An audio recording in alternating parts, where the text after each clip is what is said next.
Good morning and welcome back, of course, to the Benjamin Spark for this encounter between Grenada and St. Vincent and the Grenadines. Of course, the game wasn't able to start at 9:30 because of inclement weather overnight and yesterday. And so the latest update, according to the umpires, of course, they will make an assessment at 10:30 and, of course, try their best to start at 11. So 10:30 assessment and, of course, the game, the first ball, will bowl off at 11 o'clock. So stay tuned as, of course, we wait for the second assessment and, of course, try and bowl off at 11. Until then, stay tuned.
Testing microphone check.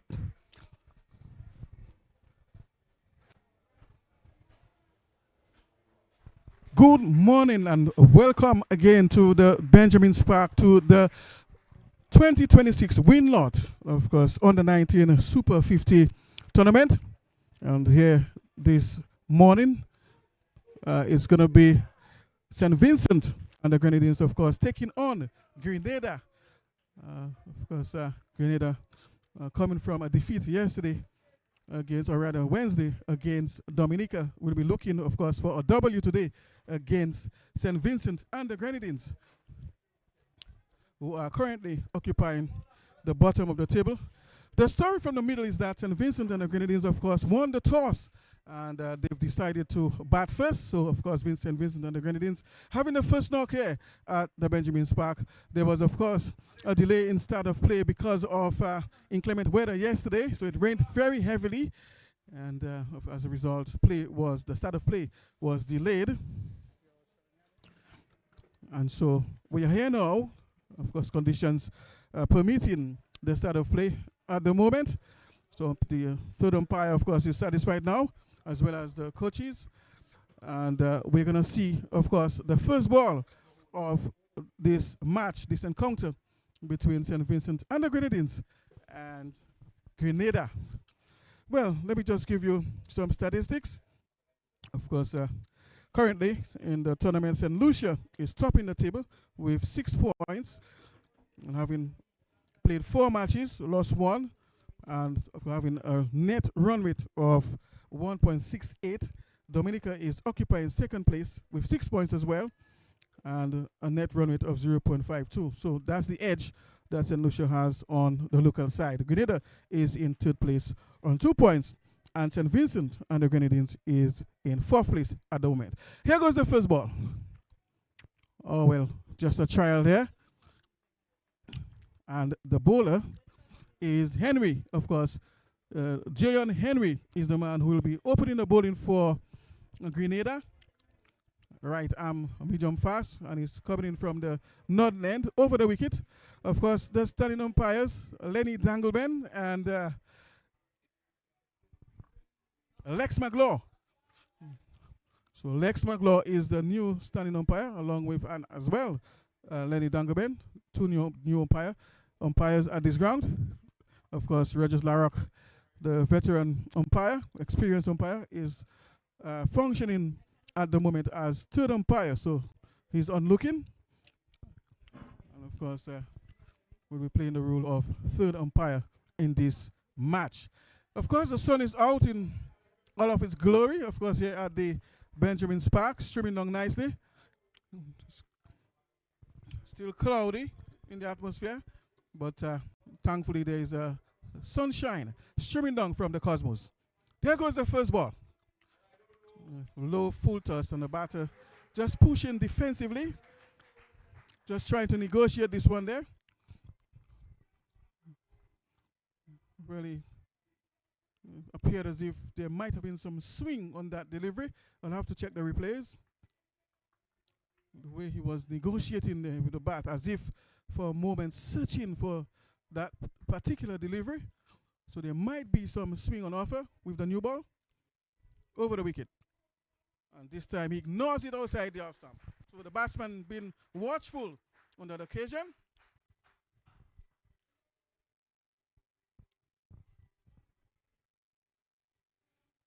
St. Vincent and the Grenadines, of course, winning the toss and opting to bat first. Henry, the medium fast bowler, is into the attack, looking for the first breakthrough, of course, to put some pressure, early pressure on Grenada. Moving in from just inside the circle, over the wicket, back of a length, and the batter is just talking this one away towards mid-wicket, short mid-wicket that is, and they can't score. So really showing some good balance there, and closing the face on the back foot towards short mid-wicket, and they can't score.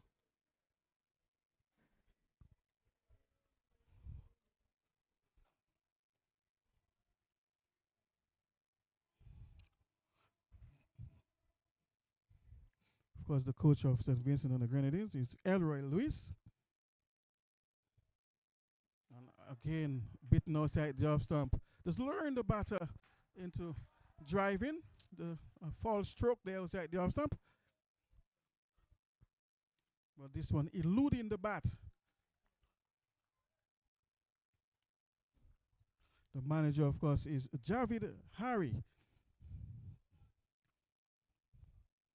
And the standing umpires, Lex McLaw and Lenny Danguben. Of course, the taller of the two umpires, Lenny Danguben. He's currently the standing umpire.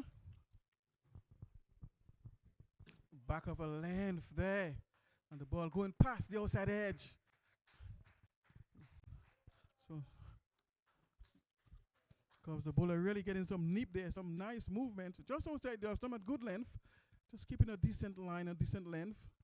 And asking a few questions of the batter. Really needs to make good use of the new ball swing. Perhaps there might be some moisture in the atmosphere. And that might just add to some of that swing. And the pitches this one well up. But the batter was equal to the task.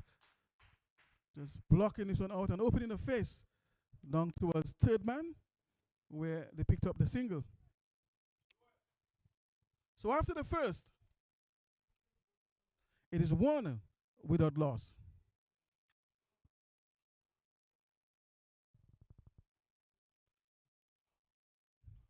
Because the bowler showing some really good thinking there. Back of a length, and then, of course, bringing the Yorker as a surprise delivery there. But the batter was equal to the task.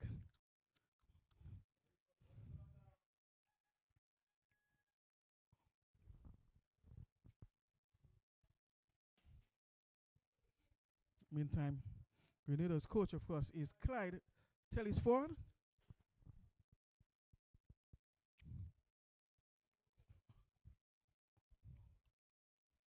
There were some changes in Grenada's lineup.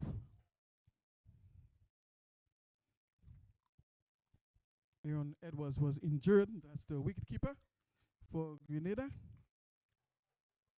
And he was replaced by Devon Joseph, as a result of that injury that Aaron Edwards suffered in his last outing.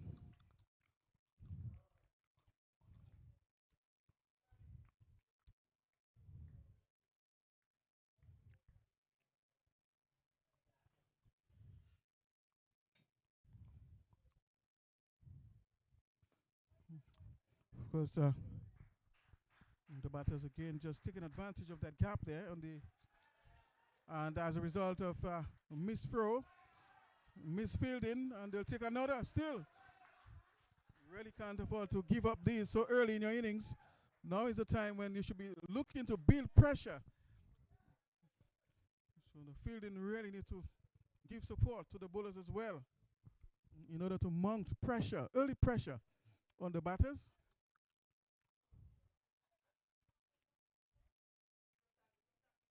For Grenada, Jordan John actually is the new keeper.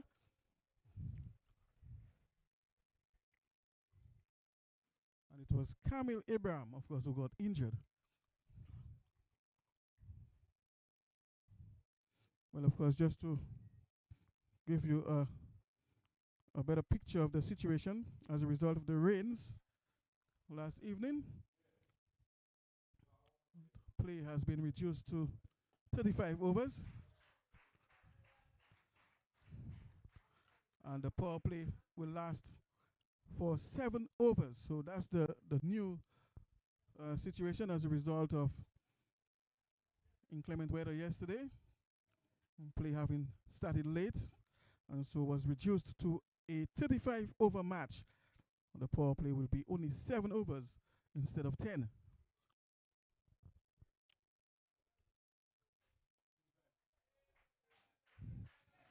Meantime, of course, Jeremy Edwards is the man operating from the southern end, and he's coming in from around the wicket. I see Sam Cannon, coach of the Dominica Cricket Academy. But in this tournament, of course, He's playing the role as a groundsman, so he's very versatile.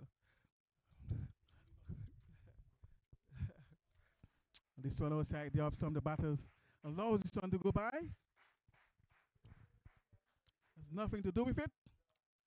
Just trying to use his discretion and be as selective as possible. Of course, he doesn't want to throw it away so early in the innings. He wants to give his team a good start, set a good platform for the rest of the batters to come. And as I see, of course, third umpire, Mr. Rogers LaRock, sitting not too far from me here. I'm sure he would know a thing or two about that, because he himself used to be an open batsman. Yes, just looking for the run-out opportunity there. Mr. Rogers LaRock used to be a very powerful open batsman. As a youngster, of course, I used to watch him bat for one of the clubs here. Portsmouth used to have his own cricket, league cricket, and he used to play for the Blue Stars.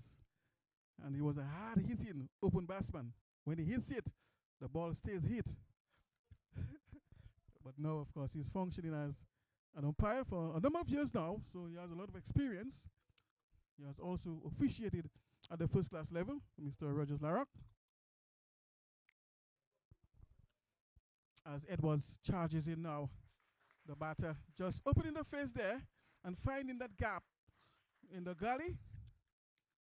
And of course, they'll take one. End of the over. It's now 7 without loss after 2.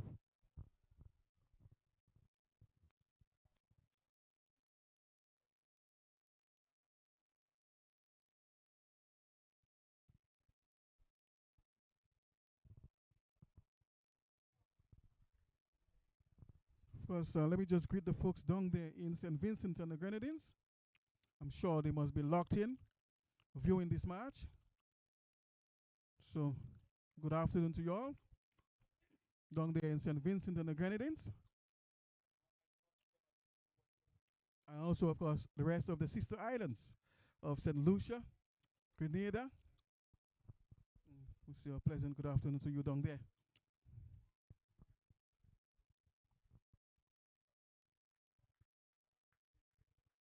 Henry will continue from the Nodnet.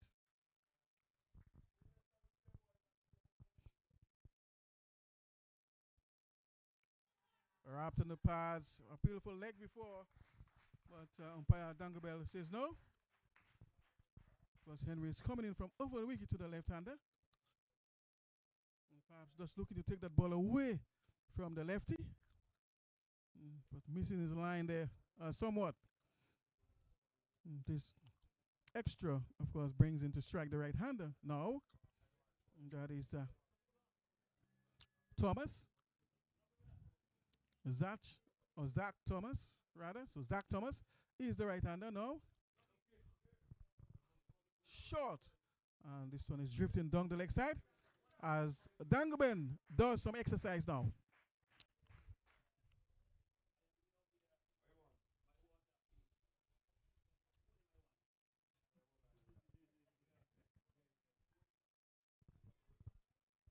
You're watching the 2026 Winlott Windward Island Super 50 tournament, hosted right here on the Nature Isle of Dominica. And again, the batter is beaten outside the off stump, perhaps on about the 5th stump, thereabout. Ball drifting slightly away from the batter. And just looking perhaps to hit it on the up, but wasn't able to make contact.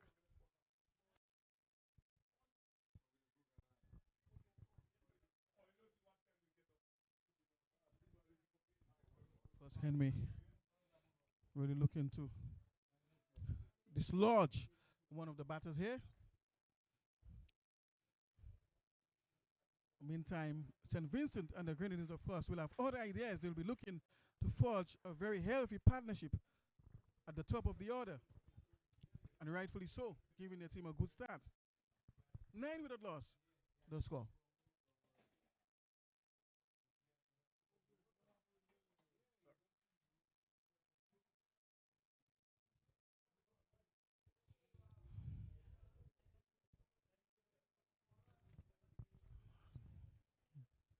Henry from the Northern End. Good length delivery, and the batter is beaten all ends up again outside the off stump. So he seems to be probing at around the 5th stump thereabout. And the batter so far is not able to negotiate that particular line and length that puts that this corridor just outside the off stump. And about the 5th stump thereabout, 5th, 6th stump. Slips are in place, of course. Peradventure, he edges the ball towards that region, that corridor. Henry, back of a length, and the batter is brought into defense and can score.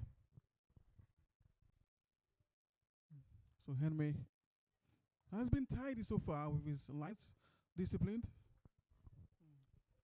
Probing that off-stump line just outside the off-stump, and really asking questions of the openers. So Zach,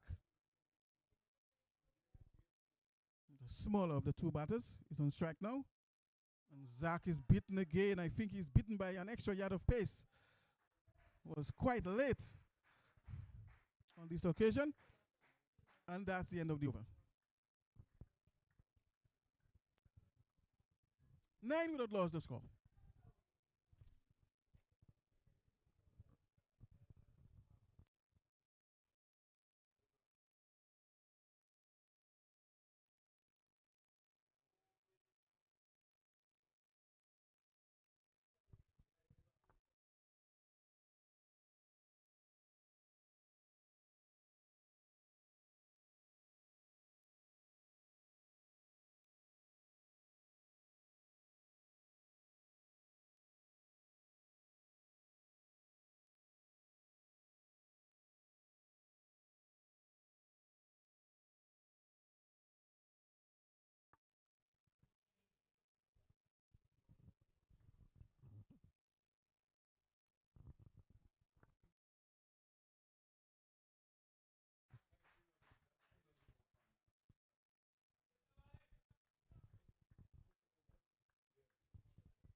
So Jeremy Edwards will continue his operations from the southern end.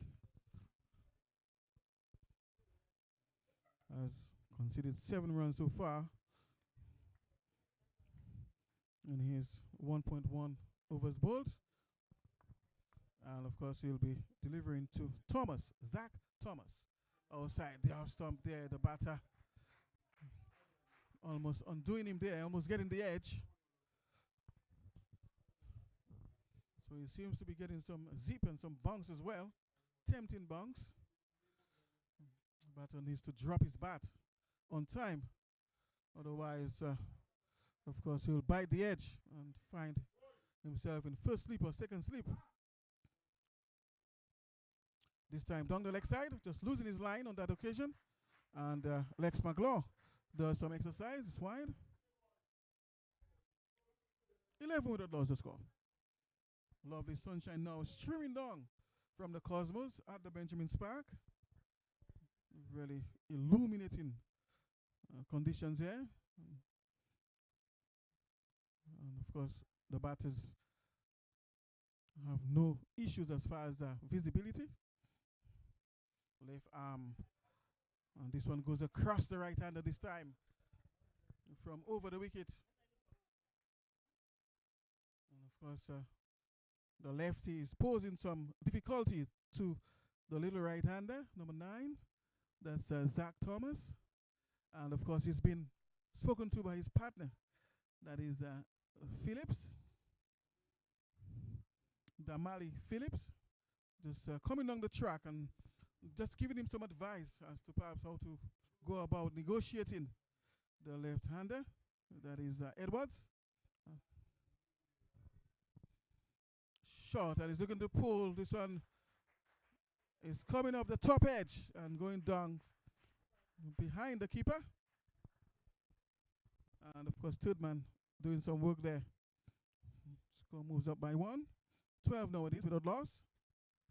So really just mustering some courage on that occasion. They are attempting the pull shot, not quite getting a hold of it. The ball coming off the top edge.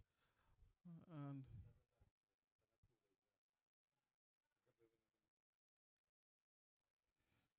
So Zach played for the Windwards under 15 team. Last year, that is.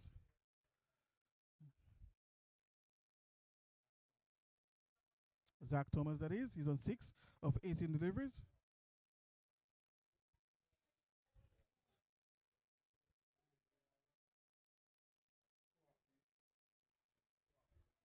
Phillips is on strike, the bigger of the two. Back of a length, and the batter is playing forward. Could have played on the back foot as well, but felt safer on the front foot for that last delivery. And after 4, it is 12 without loss.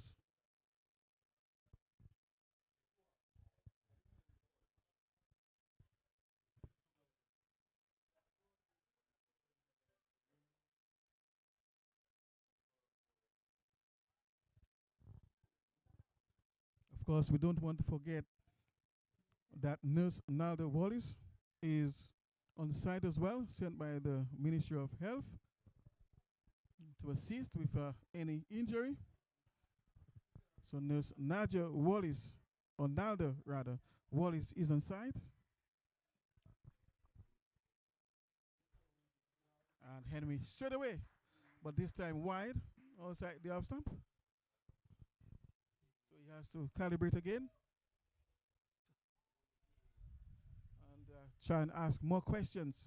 Make use of the new ball, make use of the shine, make use of the conditions. There should be some moisture in the atmosphere. Get that ball to swing at good length. And the batter, of course, negotiating quite well, just allowing this one to go past outside the off stump. Trying to be as selective as possible. Just trying to play sensible cricket as an opener. Because the new ball is not the easiest to face, of course. It challenges your technique, it challenges your concentration. I always say that opening or batting is a specialist position. The ball comes differently as it's new and shiny. There's shine on the ball. There's gloss. It's harder. The wicket is fresh. So it plays differently. Special technique is required by openers. Quite apart from the fact that you really need to focus very strongly. Eyesight need to be focused as well. Watch the ball very long and play late. Peradventure there is some late swing. So the ball can swing back into you late or swing away from you late. That's the new ball in the air. But they'll get 1. And they might just get 2. Yes, they'll get it as a result of misfielding.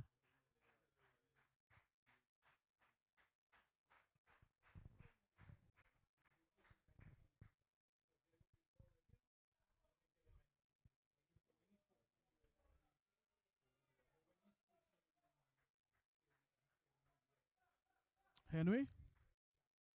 It's now 15 without loss the score. Henry continues his work from the northern end. And this time brings this one well up. The batter equal to the task, blocking defensively. It's a no ball, in fact, overstepping the line. That is the return crease. And of course, it's going to be a free hit. So he has an opportunity now to cash in on some runs.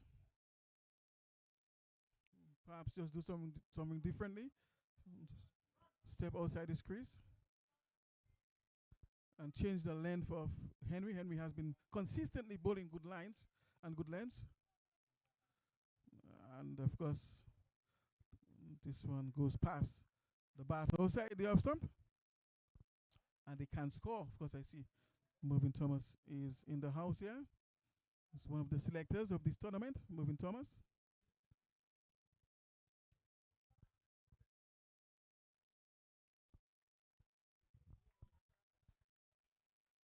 And Henry, of course, will continue his efforts on the northern end.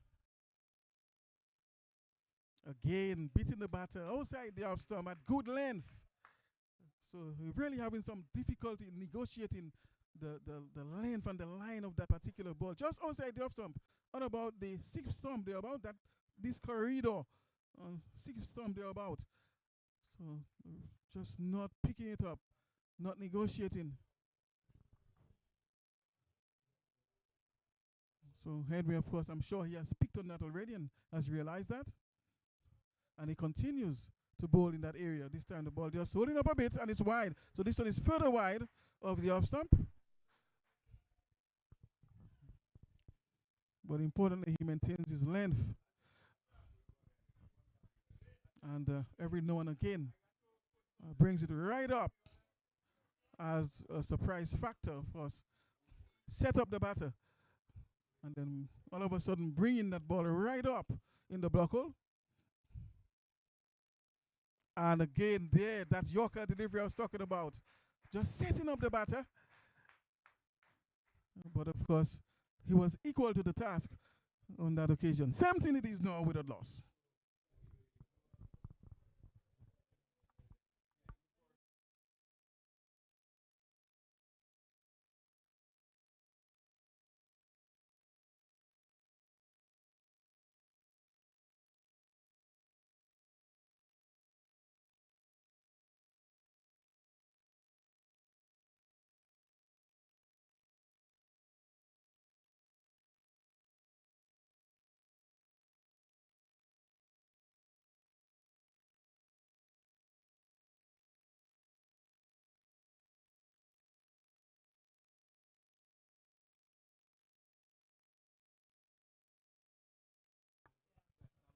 It was left arm looking to drive, but the face of the bat just wasn't there.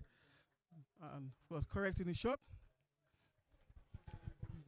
Well, it should be opening the face slightly or playing a bit straighter, but the face of the bat closed. That really took away from the shot.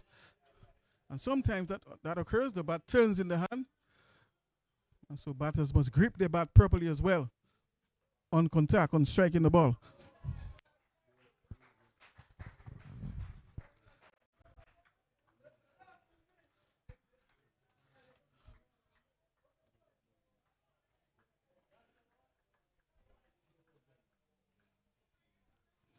Phillips is the man on strike. He's just on 4.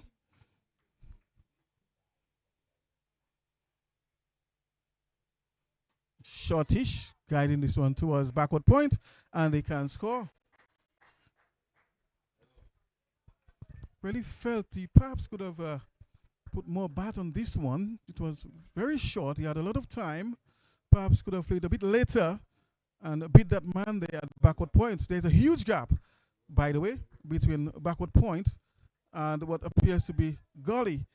So he really could have taken advantage of that space there by playing just a little later. And that delivery is shorter and a bit quicker as well. Bouncier and going through. Of course, the umpire, Lex McLeod, just indicating that he has bowled one so far, one bouncer so far in the over.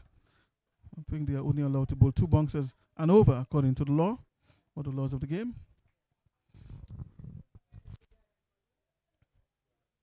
Phillips to receive. Slow ball, full toss, overshot mid wicket for 4. From the moment it left the blade, there was 4 written all over it.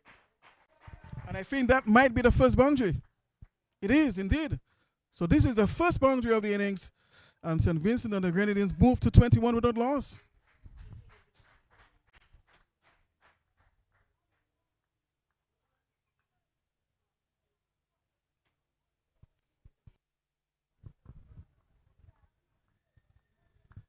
So this was a freebie, a low full toss, and of course the batter capitalizing and taking full advantage of this scoring opportunity. Well up this time, just outside the off stump, Yorker length, and very good comeback delivery there by the bowler. And of course this takes us to the end of the over. After 6, it is 21 without loss.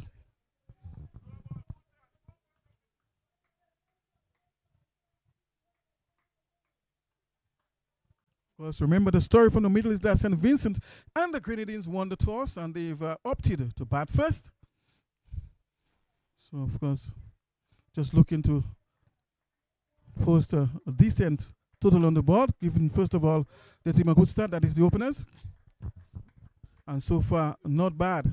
Going at 3.5 runs and over, so that's their current run rate, 3.5 runs and over. And looking to build on this. Henry continues.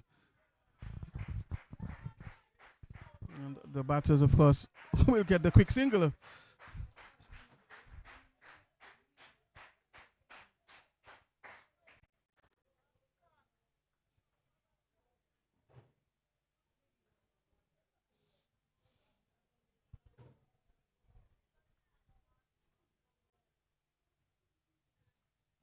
Grenada, of course, losing to Dominica yesterday, or Wednesday rather. Yesterday was a rest day, pardon me. I'm sure we'll be in search of a W today, a victory. This one almost coming back onto the stumps there. I think the ball came much quicker than he expected, perhaps half a yard quicker than he expected. And also the angling of his bat allowed the ball to almost go past or go hit the stumps from the bat. So it's so important to angle the bat properly at the right time. Otherwise, it can roll back onto your stumps if your bat is not properly angled in defense. So he has to be careful here. And this time, well up, driving down the ground elegantly. And it will go all the way to the fence for 4. Just presenting the full face of the bat on this occasion, driving through the line. And he gets 4. 4 more to St. Vincent and the Grenadines. 25, or 26 rather, it is without loss. Yes, and of course, rightfully so, just taking advantage of the scoring opportunity. It was pitched up. And of course, just presenting the full face of the willow.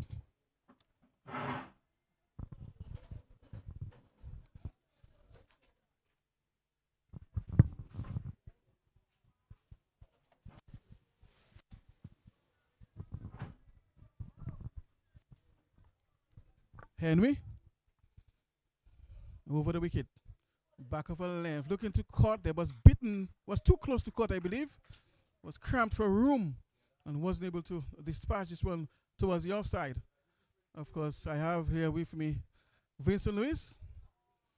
He's back in the comeback with me to just give a little assistance here and share his experience. As I say, good morning to you, Vincent Lewis. Morning to you, Crampton. Morning to the viewers. Henry. Yucca left delivery. Wrapped in the pass there. Stifling appeal, but no doubt says umpire Lenny Dangaben, of course, indicating the leg by. What are your impressions so far in this match, Vincent Lewis? Yes, Crampton, I must say, I'm loving the look of young Henry. Seems to be really running in and looking to pitch up the ball and cause the batsmen some issues. Yes, certainly. Has created some difficulty already to both batters, but especially this right-hander to whom he's bowling now. What I love about him, Crampton, is that he looks to carry the ball up. He's not too excited about the grass in the middle of the wicket. He looks to pitch the ball up and test the batsman technique early up, and that's really good as a young bowler coming up, you know. Yes, that's quite right. It's 27 now without loss after 7. Yes, and really that's the approach that fast bowlers really need to take, especially with the new ball in such conditions, to really give yourself a chance of course, picking up early wickets and make better use as well of the new ball. And of course, I'm sure you would know a thing or two about that yourself, being a fast bowler. I'm sure you'd be able to speak to that and advise appropriately on that, especially the youngsters, Vincent Lewis. Definitely, Crampton. As we see the physio running onto the field, one of the batsmen having an issue. I think the last ball from Henry was a yucca length delivery, and it probably landed on the toe of the batsman. Oh yeah, certainly. So it's really painful now for him. But I'm sure the magic spray will remove some of this pain. He's been treated now by Heflin Wyke, who is the physio. Remember, there's also a nurse on site, Nalda Wallace, sent by the Ministry of Health to provide assistance. In fact, I see 2 nurses on site. So now the Wallace is there, and I see another nurse. Of course, we'll get a name later on, but there are currently 2 nurses on site. But Miss White is the one attending to the injured batter.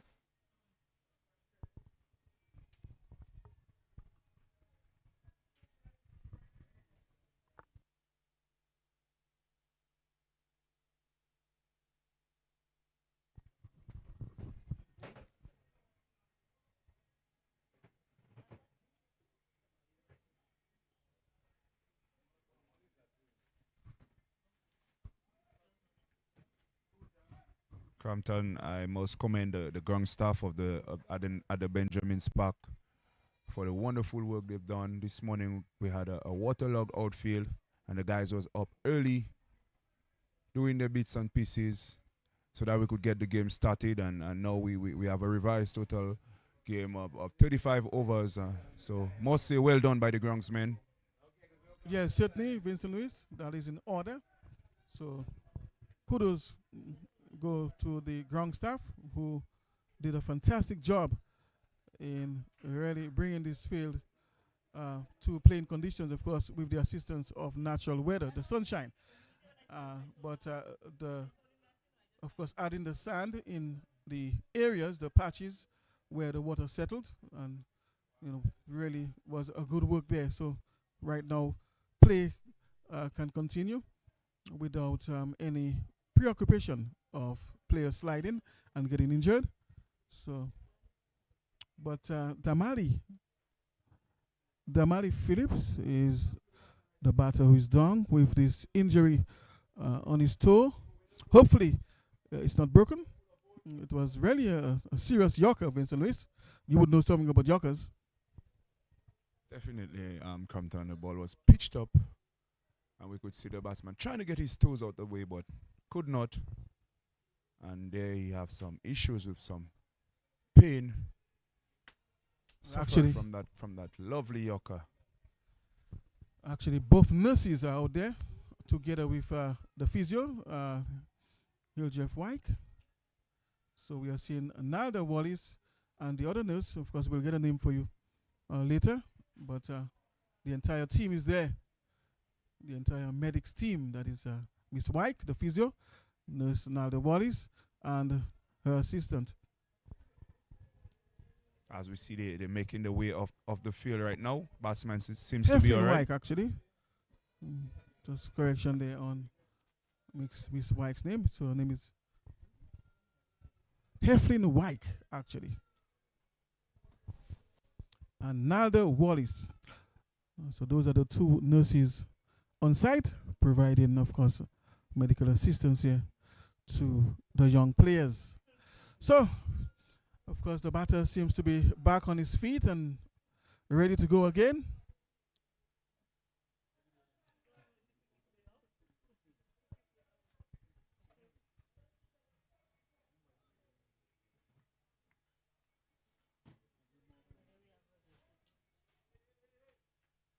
Phillips will continue.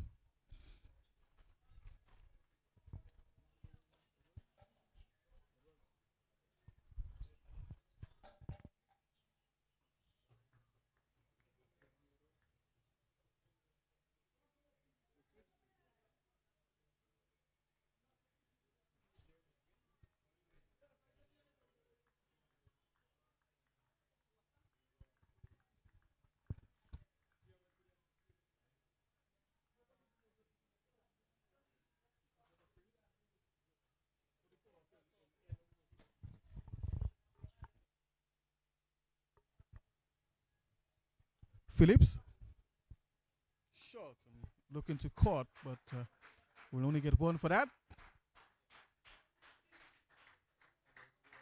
So Edwards, of course, is the bowler who continues his operations from the southern end, that is the highway end, the Indian River end, for those of you that are more familiar with this part of the island. It's a touristic site, so many tourists come here, of course, to explore that area and enjoy.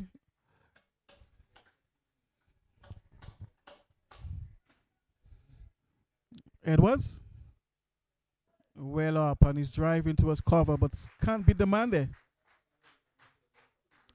So not a bad start for St. Vincent and the Grenadines. A run rate of 3.8. So the run rate has increased somewhat from 3.5 to 3.8.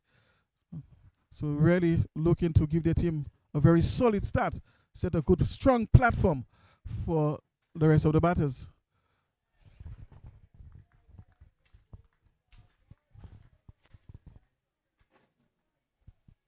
St. Vincent and the Grenadines currently are occupying the bottom of the table. So they've played 4 games and were only able to amass 2 points with a negative net run rate of minus 1.35. So they are looking for this victory here against Grenada.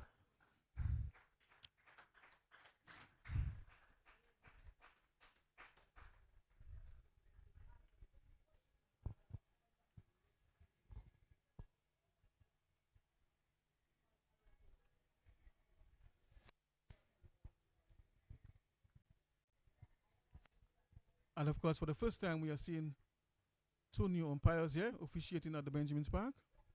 Lex McLaw, that is our standing umpires, and Lenny Dangaben, the taller of the 2. In the air, over square leg. This one has flicked away beautifully for 4. The ball drifted slightly down the leg side. Of course, the batter picking this one up very early, closing the face there, using some wrist, and getting this one over the infielder, over backward square leg for 4, Vincent Lewis. Oh yes, Crumpton, a lovely shot here. We see the left-handed bowler just drifting into the pads and the batsman getting his head towards the line of the ball and flicking it over the square leg region. Into the boundary it went. 4 runs. 4 more to the total of the St. Vincent team. It was this time beaten outside the off stump. Good comeback delivery there. The ball going across the right-hander from a run from over the wicket. To the free, without lost the score at the Benjamin's Park here between St. Vincent and the Grenadines and Grenada. St. Vincent and the Grenadines, of course, looking to set a good platform, having won the toss and choosing to bat. Short, looking to pull in the air, chance of a catch, and the keeper takes it. So that's it, of course, for Thomas, Zach Thomas, that is. So he's out caught, looking to pull, and St. Vincent and the Grenadines, of course, losing their first scalp. Yeah, I think that was very good bowling here by young Jeremy. Just digging this one into the wicket, getting the better of the batsman. Shot, lifting delivery. The batsman looking to rock back and pull, but the ball was onto him too quickly. He could only sky it, and that was an easy catch for the wicket keeper. Oh yeah, certainly. Just an extra yard of pace there.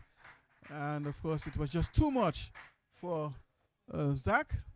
And of course, only he could manage to lob it just behind him where the keeper was standing. And of course, has to make that long walk back to the heart. St. Vincent and the Grenadines, of course, losing or suffering their first casualty. 33 it is now for the loss of 1.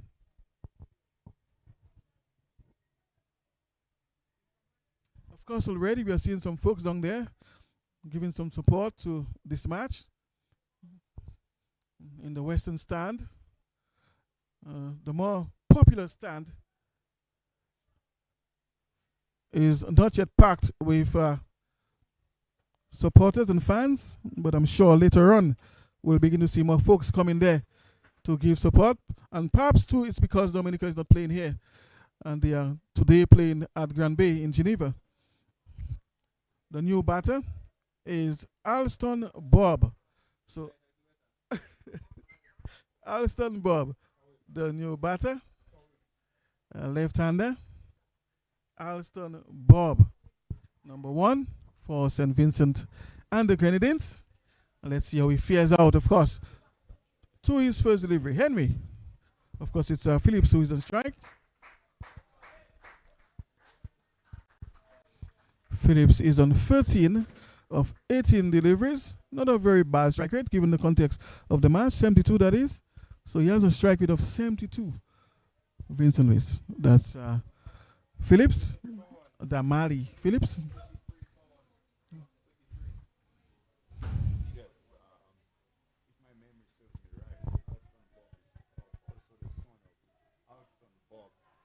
Who represented the senior Winward Islands team for some time. He was also a left-handed batter, left-arm spinner. So I think that's his son out there. He would be proud of him. Yeah, certainly. Just like you are proud of your son as well, Vincent Weiss, playing for the home side. So I'm sure you must know exactly what that feels like. Yes.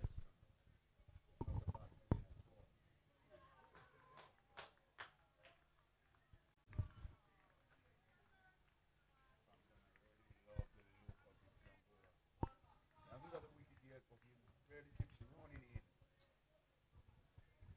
Looks to pitch the ball up and causes the batsman some problem. Yeah, certainly. Really deserves a wicket. But such is the game of cricket sometimes. Has really bowled well. Shot and looking to caught. And of course, the batters will come back for 2 runs. The ball, of course, didn't come onto the batters quickly. There was a little delay there after pitching, but it signaled no ball. So it seemed as if the bowler overstepped. As I told you, Compton, he's running in. He's really running in. So just put in that extra yard and just went over the line there, creeping over the line. And no ball it is. So Bob would really enjoy that, seeing that he just came in and he's getting a free hit now. Looking to get off the mark off a free hit. So Yeah, certainly, Vincent. It's Phillips on strike right now. So that's Bob Jr. So Vincent, you're quite right.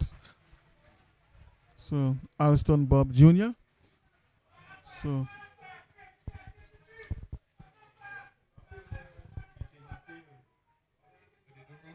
where they run?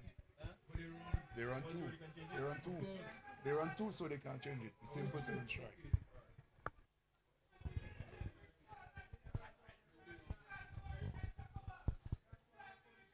just a slight delay here in the resumption of play. Of course, the umpire just rectifying things here and ensuring that things go smoothly. So there's a little discussion now going on between the umpire and, of course, one of the batters. I think they're having some issue with the changing of the field after the no ball. As long as the same person is on strike, I don't think the field should be changed.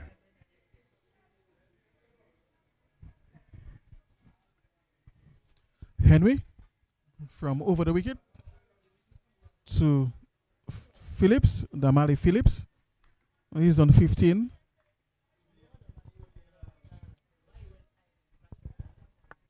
Full toss outside the off stump, and of course the ball going through there, and the batters will come back for the second. So 2 more to the total.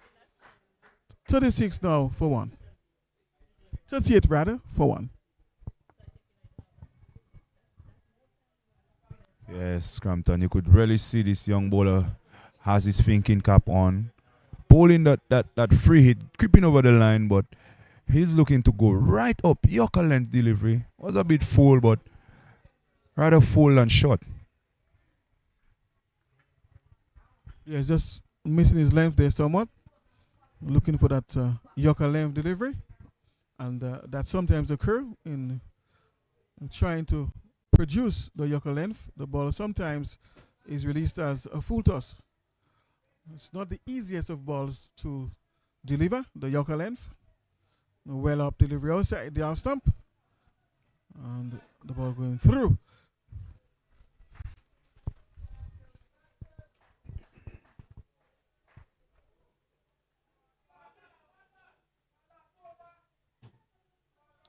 Phillips, the man on strike, the left-hander, has been there from the start.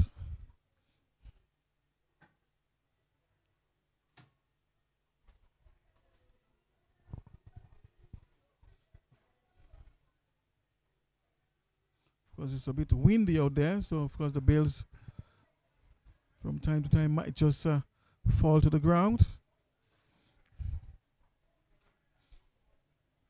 But the weather is quite fine. A lovely sunshine streaming down.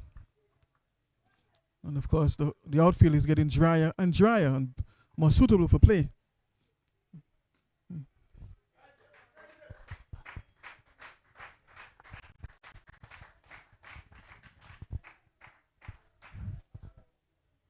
.38 for 1 after 9.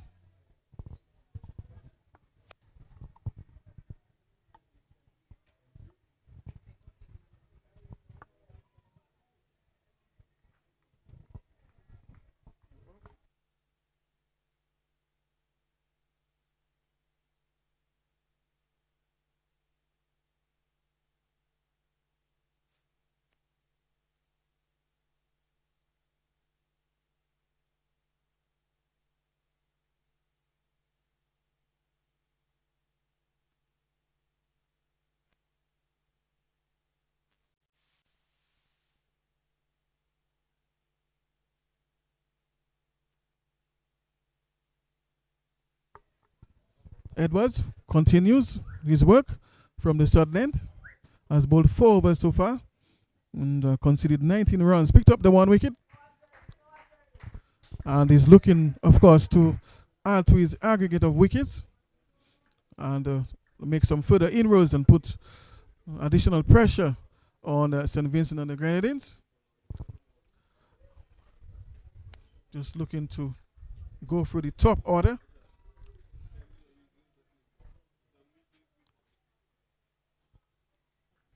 And, of course, Bob Jr. is the man on strike.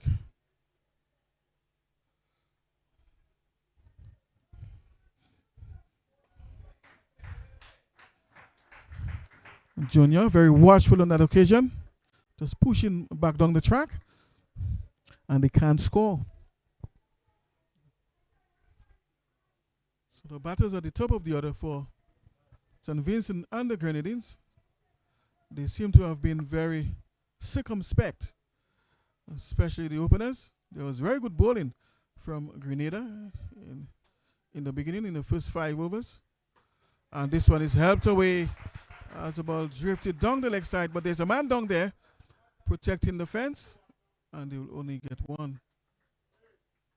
So, of course, Edwards just missing his line and length as well. It was a low full toss down the leg side. Perhaps the batter should have gotten more for that.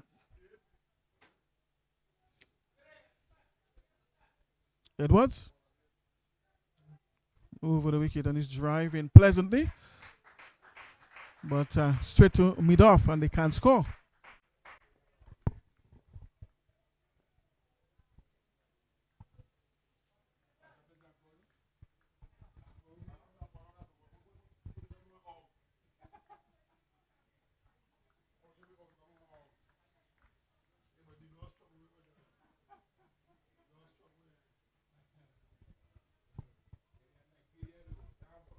Edwards, and the batter is forward, very circumspect.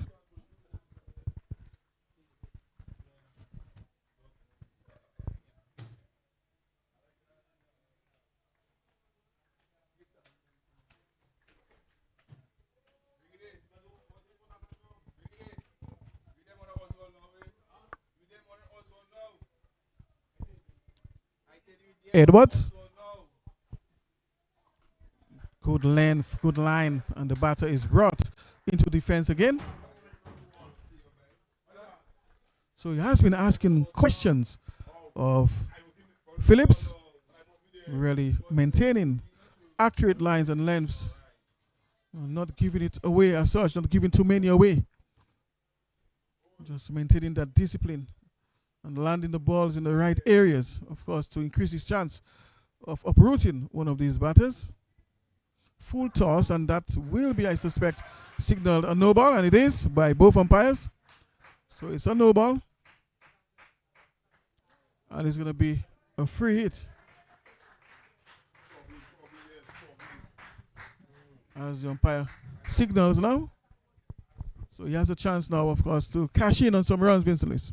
Yes, Compton. We know there's a bit of moisture in and around the playing area, so probably the ball just slipping out of his hand because there was a bit of moisture on it. Let's see how the batsman make use of the free hit. Short, and this one is belted back, but straight to man.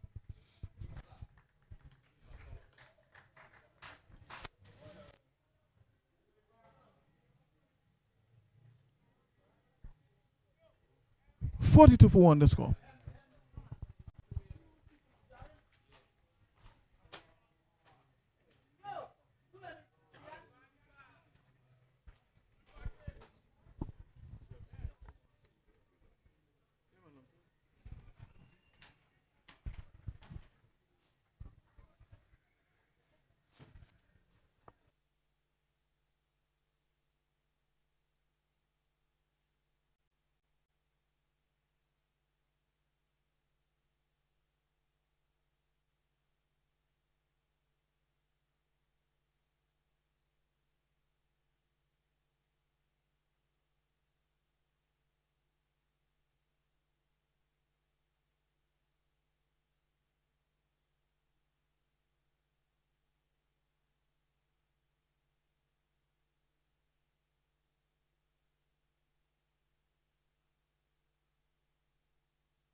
Ravinda Bishop is into the attack. The off spinner. Very efficient slow bowler. And he's coming in from over the wicket to the left-hander. That is Bob Jr. Let's see how they fare against the slower bowlers. Good football, well flighted delivery. Let's see how the wicket responds to the spinners of Vincent Lewis. Yes, Crumpton. This guy's been playing very well throughout the tournament. But we know he bowls with both hands. He's a bit ambidextrous. He uses the left hand to bowl to right-handers, and he bowls off spin to the left-handers. Here he comes in. Batsman looking to work it into the leg side, not getting nothing for it. The score remains the same. 42 for 1. Damal Phillips on 17 and Alston Bob on 1.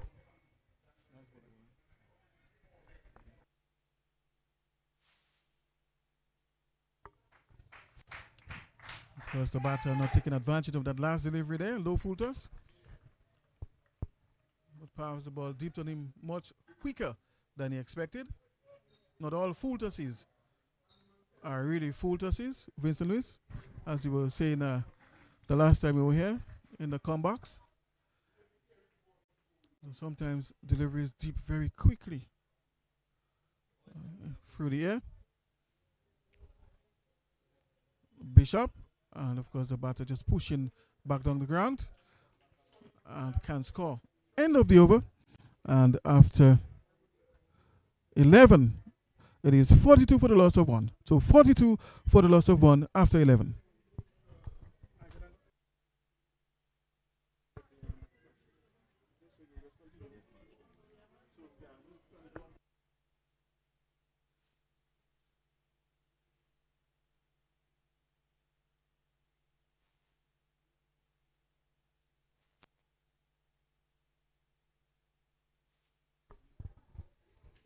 As we see a new bowler marking his run at the 1 Mile Road end.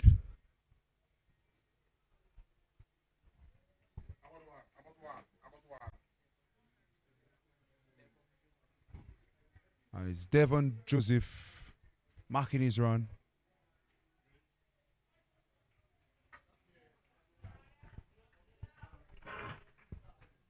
Here is Joseph on top of his mark.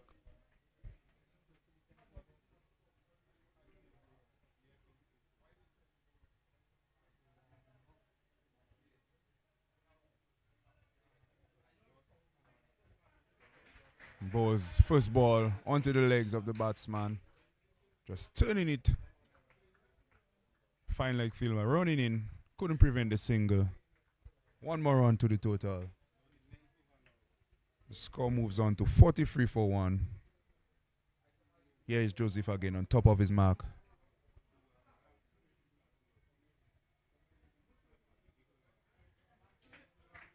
He aborts the run. Something wasn't right for Joseph there.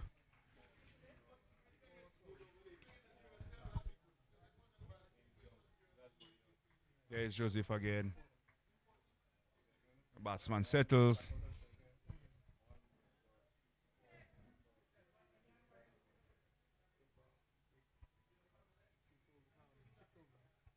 He bows and he swivels onto that one, pulling it. Fine leg fielder running around. Can't prevent the second run. 2 more to the Vincentians total. 45 for 1 it is. I don't think Joseph has that pace to keep going into the surface. Thinks he needs to pitch that ball up. Take over from what the last bowler was doing.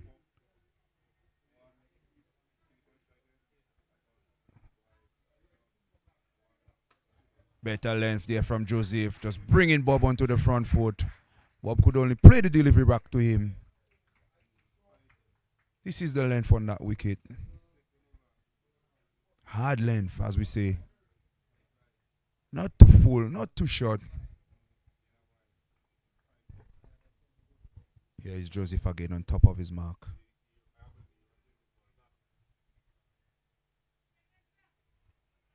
Straight down the leg side this time. Wide ball it is. Umpire signals wide.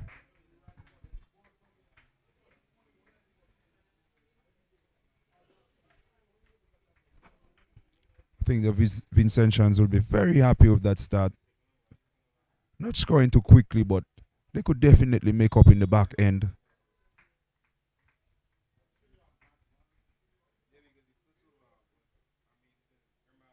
Here he is again, bringing the batsman onto the front foot. The ball just squirting out of the outer half of the bat to the point fielder. No run.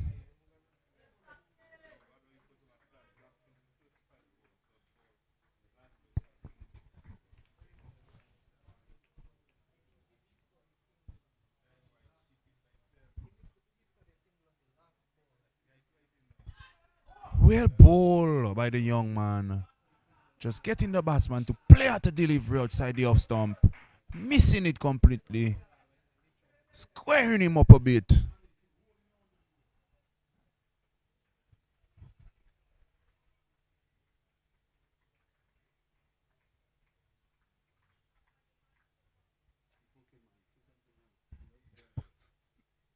Here is Joseph again.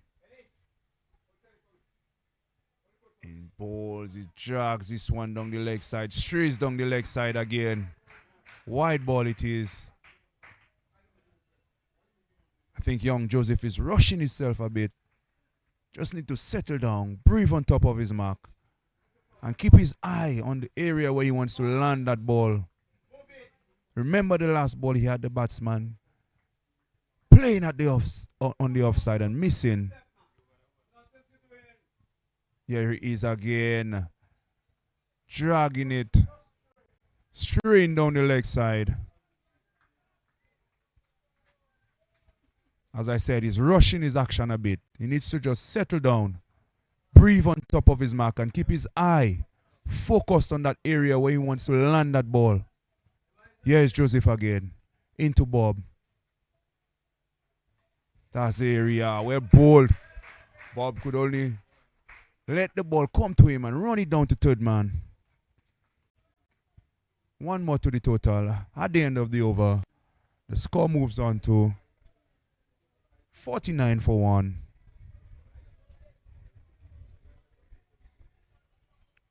Drinks. In fact, it's lunch, says the umpires as they remove the bill. So, after some 12 overs, the St. Vincent team is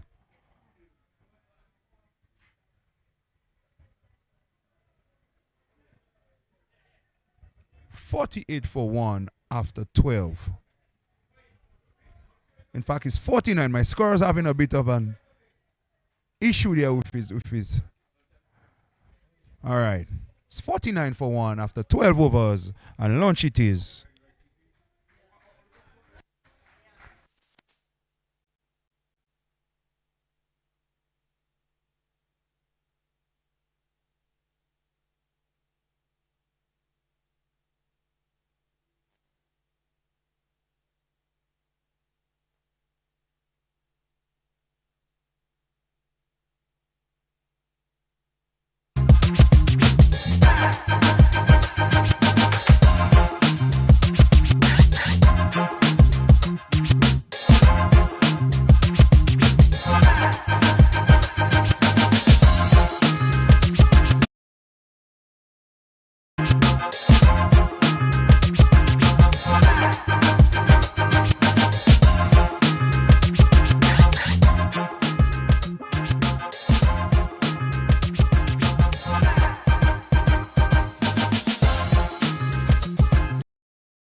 to continue this encounter between St. Vincent and the Grenadines and Grenada. Of course, just coming from the lunch break. St. Vincent is currently 49 for the loss of 1. And of course, the off spinner continues from the northern end and is delivering to Bob Jr. So the game just continues from where it left off. And hopefully the bowlers can take advantage of this period. Usually batters lose their concentration after breaks. So if he can capitalize and put some pressure on the batter, then perhaps he can get a wicket. A chance of a leg before they appeal there, but of course, Dangabell say no. So now is the time when batters have to really refocus and try to get their mind back on the pitch and get back that steely concentration, that steely mind and focus. So the spinner just flighting this one there, the ball dropping quickly and almost got his man well up. Back to the ball and they can score. St. Vincent looking to continue from where they left off. Some good repair work was done by Bob Jr. Of course, Phillips has been there ever since the start. He's on 18. 49 for 1 after 13.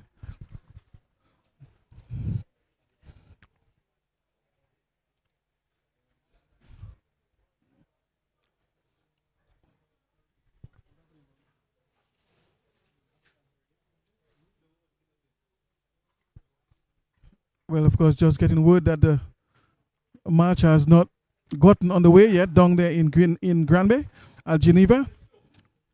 As a result of inclement weather, the grounds still not yet ready for play. Conditions are still not yet good enough for play. So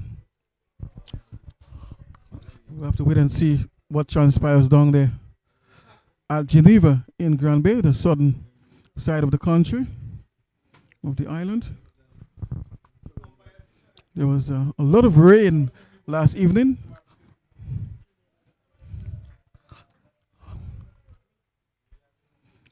But fortunately, we get some play here at the Benjamin's Park.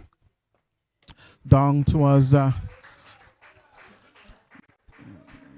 square leg area, just forward of square in the deep. So Devon Joseph is the bowler.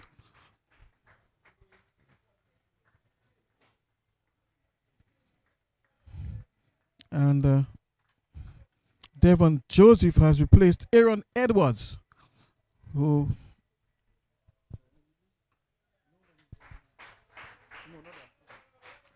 so Aaron Edwards was injured. Of course, he was left off the side and has been replaced by Joseph, who currently is in operation. So Devon has replaced Aaron Edwards in the squad. And I think the wicketkeeper also is a change that was made. Over the head of shot mid-wicket, and the ball is going down there in the deep. But there's protection down there, and they will come back for 2. So Jordan John is the new keeper for Grenada. Kemil Abraham was injured in his last outing, and so he was replaced by Jordan John, the new wicketkeeper for Grenada. Good comeback delivery, and they can score there through the offside. So a couple of changes there in the squad, one as a result of injury and the other was just replaced based on perhaps a strategy or plan. Maybe just looking for something different. So that's so they are 55 right now, and it's a free hit. So no ball signal umpire. It appears to be Lex McGlaw, the man doing the signaling. 55 for 1 to score.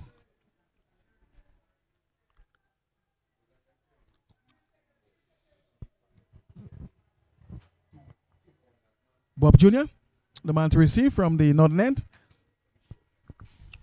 Left-handed batter. From around the wicket, Joseph comes. Full toss, and he's just driving back down the track. Not quite getting hold of this one. There was a chance of a run out though.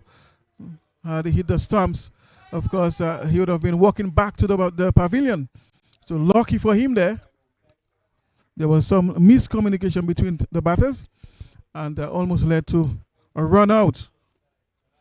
And you could see them arguing out there, trying to gain some understanding.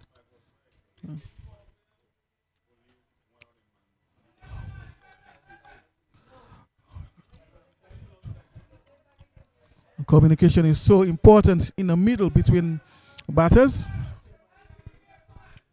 Meantime, Joseph, of course, will continue from the southern end. And he continues to bowl from around the wicket to Phillips this time.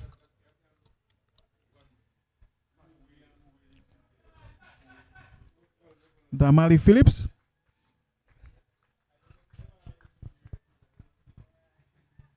Joseph from around the wicket. Low full toss and driving elegantly down the ground, but we'll only get one. Just presenting the full face of the bat on this occasion. Of course, it's 57 now for 1 at the end of 14. So 14 overs bowled, 57 for 1. Remember, this is the 2026 Winlott Windward Island Super 50 tournament, hosted right here in the Nature Isle of Dominica. The story from the middle was that St. Vincent and the Grenadines won the toss and, of course, opted to bat first. Despite the moisture in the atmosphere, despite the moisture in the outfield, of course, they felt that the wicket was dry enough and good enough to bat on and give themselves a good start.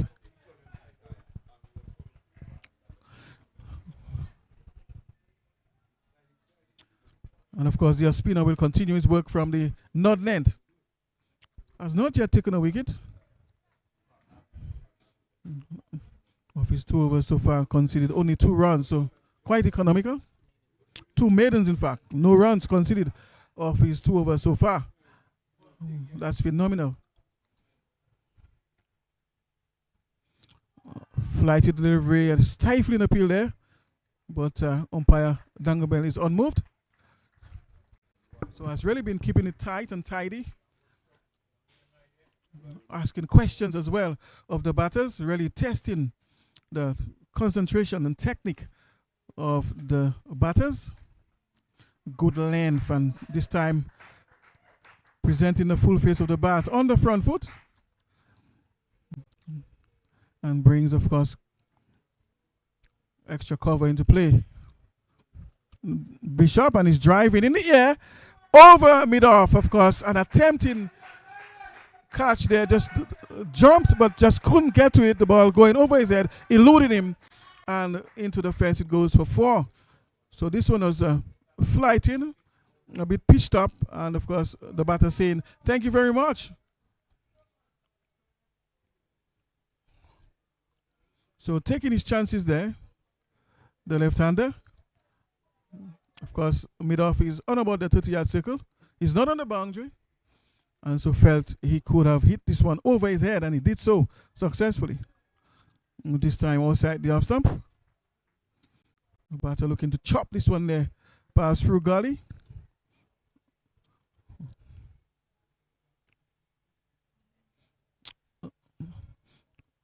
Bishop, flighted delivery, but drifting down the leg side. And of course, just gifting an extra to St. Vincent and the Grenadines.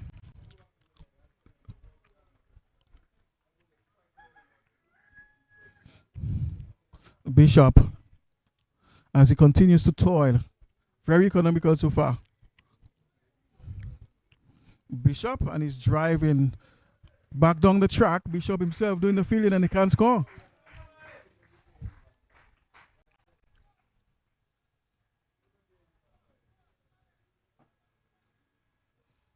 Bishop again. Back of a left. This one kept a little low on this occasion. Lucky for him, it was outside the off stump. And of course, that's the end of the over. 62 it is now for the loss of 1. Damali Phillips is on 27 of 41 deliveries. Strike rate of 65.9. Meantime, his partner, Bob Jr., Alston, that is on 6 of 21. The slower of the two in terms of strike rate.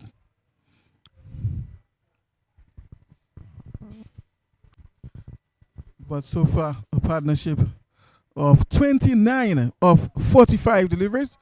So, a very good partnership there between the two. Having lost a wicket earlier, of course, just repairing the damage. So, Shamil Hillier, or Shamel rather, Shamel Hillier is the new bowler. And he'll be, of course, operating from the southern end, that is the highway end.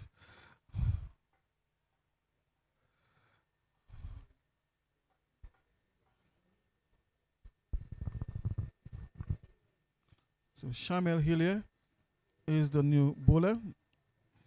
And Bob Jr. is the batter to receive. And it appears Hillier will be going through between the umpire and the stumps.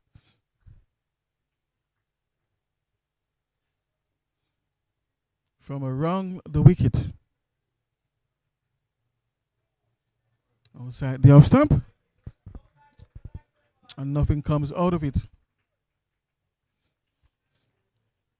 Lovely sunshine now streaming down on the grounds. Hillier. Good length ball. The batter seems a bit uncertain.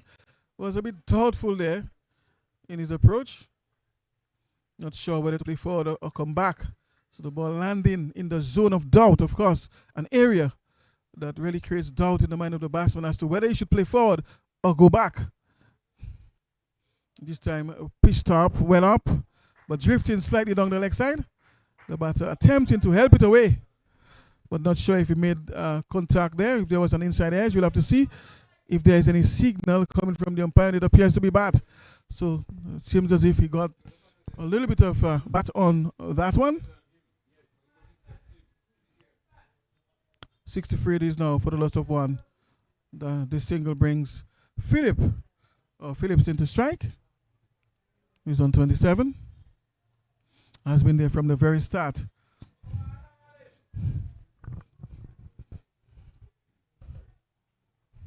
Hillier. Shortish, and this one is belted towards mid-wicket. And it's 4 runs to the left-hander. Short. He had all the time in the world, of course, to negotiate this one and capitalizing on that boundary down there at deep mid-wicket. So 4 more to Phillips and 4 more to St. Vincent and the Grenadines. 67 it is now for the loss of 1. Hillier. Back of a length, straighter. A little bit on the shorter side, but short of a length. But this one was a bit straighter, perhaps. And the batter just knocking it back down the track. Hillier, good length ball. And the batter looking to slug drive or slug sweep, whatever the case is. Not sure that length was there for this particular shot, but didn't get hold of it. And of course, this brings us to the end of the over. And after 16, it is 67 for the loss of 1.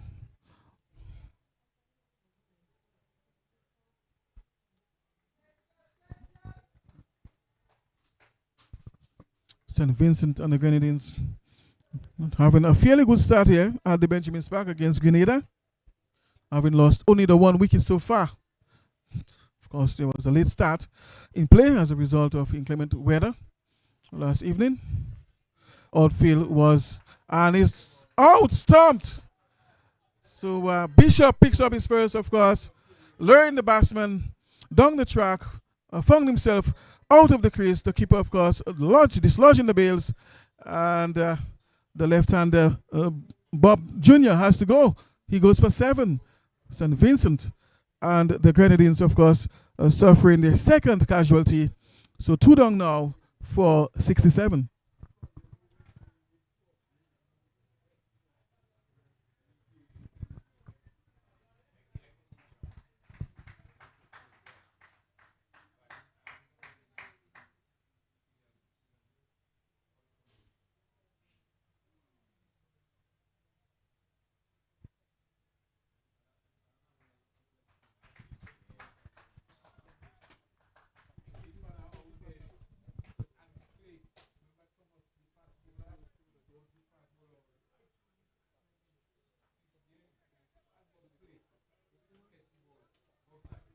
So Jordan Charles makes his appearance at the crease. That is the captain of St. Vincent and the Grenadines. He's replaced, of course, Bob Jr., who went for 7. And, of course, these two produced a partnership of 34 runs.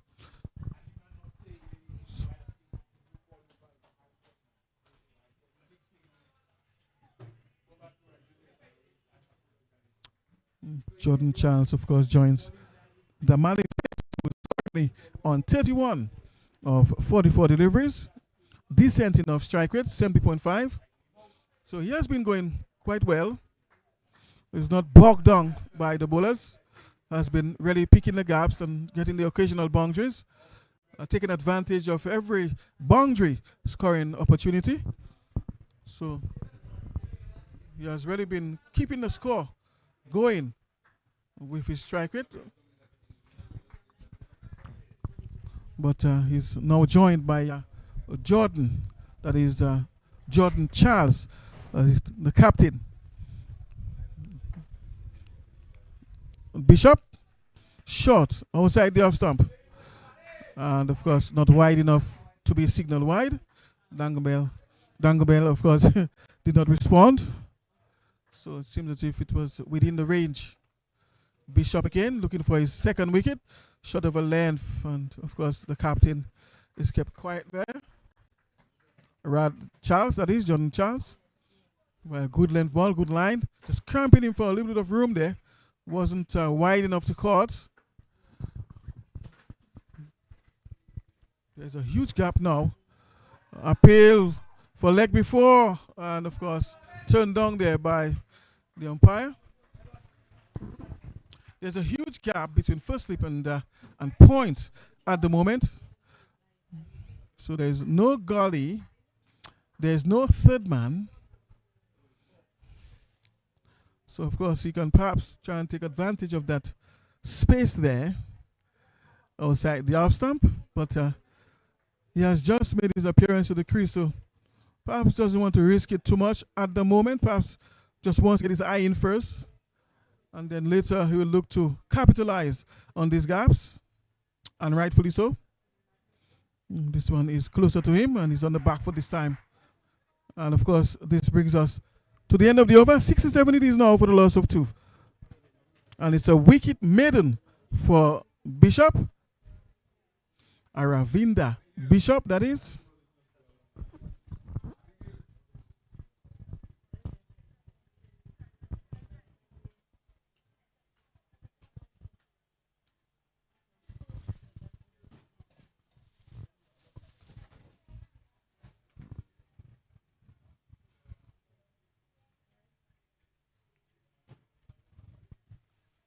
So Shamel will continue from the southern end. Bowling from just inside the 30-yard circle. Or rather, close to the umpire.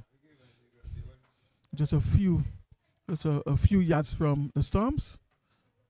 and is bowling between the umpire and the stumps. Shamel Hillier. Short, and this one is belted down towards long off on the back foot, but can only get one.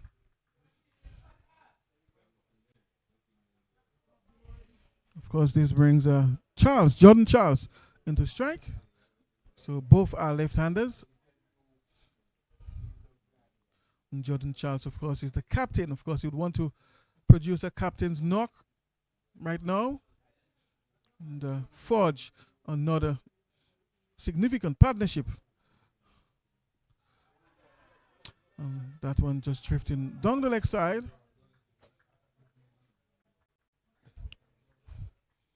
And they seem to be appealing for everything now. So Grenada is in search for wickets. Hillier. Short. And the batter is on the back foot, just punching down the ground towards mid-off. And we'll only get one.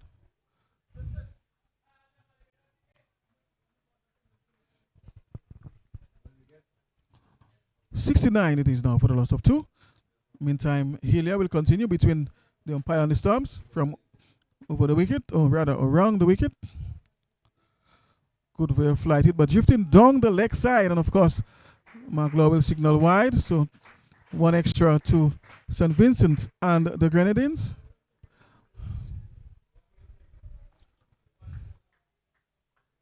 Hillier needs to get his lines right.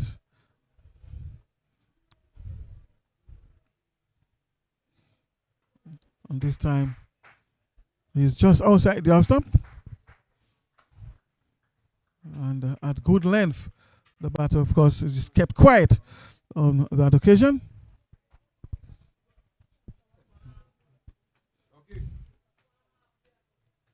Hillier again, flighted on about the stumps, leg stump that is, midland leg thereabout. Looking to drive, but also somewhat like a Yorker length delivery. So wasn't able to drive it away as a result, just finding short mid-wicket. Back of a length, wrapped in the pass, they appeal for leg before. And of course, Lex McLaw is unmoved. So really was beaten by that faster delivery there. But of course, wasn't within the range of the timbers according to Lex McLaw. And that takes us to the end of the over. 18 it is, 18 overs bowled, and 70 for 2 the score.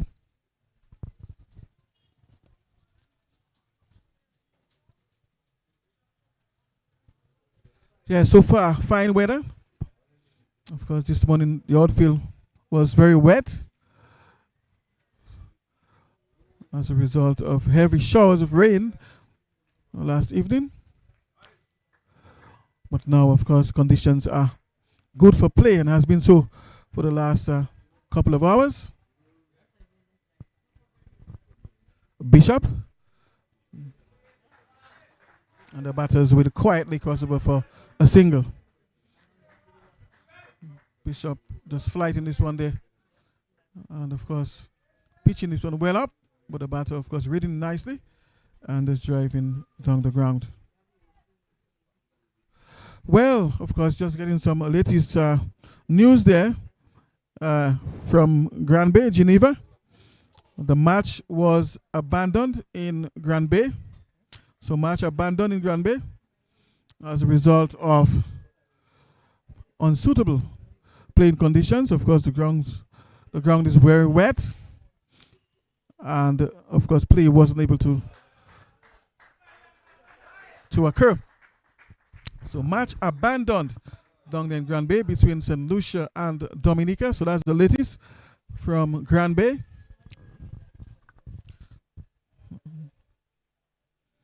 Meantime, Bishop, of course, will continue in search of more wickets and try and make some more inroads into the lineup of St. Vincent and the Grenadines, who are, of course, looking to consolidate again in this partnership. Back of a length, drifting slightly down the leg side. A bit quicker, that last delivery.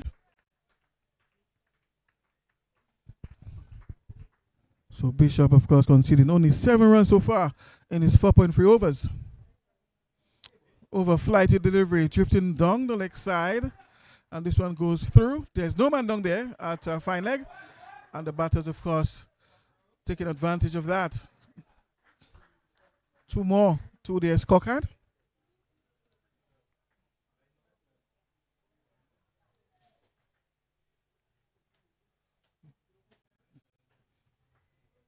Bishop, the man who bowls with both arms.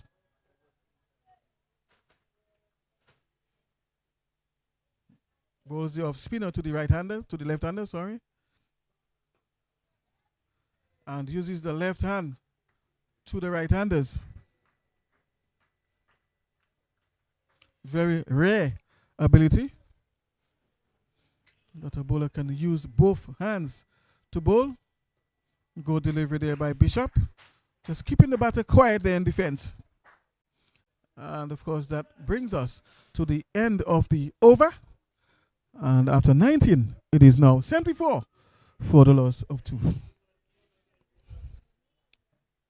Of course, if you're just joining us, this is the 2026 Winlott Windward Islands Under 19 Super 50 tournament, sponsored by Super 6. And currently, Grenada is taking on St. Vincent and the Grenadines right here at the Benjamin's Park. There was a late start of play as a result of inclement weather last evening. And the match was reduced to 35 overs. So it's a 35 over match. Meantime, down there in Grand Bay, that match was abandoned as a result of the conditions created, of course, by heavy rainfall overnight and last evening. So match abandoned down there in Grand Bay at Geneva between Dominica and St. Lucia.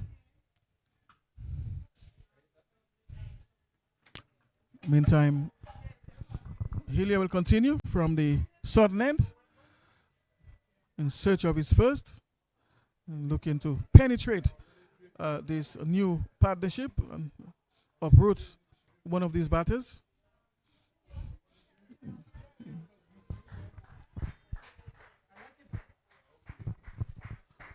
Meantime, St. Vincent and the Grenadines will continue to forge ahead, looking to add to the aggregate of 74, 75 now.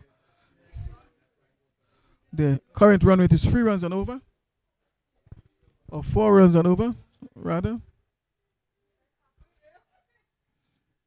So just looking to add to this aggregate. And this delivery brings the batter stylishly forward, bat and pad very close together, showing some good technical prowess on the occasion. Hillier just finding his right lines and limbs at the moment. A bit more accurate. Over flighted delivery there. The batter looking to drive. A misfield, and this allows for the single.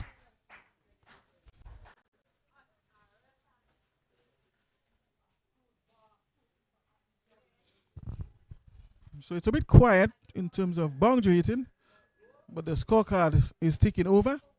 They're picking up the ones and the twos, and just keeping the score ticking over steadily. But taking the occasional boundary, so we are not seeing any explosive batting occurring at the moment. And of course, credit must be given to the bowlers who've been fairly decent in terms of their lines and lengths.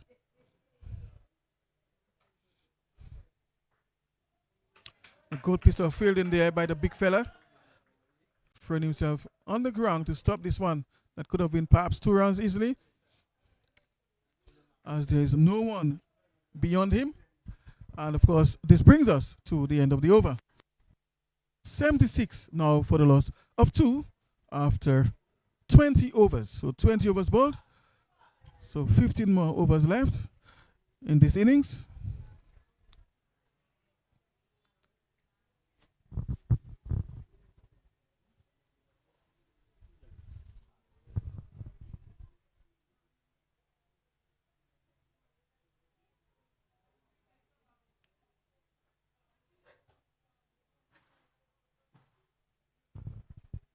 Grenada looking for another wicket here. Just looking to break the back of this partnership, this new partnerships that is developing here between these two.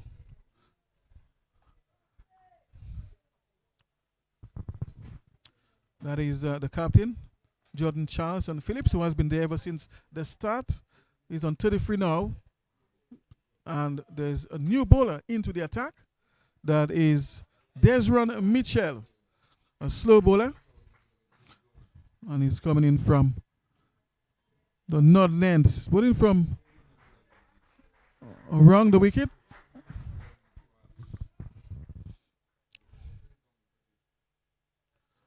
Of course, taking the ball back into the left-hander, the leg spinner. So he's bowling from back of the arm, from behind the arm, so back of the arm leg spin.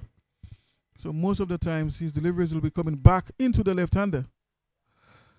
And this one is hit hard and longish. There's a man circling under it, and the catch is taken, out caught in the deep. He goes, having a go to a flighty delivery, of course, not getting the leverage required to clear the fielder down there.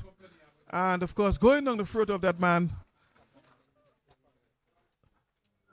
That's Bartholomew Carvon, the captain, taking the catch in the deep. And St. Vincent and the Grenadines, of course, suffering another casualty. So it's now 77 for the loss of 3 wickets. Kamali, of course, is the man out.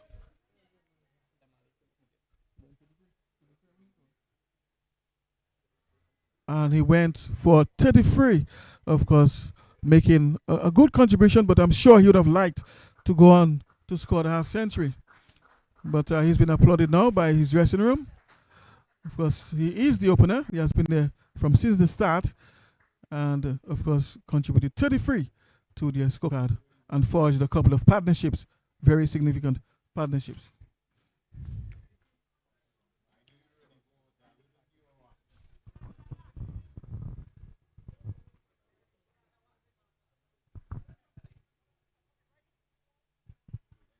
So Mitchell picks up his wicket, his first. There's one Mitchell, that is.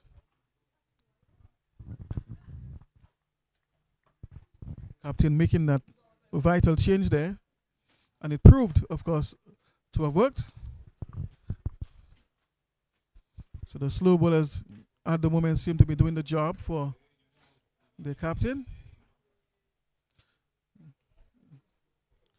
And it's a left-right combination now at the crease. So Adams is the new batter, right-handed batter.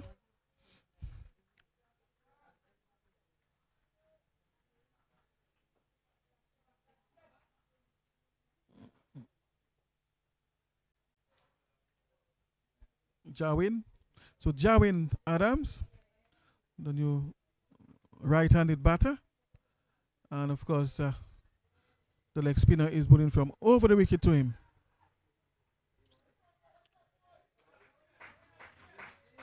So he bowls around the wicket to the left-hander. And he comes over the wicket to the right-hander. Interestingly. So just looking to take the ball away from the right-hander towards the first slip area there. So there's a slip in place for the genuine leg spin. But I wonder if he has that one that goes the other way or comes straightish. Perhaps that can deceive the batter. Reading for spin and the ball coming straightish or just drifting the other way. Perhaps can get him leg before. But that's the end of the over. And after 21, it is 77 now for the loss of 3.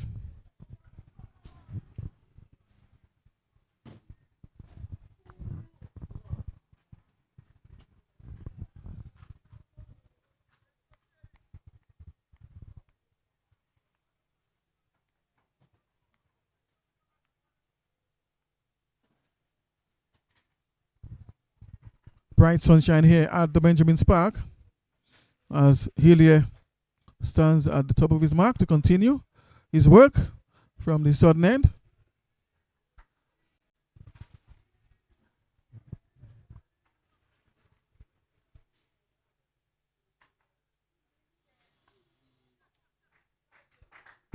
And of course, the batters will get a quick single on this delivery through the offside.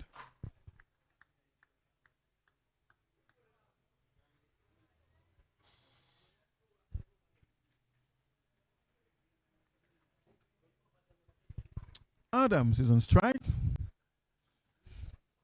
Of course, Jordan is just on 7 now. Has been there for some 16 deliveries now. So his strike rate is not the highest.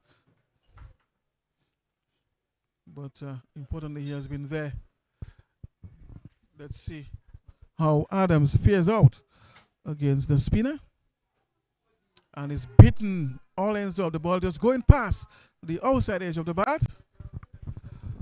So it seems as if the batter was beaten by one that didn't turn too much. Perhaps was playing for spin. And the ball went straightish. The off spinner, Hillier. This time driving just to the right of cover. But we'll take one.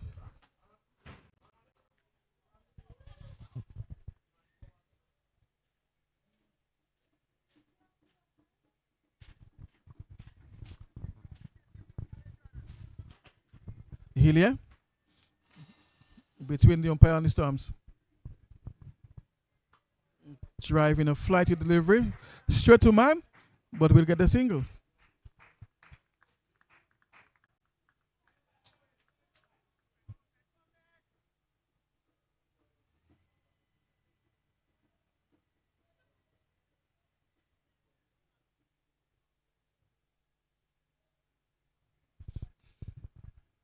Hillier, flighty delivery, finds the gap, and 2 might be the call. Of course, it was a butted, so 2 was the call. And of course, the idea was a butted. So very good fielding there in the covers.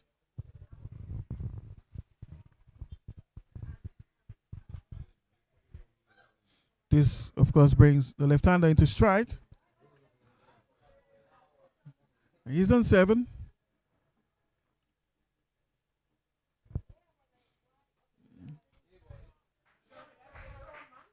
And they, of course, they'll take another single towards the cover point area.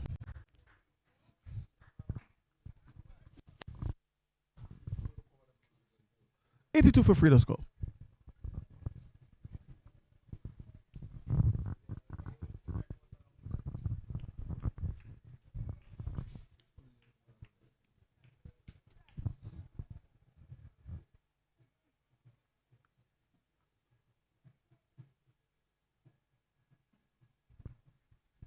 Mitchell will continue operations from the northern end. Desmond Mitchell has picked up the 1 wicket already and looking to, of course, pick up a few more, I'm sure, and put some pressure on St. Vincent and the Grenadines.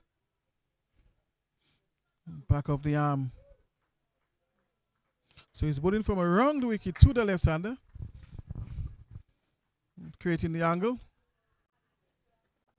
bringing the ball back into the lefty. Back of a length, and the batter is on the back foot. A lovely looking shot there. Found the gap, and they get 2. Well timed shot. You could hear it from the sound of the bat. And piercing that gap there between the man at point and, of course, the man at extra cover. Short extra cover. And beaten there again in flight. A sort of well up delivery, almost Yorker length, I would say. But playing over that delivery on this occasion. Mitchell, in search of his second wicket.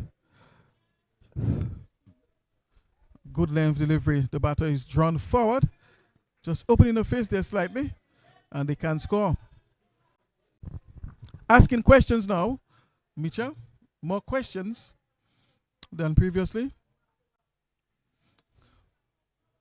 And challenging the technique of the lefty.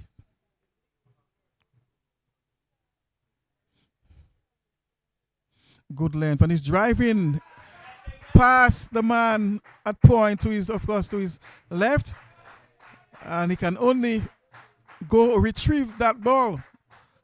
So it was an elegant looking stroke, well timed, all along the carpet for 4.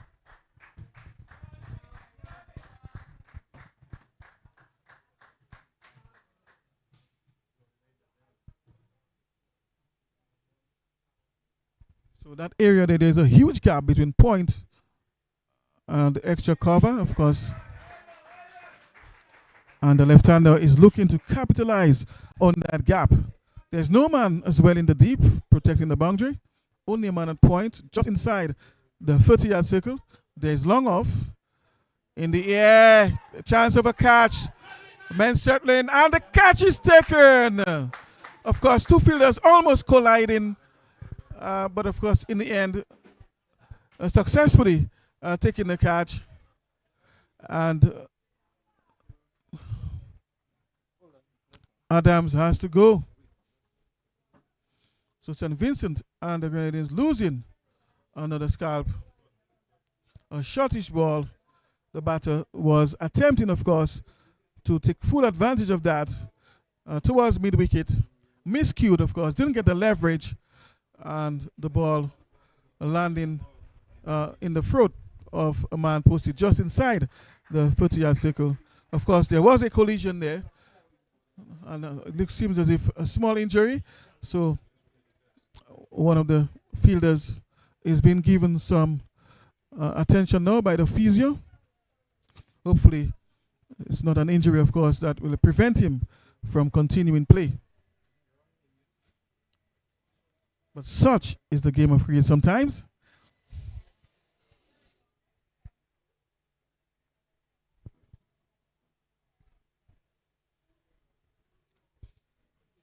And it seems as if he's back on his feet again. Perhaps not fully recovered, but it seems as if he will be good enough for play. Still with a limp, but he feels that he can continue. Jeremy Edwards, that is.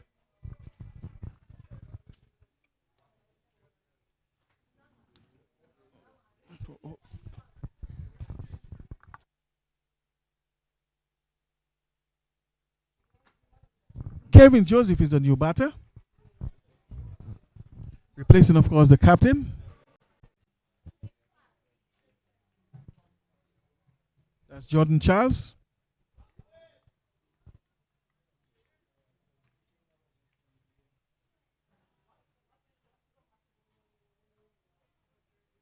As Hillier continues his work.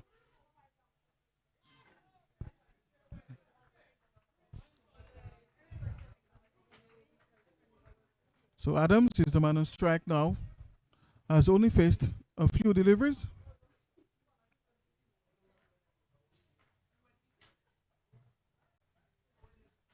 Has faced 8 deliveries so far. And of course he's joined by Kevin Joseph. So 2 new batsmen. Batsmen at the crease right now, 2 new batters. And so they practically have to start all over again. That's why it is so important to pick up wickets. In the air, towards long off, but there's no man in the deep here. And the ball goes all the way for half a dozen. So 6 more to Adams and 6 more to St. Vincent and the Grenadines. 95 now for the loss of 4. Of course, taking full advantage of this one. Seems to be a very strong lad. Giving it the full blade on that occasion there, and rightfully so. You have to take advantage of these deliveries. Hillier. This time the batter just guiding this one towards the gully region. And they will very quietly take one.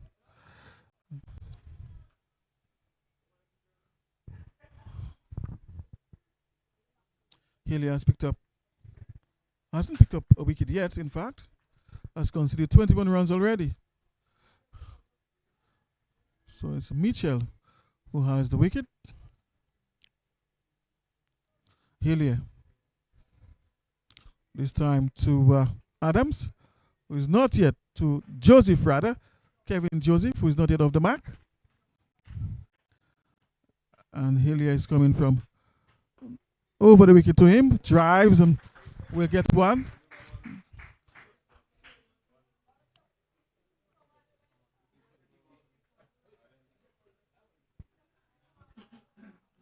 Of course, this single brings the right-hander into strike.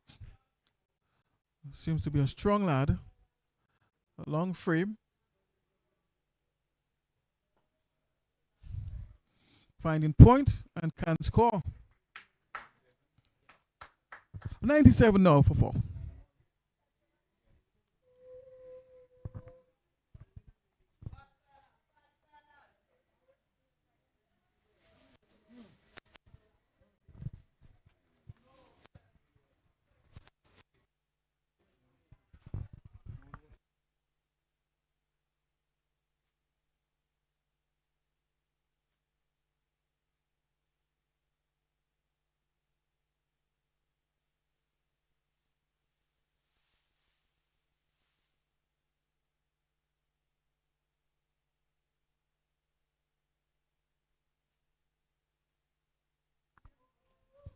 Mitchell will continue from the northern end.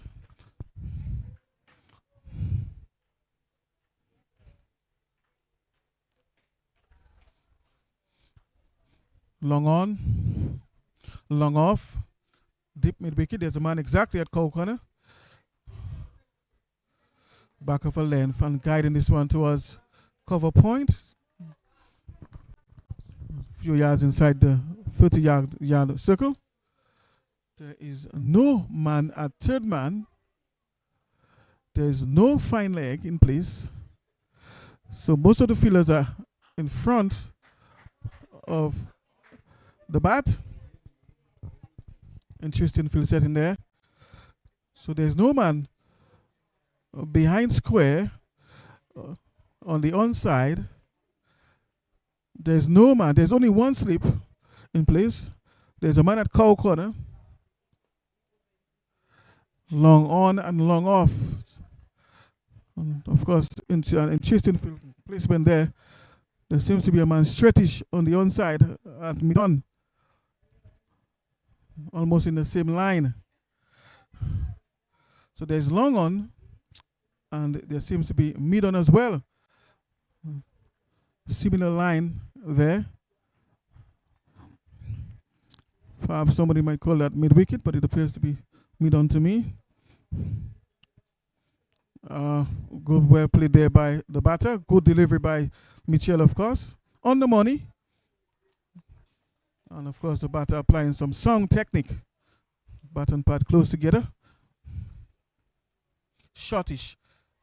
A bit aerial there on the back foot, but the batters will still get one towards the offside. That is the mid-off area. And this brings us, of course, to the end of the over. 1993 now for the loss of 4. So it's 25 overs bowled thus far. Remember, it's a 35 over match, reduced because of the weather and the playing conditions as well. And so which means that there are 10 more overs to go in this innings.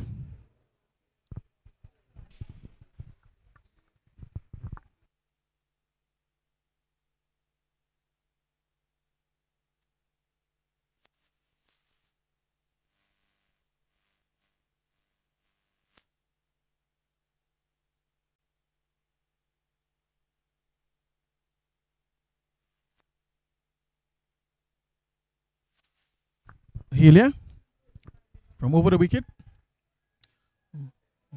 down the leg side, and of course it's going to be an extra to the scorecard of St. Vincent and the Grenadines.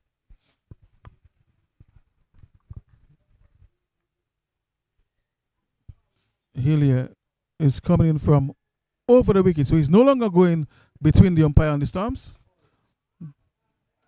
Driving from the inside edge this time, sort of a Yorker left delivery. Dragging this one slightly towards the onside. And they'll get one.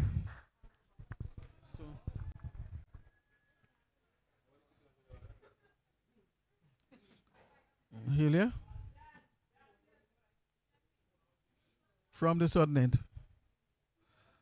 Shortish just outside the off stump, and the batter wasn't able to dispatch this one. Perhaps it was too close. It was a bit short. Flighted in the air, chance of a catch, the ball going just over the head of Helia, the bowler. Perhaps with a little more height, could have made that a cotton bowl situation, but that wasn't to be. Ball just eluding him. This brings the right-hander into strike now. The man with the power on the back foot, and he punches this one just in front of point in the deep cover point region there. Of course, they'll get a couple. 104 it is now for the loss of 4. Adams is on 13, and Kevin Joseph is on 3. Of course, Adams is the man on strike now. Hillier has not taken a wicket yet, and is driving hard straight to man, and the catch is taken. Powerfully driven, going straight to the man posted at mid-on, and taking a superb catch there. The ball stuck, and of course, the captain himself is the man who took that catch there. Superb catch taken in the deep. And of course, Adams is the man who went there for 13. So it was a powerfully struck ball, but the ball going straight to the captain, who made no mistakes there, as if the ball stuck in his hands. And Grenada, of course, is the happier team at the moment.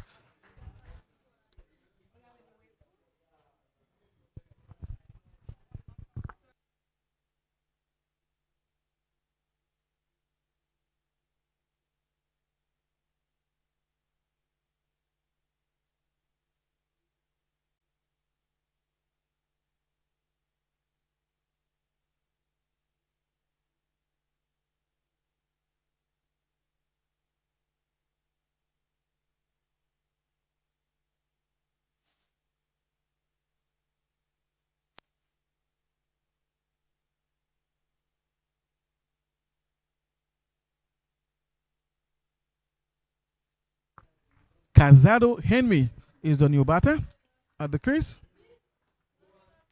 And of course, he's the man on strike as well. Has partnered Kevin Joseph. Meantime, Healy will continue. Of course, immediately causing some problems here to the left-hander. And the batters will take 2 runs on display. So a signal there coming from the umpire. Leg byes. And of course, this also takes us to the end of the over. So after 26, it is 106 for the loss of 5. So 5 wickets down for St. Vincent and the Grenadines. Remember, the story is that St. Vincent and the Grenadines won the toss, and they've chosen to bat first. Of course, the outfield was somewhat wet early this morning, but the pitch was still in fairly good conditions.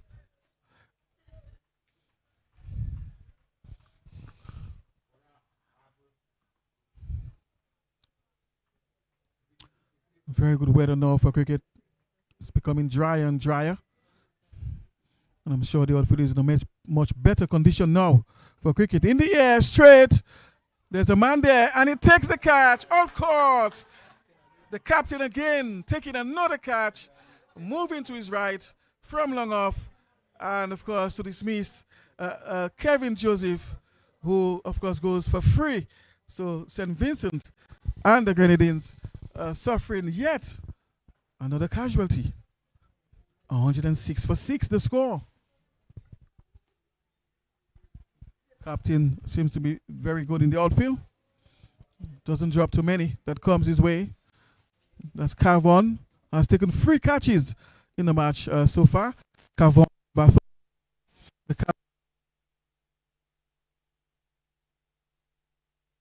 seems to enjoy his fielding.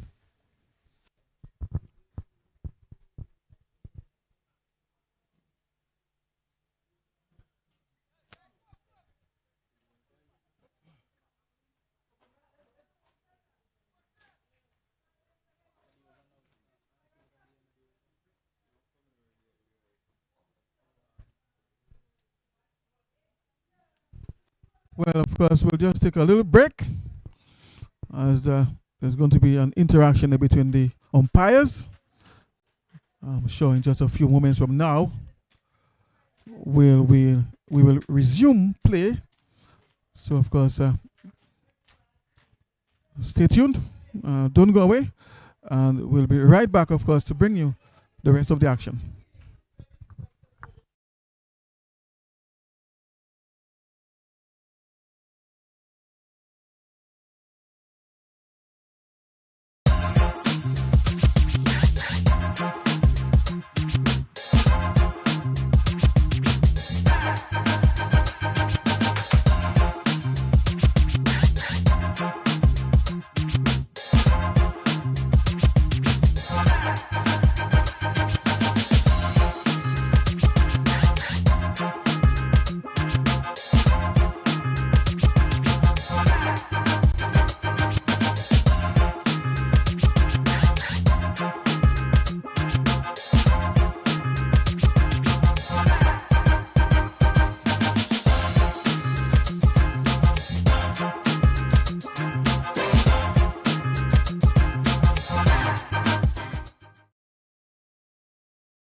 All right, we are back here at the Benjamin Spark. I was just coming from a little break there, a little water break. And Mitchell, of course, will continue his work from the North End. He has picked up 3 wickets already for just 10 runs in his 3.1 over so far. So Mitchell has been the nemesis so far of the innings of St. Vincent and the Grenadines. So he's been the man causing the problems with the new ball, or rather with the used ball as a spinner, leg spinner, bowling back of the arm. I haven't seen him produce that ball that goes the other way yet. Perhaps he has a straightish ball, but we'll have to wait and see. It's very likely he should have that straighter ball, that spins on straight, perhaps like a flipper. Mitchell just bringing the batsman forward. Very watchful, the right-hander. Of course, Douglas. LeBron is bitten outside the off stump. Good leg spin there. Getting some purchase and a little bit of bounce as well. Going past the outside edge. One slip is in place. There's a man at point, just behind the arm at point. Flighted delivery, and the batter is driving towards deep cover. Vacant area, and of course they will capitalize with some runs. 1 run short, signaled by the umpire. So somebody not deep in fully into the crease. But it was a splendid looking shot there by the right-hander. Just taking advantage of that space towards the cover, the deep cover area.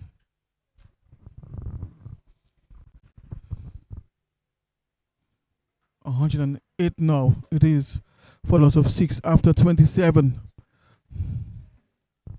So LeBron Douglas is the new batter in, who has joined Henry.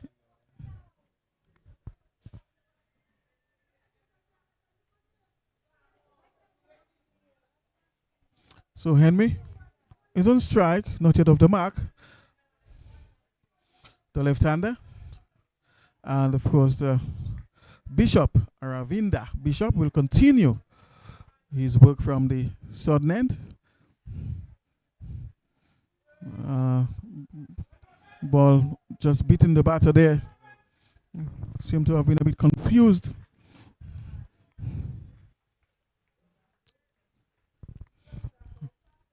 Bishop bowling the off spinner now from around the wicket to the left-hander.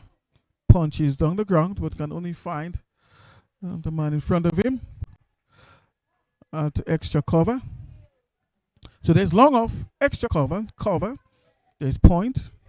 There's a man in the gully. And batters are looking for a quick single and they'll get it. So of course just looking to capitalize there. Keep the score ticking over, and rightfully so. Picking the gaps. Of course, to the right-hander, there's long on, long off. There's point. There's extra cover. There's a man at fly slip, it appears to be. So, well, flighty delivery. And the batter just respecting that one there on the front foot. And they can't score. So, Bishop, of course, looking for a second wicket. Flighty delivery, and he's driving hard over the bowler's head. And it's dropped. The ball going over the boundary, it appears, for 6. And it is 6. Flighty delivery. The batter having a go. Of course, the ball going straight to the man posted down there at long off on the boundary. Landing on around the chest area. And the ball bouncing out of his hands and landing over the fence for 6. Unfortunate there for Grenada. Really should have taken that catch. A chance of a run out, and he misses, of course, the ball going through there. And the batters, one of the batter, the one approaching the end, of course, almost got run out there. The keeper himself attempting that run out. Missing and allowing the batter, of course, to get back home safely. 116 now for 6.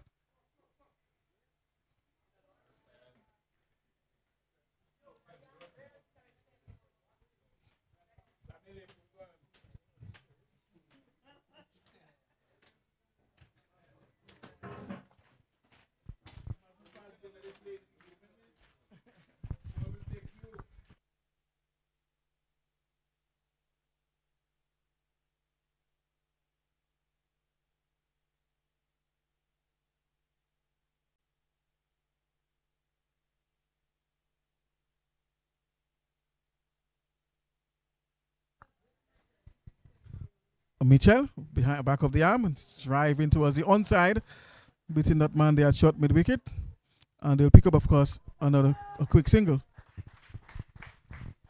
Just hitting against the spin there on that occasion, getting close to the pitch of the ball.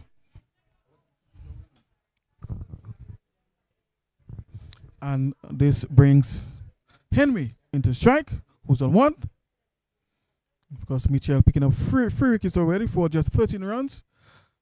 Back of the arm. This one drifts down the leg side. So getting some purchase there, but the line wasn't quite right.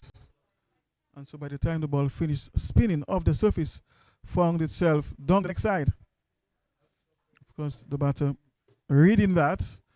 And this time he's driving in the air over short mid-off, of course, but long off. Of course, makes up for that and does some cleanup work down there. And the batters will get just a value of 1 for that stroke. This brings the right-hander into strike. Mitchell looking for his 4th. 3 wickets so far. This time just pushing this one towards a short mid-wicket and they can score. 119 it is for 6. Mitchell from over the wicket. Good length ball. And the batter is brought into defense again. Can't score. Mitchell. And again, punches on the back foot and can score towards the offside. So Mitchell has been keeping on the batters relatively quiet with his leg spin, back of the arm leg spin. Really, and that's the end of the over. 119 for 6 after 29.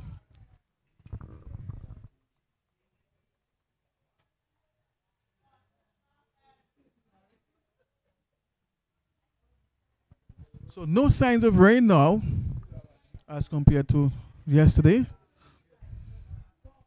And the park is relatively dry enough for play. The pitch is very dry at the moment.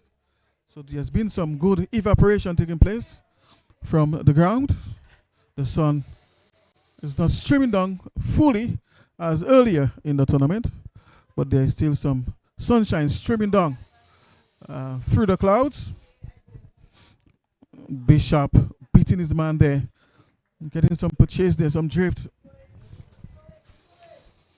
And the batter was beaten. All ends up. Bishop picked up the one already. He's into his 7th over. Driving towards the onside, but can't beat the man at short mid wicket. Moves to his right quickly.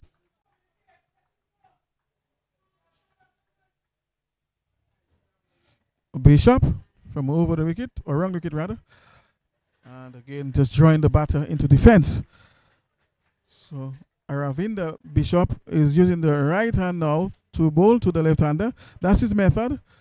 So he uses the right hand to bowl to the left-handers and the left hand to bowl to the right-handers. And this time just working this one towards the onside, down there. And the batters capitalized and took 2. Of course, the fielder was just fumbling a bit, just a delay there. And very keenly, the batters, of course, realized that and took the second round. So really should have just thrown that in as soon as it got to him. Bishop, flighty delivery, and again he works this one towards the onside, towards mid-wicket. The man on the fence does some cleanup work.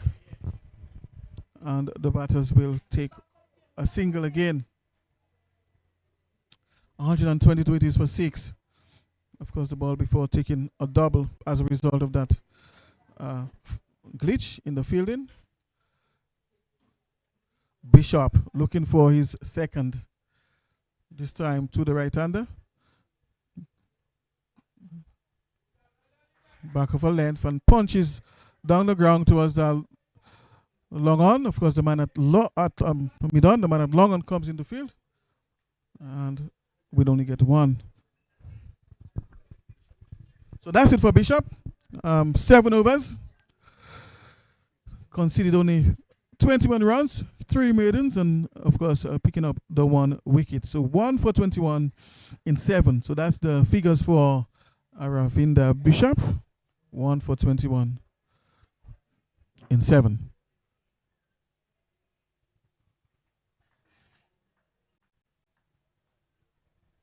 Meantime, Mitchell will continue, and of course, in search of his 4th wicket, has already picked up 3 wickets. Just looking to clean up the innings of St. Vincent and the Grenadines.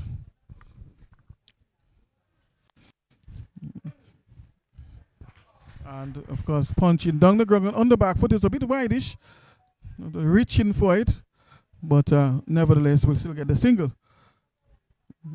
The captain, of course, was brought into play there from the boundary at long off.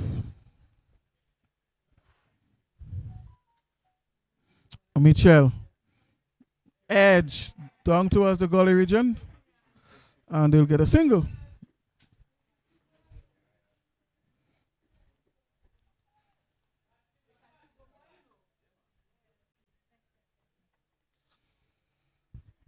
Mitchell,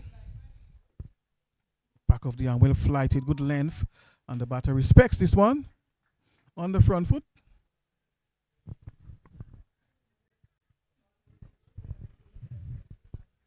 Mitchell again, good length ball, not as much turns, but it was straightish on about the stumps at good length, and the batter respects that this time on the back foot, pushing forward towards mid wicket, and the batters will scamper through for 1 126 it is for the loss of 6 at this stage. The left-hander is brought into strike. Mitchell shortish, and the batter is on the back foot, and they can't beat the fielder on the offside.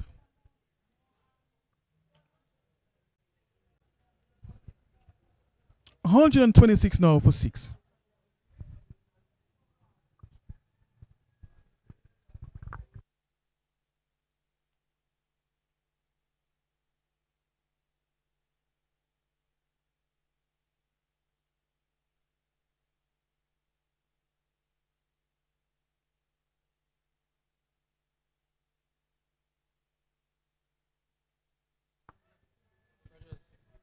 So 4 more overs left in this innings of St. Vincent and the Grenadines. Remember, this is a reduced 35 over match. And St. Vincent and the Grenadines, of course, won the toss and decided to have the first knock. And currently 126 for the loss of 6 wickets. Just 4 more overs left, and I'm sure they'll try and capitalize and try and push the score. So I'm sure that must be the conversation or the discussion just a while ago between the two batters. Of course, look to push the score from here and perhaps try to get up to the 160 mark thereabout in the remaining 4 overs. And this one is worked away towards mid-wicket, and the batters will take 2. Good running and good fielding as well in the dip at mid-wicket there. Good throw. So good all-round cricket by both teams. The off-spinner, flighted delivery, and he's driving hard down the ground, but will find long off and are restricted to just a single. So it was a hard shot, but just can't beat the man in the deep on the boundary. That's long off. But I'm sure both batters will be looking to really blaze the grass here from this point onwards. And of course, the batter is beaten there in flight more than anything else. So he was bewildered by the flight of the delivery, almost losing his balance and getting stumped. The off spinner short outside, the off stump wideish, and the signal wide.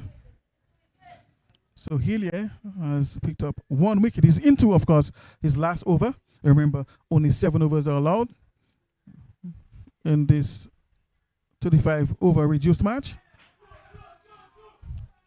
So off the inside edge towards backwards square leg, and the batter will take a couple. 1-run shot again, signaled by the umpire. That is Dangoben, Lenny Dangoben. Of course, he was close to the play there at square leg.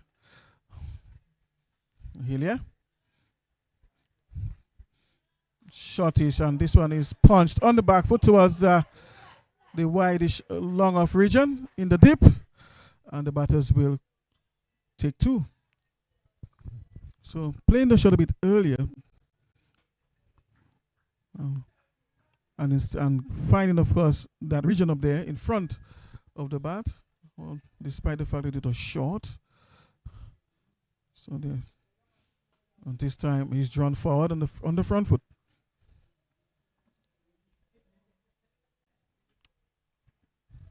$133 for 6, the score. And of course, that's the end of Hillier's spell of 7 overs. No maidens, conceded 34 runs and picked up the 1 wicket, had an economy rate of 4.9. So 1 for 34 in 7. So that's the bowling figures for Shamel Hillier. So he has come to the end of his bowling spell.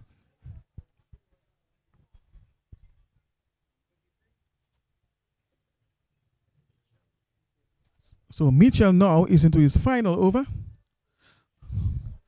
The leg spinner, who has picked up 3 wickets so far. So he's into his final over. Desmond Mitchell, the leg spinner. And this one is connected, and no one is able to field this one. Out of the ground for the maximum. 6 more. And of course, that was a no-nonsense shot. The ball came in his arc and giving it the treatment. And that takes, of course, Douglas to 21. 139 for 6 the score. So just looking to open up his arms right now, use the long handle, as it were. And rightfully so. Of course, he really needs some more runs at this moment. And this time comes forward. So although he's looking to push the score, it appears that he's still been selective. Back of the arm. And he goes over the fence again for the maximum. Low full toss. And of course, giving it a full treatment all the way for half a dozen. So taking advantage, of course, of the boundary scoring opportunities. And of course, getting the maximum on the last 2 deliveries. And rightfully so. Of course, they need some more runs now. 145 it is for 6. Shortish, and just looking for the single. And they'll get it. So, milking the bowling, picking the gaps, taking the quick singles. And whenever the opportunity, of course, to clear the fence presents it themselves, of course, he capitalizes. So, a very good approach there by the batter. Gives it the full treatment whenever the ball comes in his arc. And that is required more so than ever before. Of course, they need some more runs to post a strong total on the board for Grenada. Mitchell got a little bit of a roughing up there in his final over. Of course, the batters again taking another quick single and putting some pressure on the fielders. So Mitchell, who has bowled quite economically, was ruffled there in his last few deliveries. Of course, that's going to be his final delivery in his 7 over spell. Let's see what happens with his last ball. And, of course, it's a dot ball. So that's the end of Mitchell's spell. So picking up 3 for 32 in 7 overs. So 3 for 32 in 7 overs. So that's Desmond Mitchell. That's the end of his spell. And going for only 4.6 runs and over. But, you know, I think that was a decent enough spell by him, despite the couple of sixes that he was struck.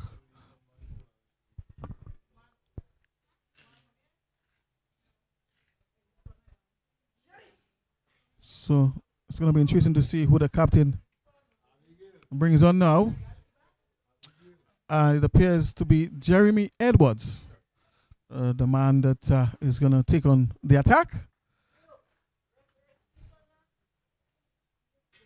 So we are coming to the end of the innings of St. Vincent and the Grenadines. They are currently 147 for 6. Just approaching now, just 3 runs shy of the 150 mark. And of course, Henry, who's on 10, is the man taking his guard now and is on strike. Left-hander. So Edwards, of course, comes back into the attack, having bowled 5 overs already for the 1 wicket. Left arm fast medium, and this one is whipped towards the onside, towards mid wicket, effortlessly, very easy shot, and this one sailed away for 6. As easy as you like, very risky shot, just flicking this one all over the fence for half a dozen. Of course, the bowler just missing his line and length, of course, and the batter capitalizing on this one.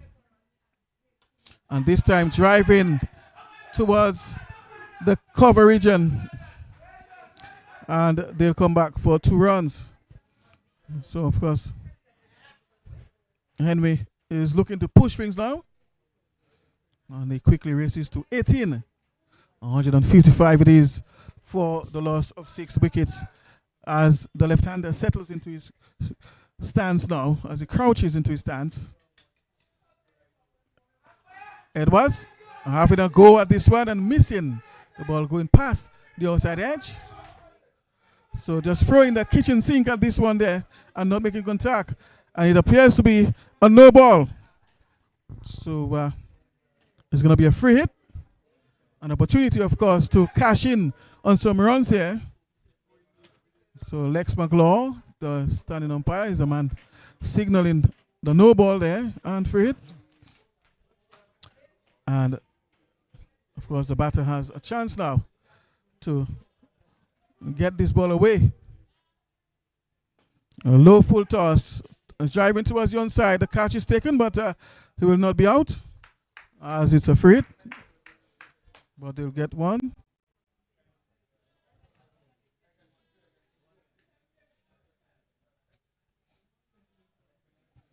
So Henry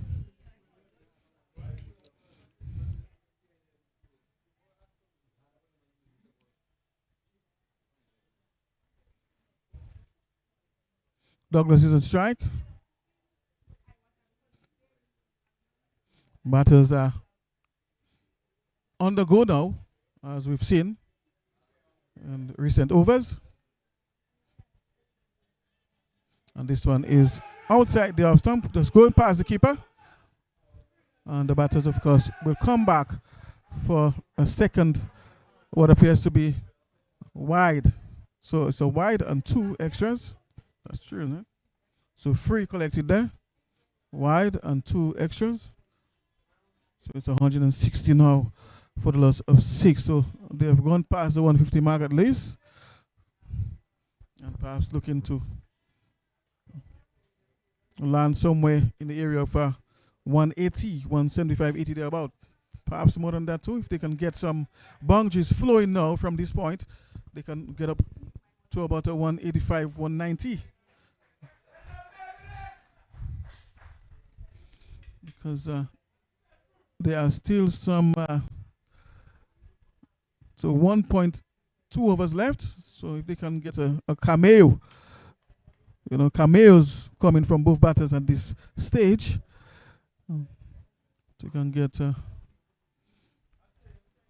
some boundaries from this point. Of course, you can add another 20 runs from here. That would be perhaps a decent enough score. Henry charging in from the southern end. Back of a length. He's driving. And the ball falling in no man's land. And they'll get one. Not quite timing this one. The ball hitting high up on the bat. And of course going over the head of the man posted at short mid-wicket there. Of course the man at long on was attempting to also take the catch. So both men converging on that ball. But the ball, of course, falling between them. This brings the right-hander, Douglas, into strike, who's on 29 already of 25 deliveries. Anyway, and he's looking to drive there. The ball not going very far. Inside edge. And the batter will take a single. So with this, it's 163 for the loss of 6 after 34. So one more over left. 163 for the loss of 6.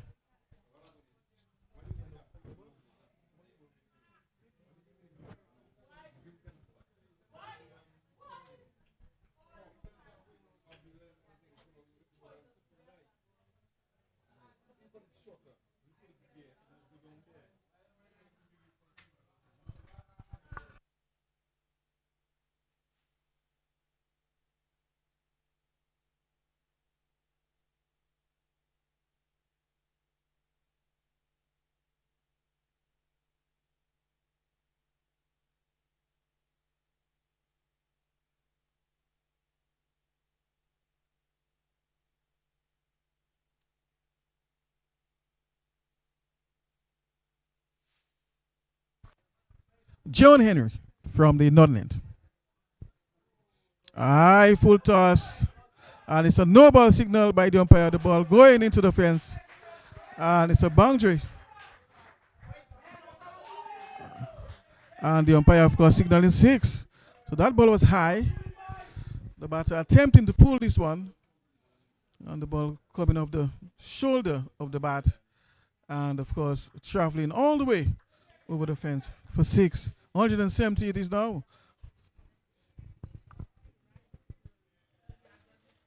Douglas, he's the man on strike. He's on 35 now. And Henry,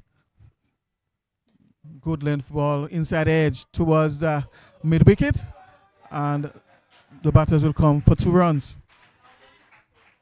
So they're having a go now, the batters. And rightfully so. This is the final over.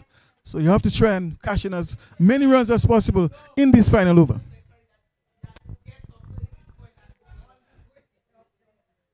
Henry from the northern end over the wicket. Driving, not quite timing this one. The man on the boundary, the captain, moves into field and, of course, restricting the batters to just 1. Captain Cavon Bartholomew doing some good work there and discouraging, of course, the batters from taking the second run. So very good fielding there by the captain coming from the boundary. But both batters are on the go now, just looking for boundaries and runs. Driving splendidly all along the carpet, but towards the long off, and they are attempting the second, and they will get it. Of course, very busy at the moment, and turning even 1s into 2s, as we've just seen. And rightfully so. 175 for 6, as the medium fast bowler makes his way into Henry. Henry is driving again to the man near the wicket, and even that they could not prevent. So it's another run. It appears to be Wickham, the fielder.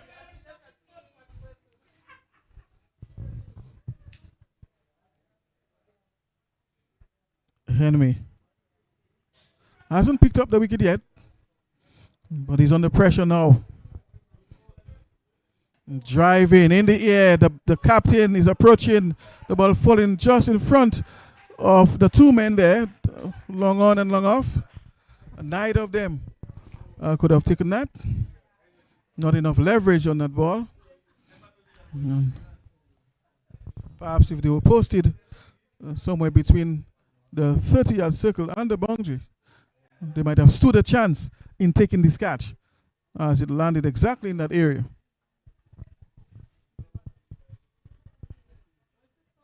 A low full toss, and he's working this one towards the onside. And of course, they'll come back for a second. Misfield there on the pitch, and the batters will cross for another run.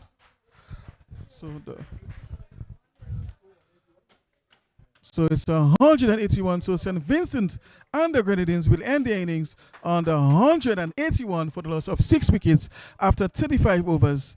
Of course, Henry getting 23, and we cannot forget Douglas, who had a decent cameo there, 44 of 32, really impacting the scorecard of the innings there for St. Vincent and the Grenadines. So that's the end of the innings of St. Vincent and the Grenadines, and you could hear, of course, the applause coming from the dressing room of St. Vincent and the Grenadines. They are quite pleased, of course, with the way the batters towards the end went about their innings, really, jacking up their total to something that is decent enough. And I'm sure they will feel that they will be able to defend that score against Grenada. But we will have to wait and see, of course, how the second half of this innings unfolds, as Grenada will be making their way towards the middle, of course, to try and get those 181 runs. So 182, of course, for victory. So, well, we will take a short break.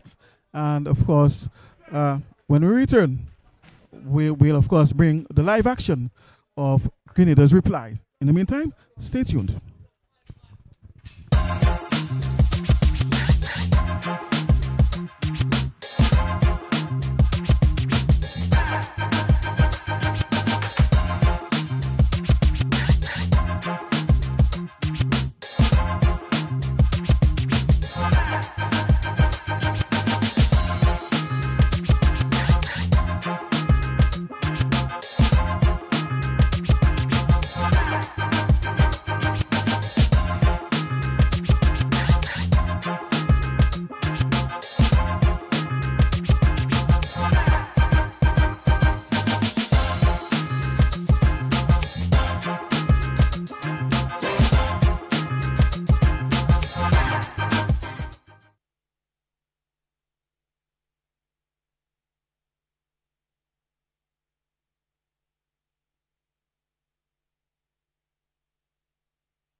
Back here at the Benjamin Spark, of course, to continue the second half of this match between Grenada and St. Vincent and the Grenadines. St. Vincent and the Grenadines, of course, posting 181 for the loss of 6 in the allotted 35 overs, which means Grenada will need 182 for victory. Opening the batting for Grenada, Carvon Bartholomew, the captain, and Charles.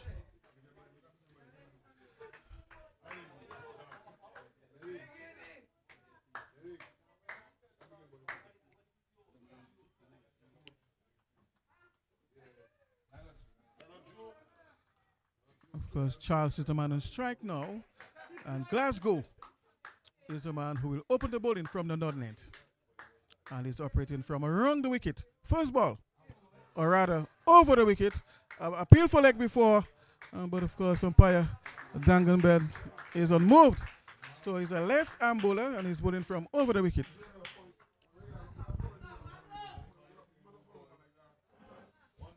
So first ball, of course, and already posing difficulty to the batter. Rapid him on the pads. Seems as if it was a Yorker length delivery, well up, actually pitched up, and allowing the ball to do the work. But of course, he survives that delivery. So Glasgow,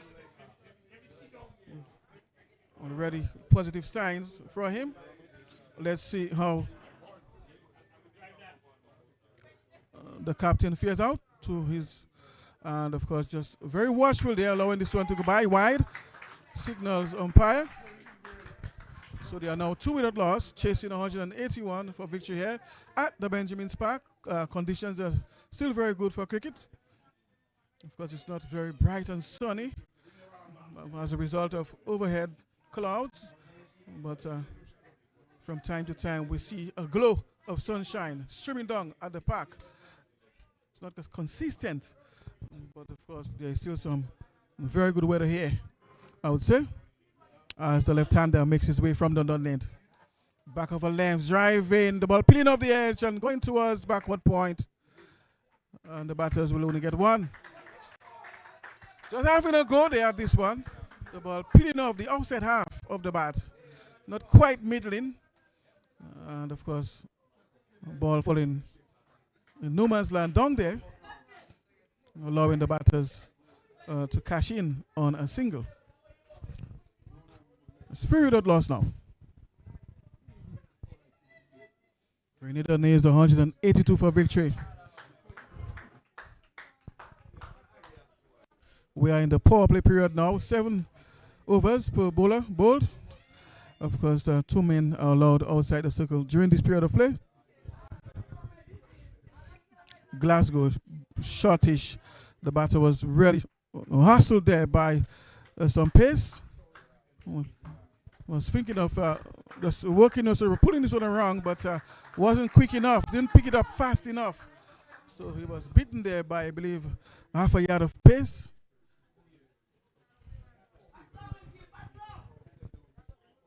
And of course, this brings the captain, Carvon Bartholomew, into strike, the right-hander.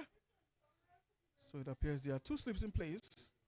There's a third man in the regular position, point. And the captain is in defense there, bat and pad close together. And they can score.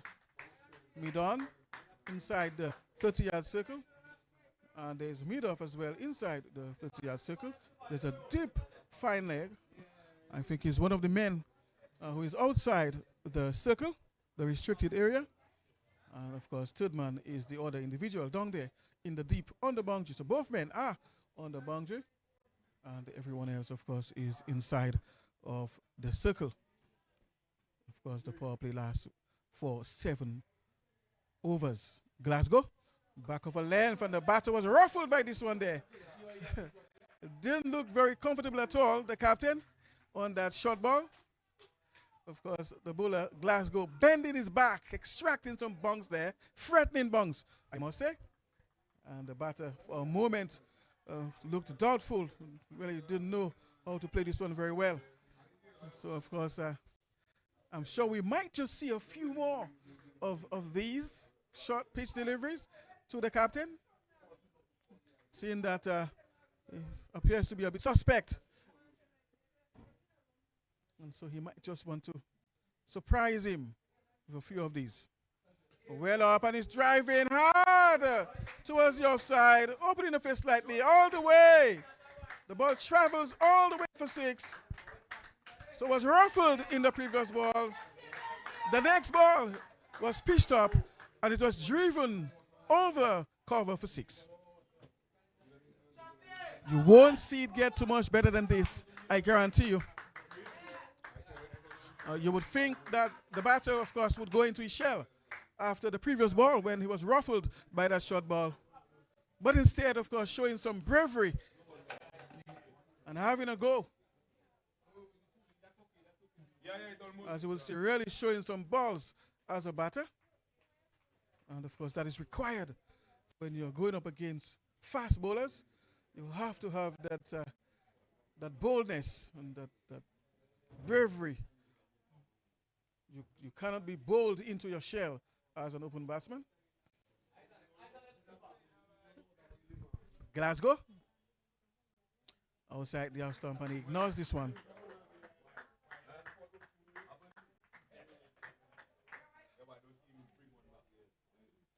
We lost the score.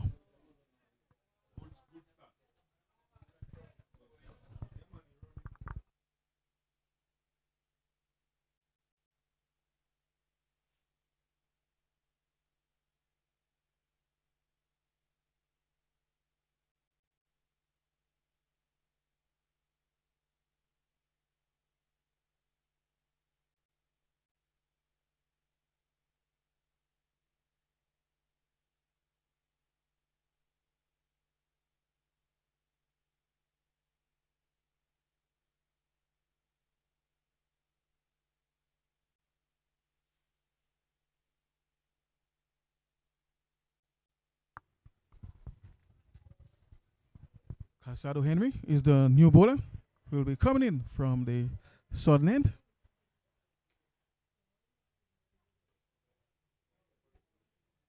And of course, Rakim Charles is the batter to receive. He's already off the mark on 1. Of course, this pair just looking to give the team a good start, good foundation, set a good foundation.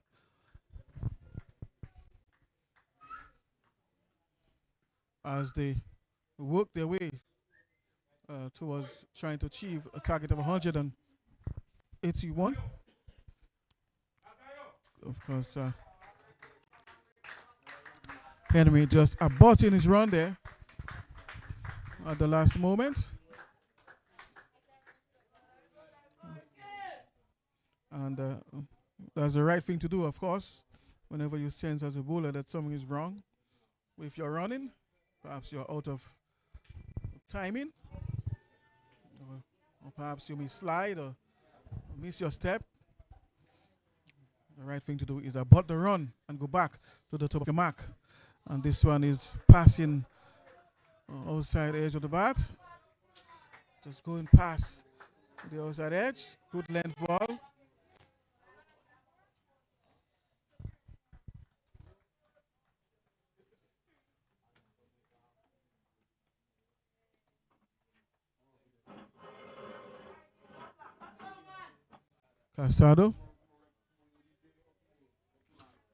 Casado Henry charging in from the southern end.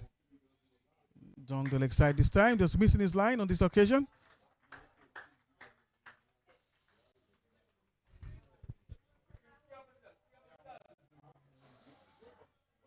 And of course, the batters having a little conference in the middle.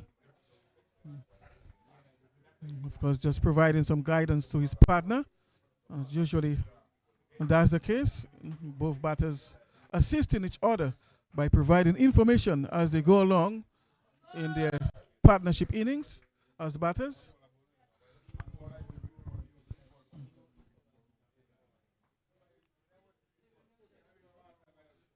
Casado. And this one is driven square. Misfield. And 2 is the call.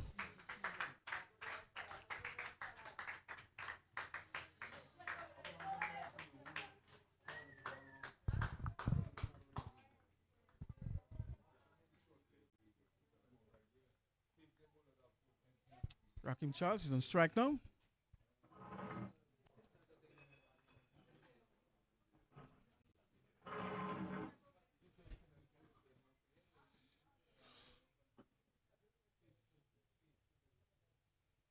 Casado, Henry. Shot, and he's pulling, not quite getting hold of this one, and he's out caught. This one coming off the gloves. Bitten by pace, of course. Short pitch delivery. The batter not getting hold of this one. The ball coming off his gloves. And a very, very easy catch for the keeper. Grenada losing their first wicket. 11 for 1.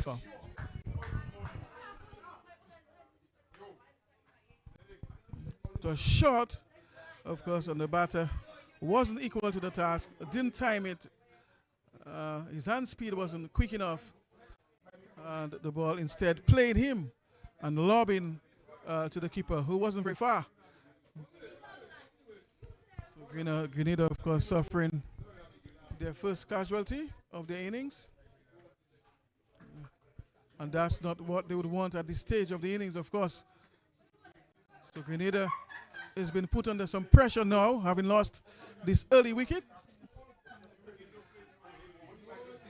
So already their number 3 batter is at the crease. And that's Jordan John. So already Jordan John has to make his way to the middle to join his captain.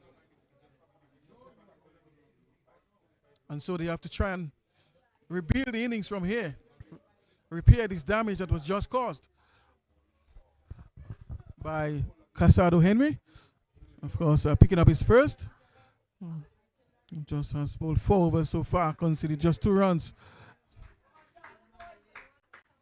So Grenada now has something to think about. Of course, they need to repair that damage.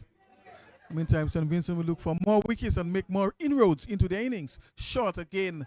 And this one goes to the keeper. Outside the off stump. So he's bowling some short pitch deliveries. That's Casado Henry. He seems to have some good pace as well. But he's attacking the batters with short pitch deliveries.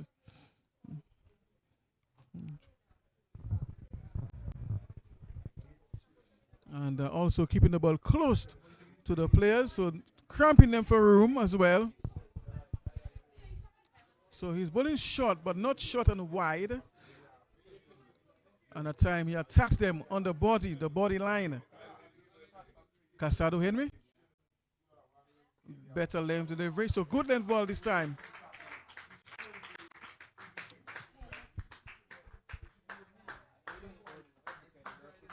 So after 2 overs, it is now 13 for the loss of 1.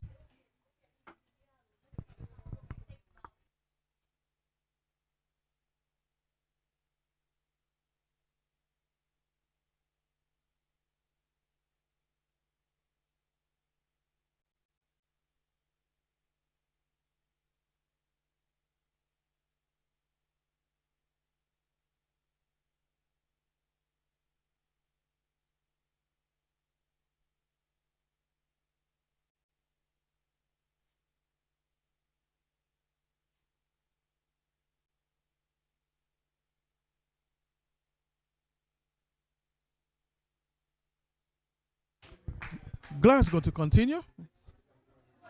Of course, he has bowled 1 over so far of the 2.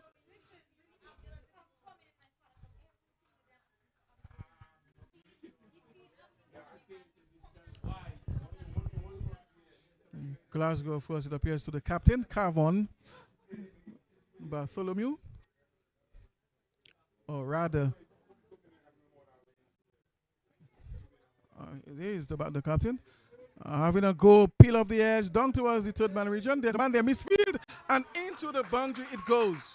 Unfortunate for St. Vincent and the Grenadines. A ball that really should have been fielded. And the ball trickled into the fence as a result of poor fielding, I must say, on the fence at 3rd man. The batter, the captain, of course, having a go. The ball peeling off the edge and rushing down towards the 3rd man region. And of course, fortunate for him getting a boundary. So the captain, of course, is already showing his intentions. He's looking to have a go. He's not going to remain there and block or allow balls to go by. But he needs to also apply some discretion. Not every ball that will go to the boundary from the edge, as we just saw through third man. So sometimes the ball will go straight to hand. So he has to be a bit more selective as to which ball he's going to attack. And a very good delivery there by the left arm fast medium bowler. That's Glasgow. Elron. Glasgow.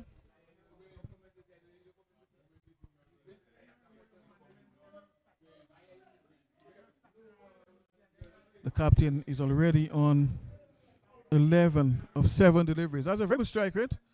And that usually is the case for Bartholomew. Usually has a good strike rate. And this time on the back foot, but straight to man. So he's looking to push the scoring. So his motto, his mentality is runs first, then defense. So that's the impression I get of the captain. So he's looking to score first. And if he can't score, he will defend. So it's not like I defend my wicket first and then try to score. No, his philosophy is I look to score first and then defend. Very good delivery there by the lefty. Squaring up, of course, Bartholomew. The ball is striking him somewhere just above the groin or on about the groin area. I suspect the ball must have smacked into the box. That sound coming from the box area. Lucky for him, he is not in pain. So perhaps is it high up on the box?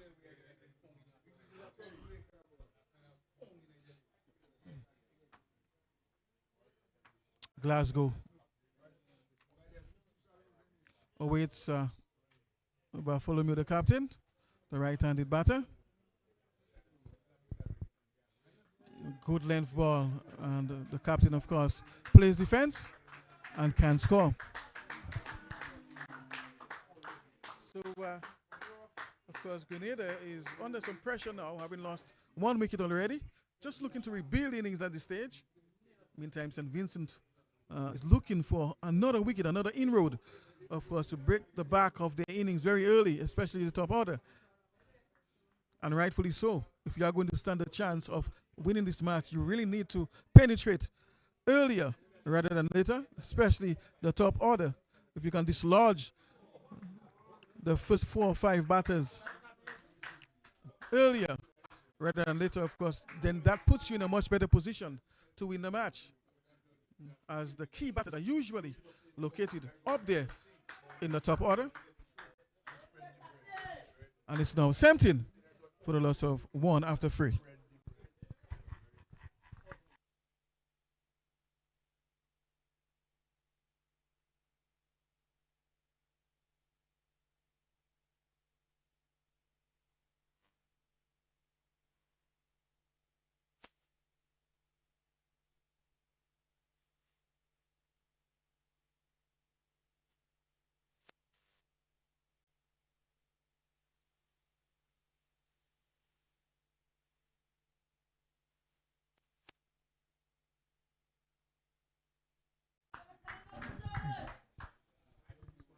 Casado continues from the south end.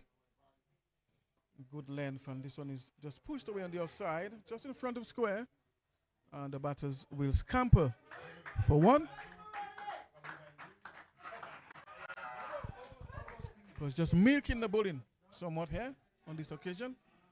When the boundaries are not coming, of course, you have to be able to, as a batter, take advantage of the gaps, pick the gaps, nudge the ball on both sides of the wicket, and of course pick up the singles. Keep the score ticking over.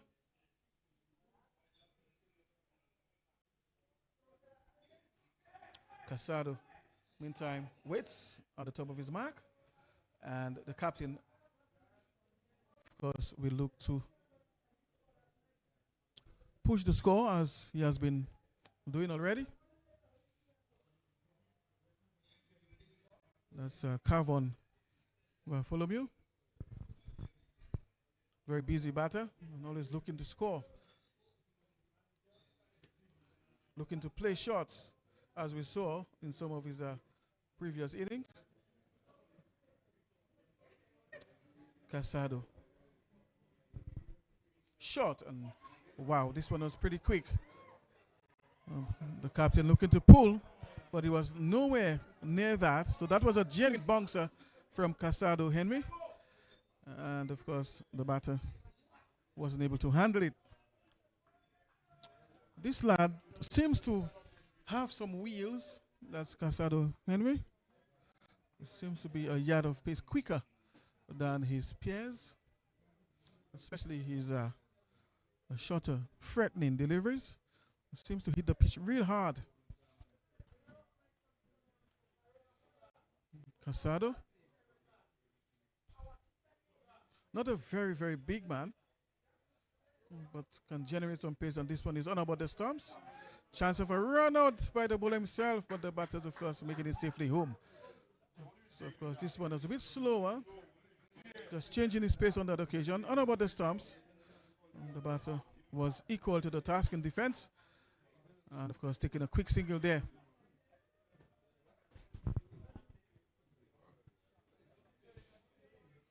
Yeah, very cool now, cool atmosphere here at the Benjamin Park. As a result of the overhanging clouds, it's a bit hazy. You could feel the breeze coming in from the west as well, the northwest. Casado again aborting his run there on this occasion.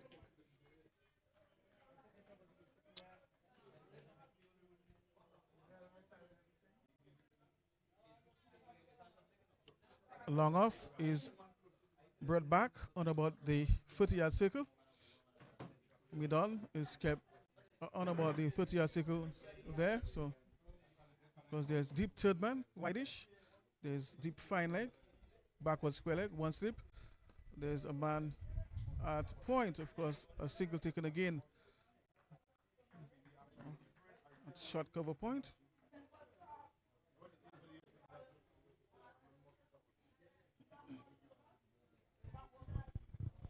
So not many fielders in the covers at the moment. So there's mid-off, there's point. So there's a man posted somewhere between cover and extra cover, more towards extra cover. Back of a length in the air. He's driving on the front foot. And third man wide is brought into play. One more to the scorecard. So they move to 21. 21 it is for the loss of one. Of course, Grenada chasing 181 for victory here at the Benjamin Park.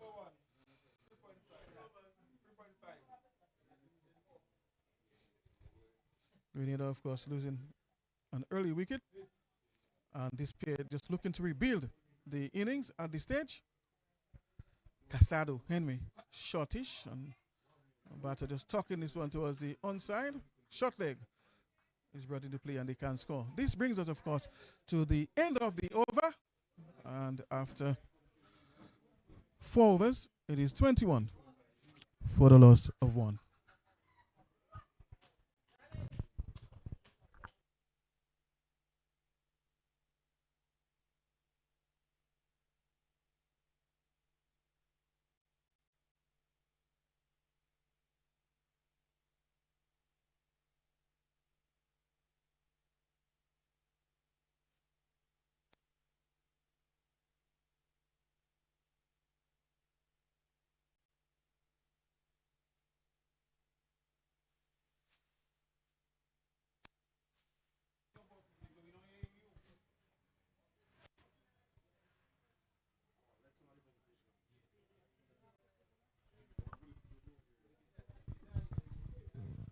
Glasgow to continue from the non-end. And it's bowling, of course, to the captain, it appears. Left arm fast, medium. And he's bowling from over the wicket to the right-hander. Good length, and he's just carving this one aerial, of course, towards the third man area. He has to be aware of the fielders down there as well. There's a gap there between first slip and point. So, of course, the captain is well aware of the field setting. Third man is deep on the boundary, but he has to ensure that he doesn't play it down his throat. Because remember, he's walking in. So he has to be very well calibrated in his stroke play towards that region. And the batter is beaten there. Good length ball going across him there from the left arm.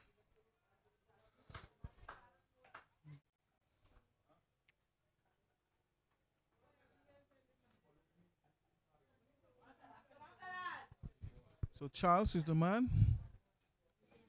Of course, Jordan John actually, pardon me. So Charles was the opener who went already. So Jordan John is the man on strike. Drive in, but straight to man, and he's out caught. Near the wicket, on the offside, of course. There's a man posted there in the cover region, and he could only find him. And that's the second wicket down for Grenada. 22 now for the loss of 2.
JB Wickham, of course, joins his captain.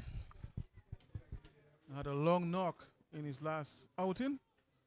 Jamie Wickham. So his team is in trouble now. Of course, I'm sure they would want him to spend some time at the crease, but push the score along. I think that was the drawback to his innings, the last innings that he had, where he scored some 20 runs thereabout with 60 deliveries. Very low strike rate of 29.1. Edge and towards the gully, the ball falling short of that man there. So already finding the edge there. Of course, Wickham looking to play through that area. So Wickham scoring 18 of 67 delivery, to be more precise or accurate. It's 18 of 67, a strike rate of 26.9. So 18 of 67 deliveries. That was his last knock. That's Jamie Wickham. He would want to better that. He would want to improve on this in this match. And Wickham is in defense. So he would want to, just push the score a bit more than he did in the last game. At least try to get up anything between 60 and 70% strike rate.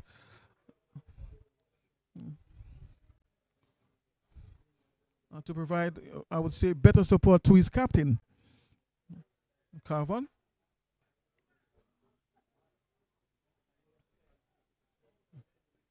Of course, Carvon himself falling for 49 in his last knock against Dominica.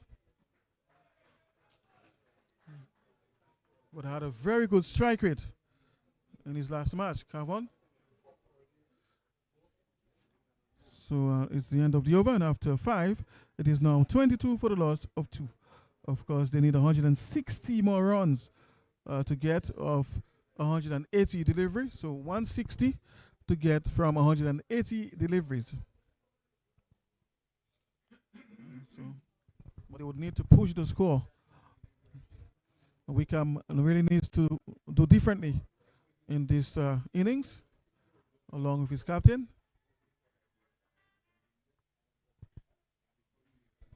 The captain, meantime, is on strike, facing Casado. Henry was really produced some good pace here already and threatened some of the batters of Grenada. He has ruffled some of these batters, slower delivery. The batter picking this one and driving towards the onside, and they'll get a double.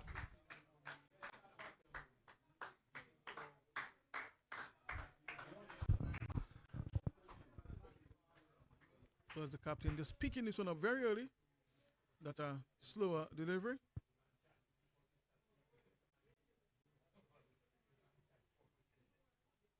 And of course, this brings him back on strike. Let's see what Henry has up his sleeve this time. Good length, and he's belting this one away towards the offside, all the way for 6. On the back foot, caught in, over point, ferociously, with disdain, I must say. And that ball went there in no uncertain way over the fence for half a dozen. The captain again is showing that aggression that he showed in the last match. So that seems to characterize his sort of knock. So that is typical of Carvon Bartholomew. He'll be looking, of course, to belt you around at every opportunity. And when he hits the ball, it stays heat. We saw that in his last innings of 49 against Dominica. And today, again, we are seeing signs of that sort of aggression. His partner, on the other end, needs to really as well improve his strike rate. He cannot produce that strike rate that he produced the last time, because that's only going to put pressure on his captain. So he needs to remove some pressure from his captain by upping his strike rate, by picking the gaps and just keep the score flowing. Henry. Short, and he's belting this one up over cover, and it went for another 6 more to Bartholomew and 6 more to Grenada. Not the most orthodox shot, this one. Almost like was baseball, so to speak, over cover. But such is the power of the lad, the little lad. He's not a big man in stature. Physically, doesn't appear to be much, but I can tell you something. He really has some power. Really exploded off his bat as that ball disappeared over the fence. So the captain, of course, continues from where he left off in his last innings. And already he's on 28 of 18 deliveries. So the captain is really motoring on now and really looking to take the St. Vincent bowlers apart. Short, and this time he just allows it to go by. So Casado goes back to his bouncer that we saw earlier in his spell, in his bowling. Because realizing that the captain is in no nonsense mood, of course, goes back to his threatening delivery to try and restrict the captain and possibly get him out, because he's appearing to be a very dangerous player right now for St. Vincent.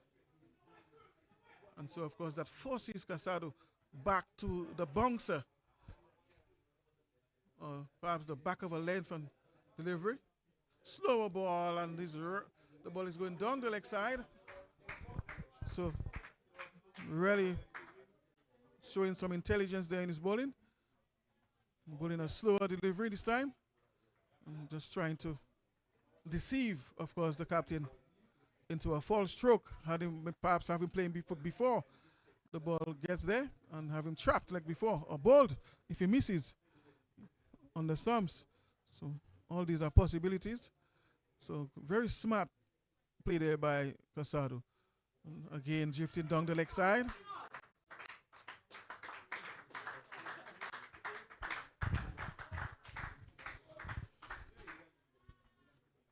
Casado was put under some pressure there and hit off his line by the boundaries. So psychologically, of course, the captain is having the better in this contest between bat and ball, between Bartholomew and Casado.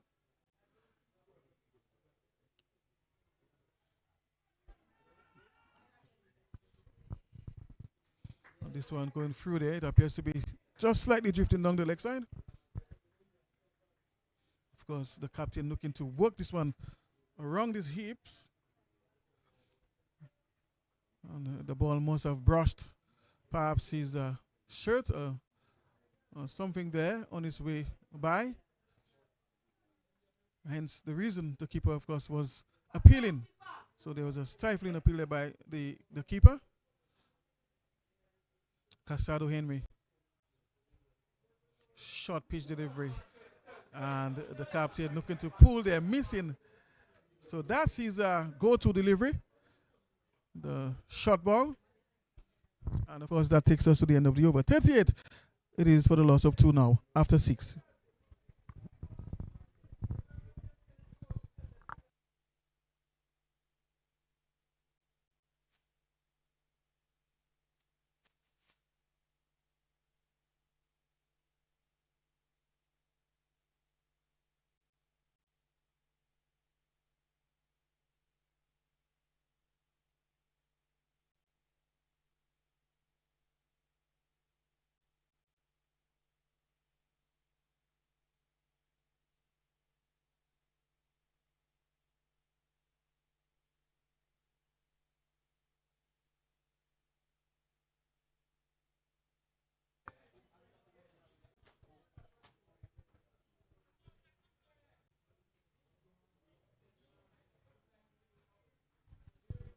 Jamie Wickham to receive strike from the southern end.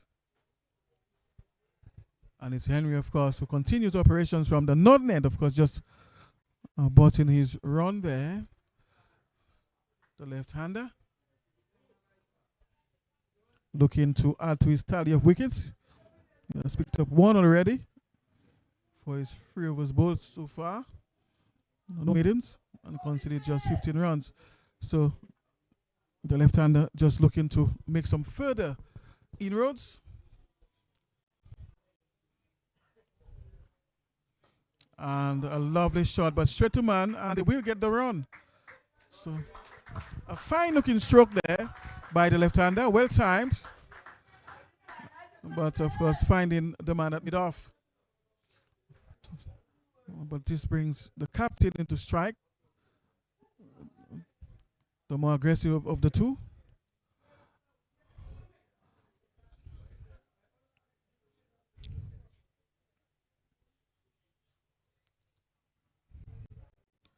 And it seems as if the left-hander, that is Glasgow, is posing more difficulty to the captain, who has already unleashed, as we saw, the boundaries.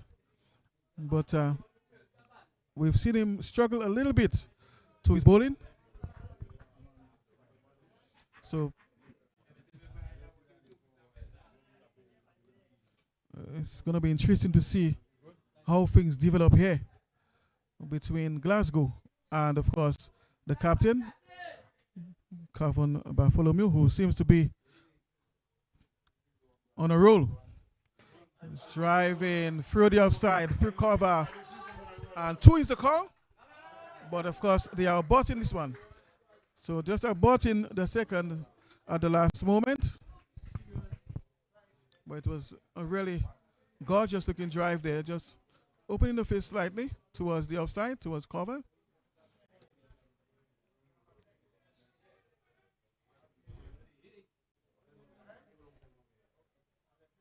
Wickham, of course, is brought back into strike, the left-hander, Jamie Wickham, that is.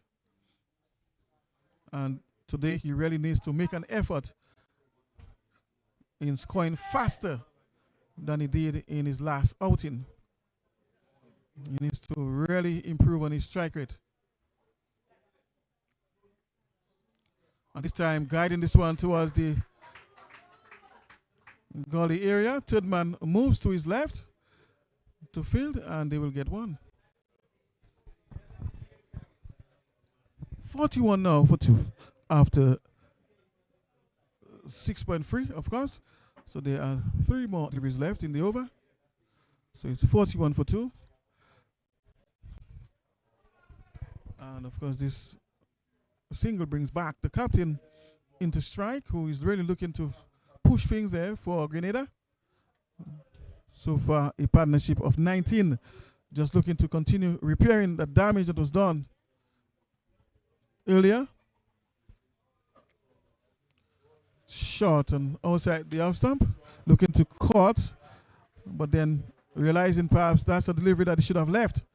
As you see him rehearsing what he should have done, allowed that ball to go by instead of risking it, putting his bat in harm's way.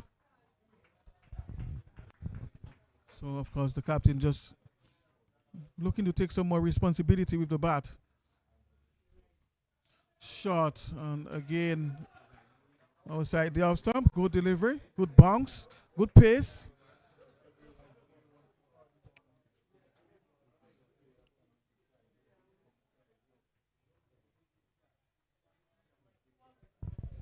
Glasgow, like I said earlier, is the bowler who seems to be posing more difficulty to the captain. So he's certainly somewhat of a challenge to him. Needs to concentrate and make the right decisions to Glasgow.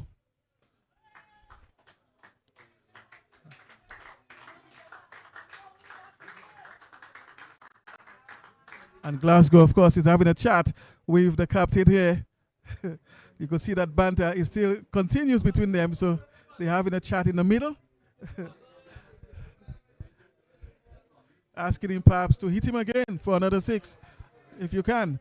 But that's the end of the over. And after 7, it's 41 for 2.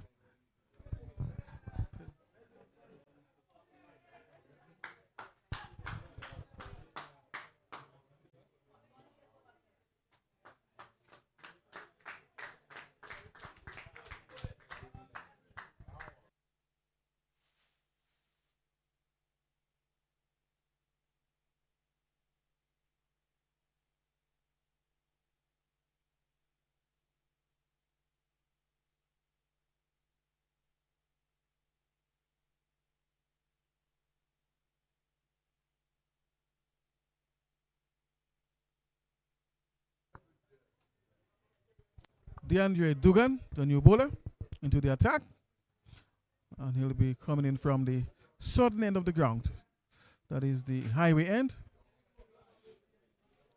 And of course, Wickham is the man on strike, the left-hander, the bigger of the two.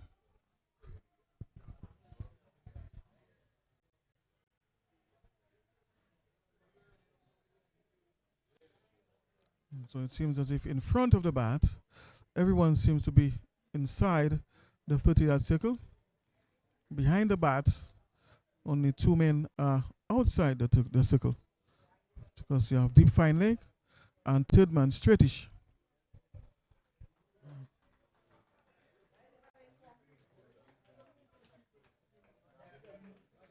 Of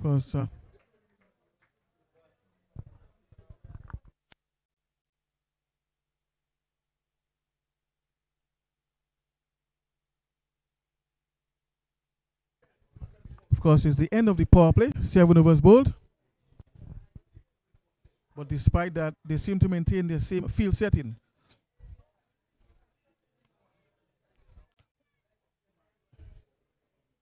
Dugan, short, and Wickham guides this one over first slip towards third man, and they'll get one.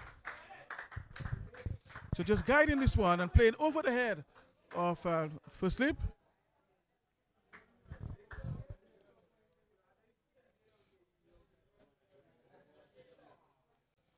Of course, Dugan seems to have a short ball as well. Seems to be looking to be aggressive and threaten the batters, perhaps force them to make an error with his short pitch bowling and pace. But I'm sure the captain will have other ideas, as we've seen already so far in his innings. Only Glasgow who was able to keep him quiet, but he has taken on the other bowlers. Let's see what he does with down the leg side, just losing his line. Of course, the batters will cross over and get the extra. So it's a wide.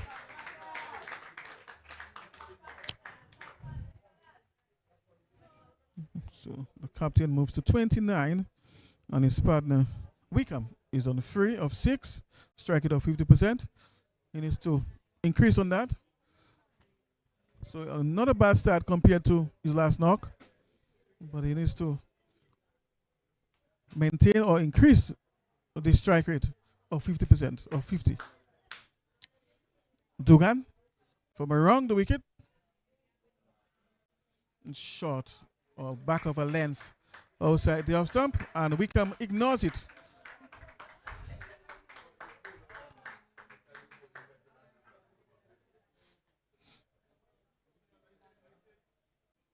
Mid off, mid on, short mid wicket, short backward point, first slip. There's a man at short cover point.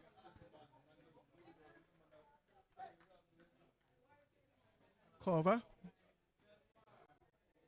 mid off, of course, fine leg and third man straightish.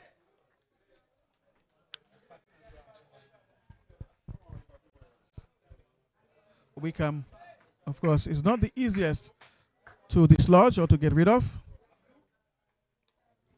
He has fairly good technique, so he can spend time at the crease. My only issue with him is his strike rate. So, like I said the last time, he needs to improve on this aspect of his game. Look to score much faster. Turn V's, for example, into runs. He needs to get this ball away. Find the gaps, close the face. Open the face.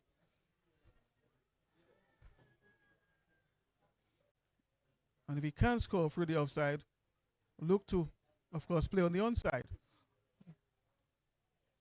Perhaps delivery is just outside the off stump. Look to work them on the onside, where there are fewer fielders. Only 3 men on the onside. Mid on, short mid wicket, and deep fine leg. So perhaps he might want to deflect or work a few of these deliveries towards that side of the pitch. There are acres of space there, so we can perhaps might want to think about that.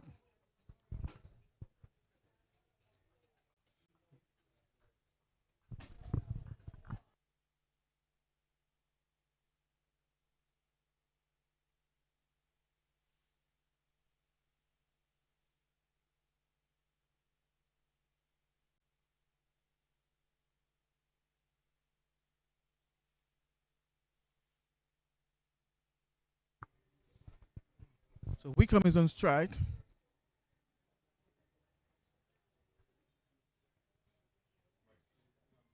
Short, and he's hit in the head.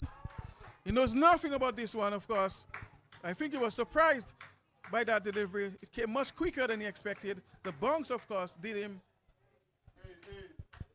And of course, you could see him just rehearsing what he should have done. Of course, he was hit on the hands, on the wrist. Rather, it appeared from my vintage point that he was struck on the helmet, but rather he was hit on the hand.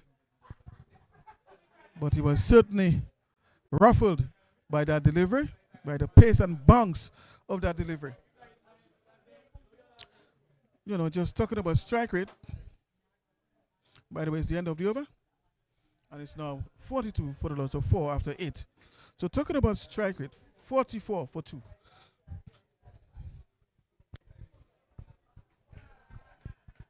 Talking about strike rates so far in the tournament. Gian Henry, of course, tops the list with a strike rate of 89. Jeremy Edwards, 88.9. Of course, who was second place there. Kenneth Valmore, 85.4 strike rate. Theo Edwards, 83.8 strike rate. Derwin Lewis, 82.1 strike rate. Edwards, Ozaid Edwards, 80. Carvon Bartholomew, 80.2. So the captain, who's on strike right now, has a strike rate of 80.2 so far in the tournament.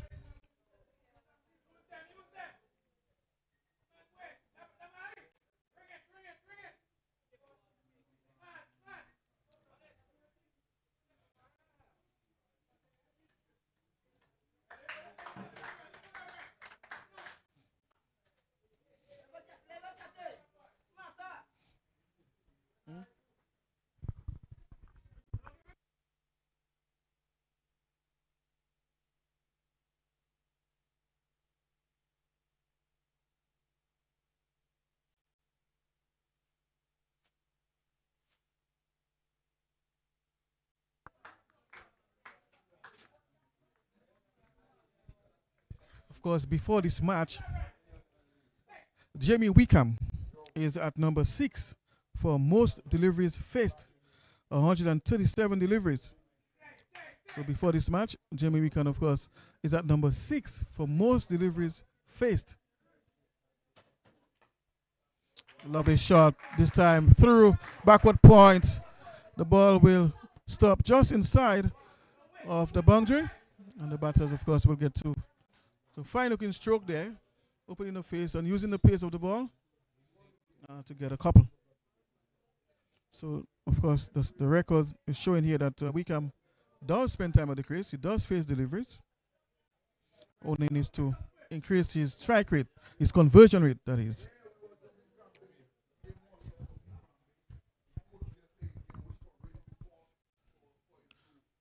Shortish, and the batter plays on top of this one. Through the gully, and we'll get 1. So the captain is a very busy man. Keeps the score ticking over.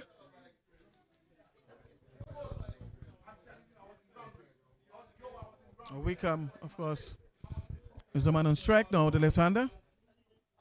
The man who bats very long and faces a lot of deliveries.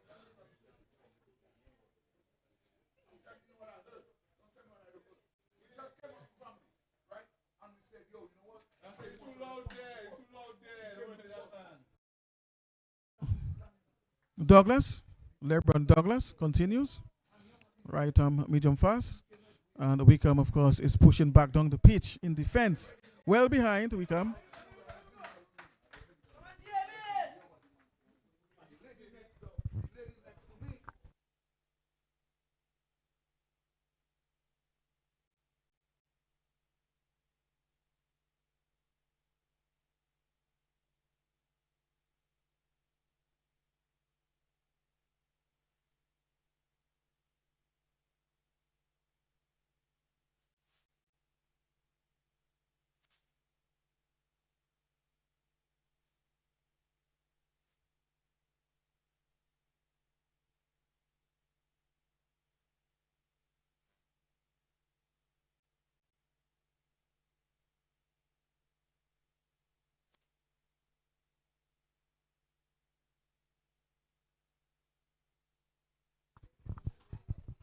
Of course, Douglas continues from the northern end to Wickham.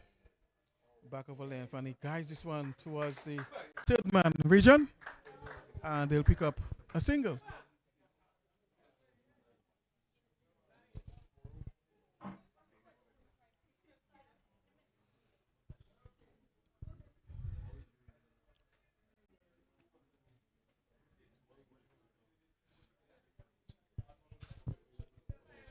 $49 for 2 the score. Of course, they still need 133 runs off 157 deliveries. And they're currently going at 5.5 runs and over. And already a partnership of 27. LeBron Douglas. Caught in. And straight to man. He's out caught. Backward point. Caught in hard, but the ball going straight to the man posted there. Just inside the circle. And Grenada losing their captain. Was going well at a very good strike rate. So he departs for a 32 of 20 deliveries. And Grenada, of course, suffer another casualty. 49 it is now for the loss of 3. Grenada losing their captain there.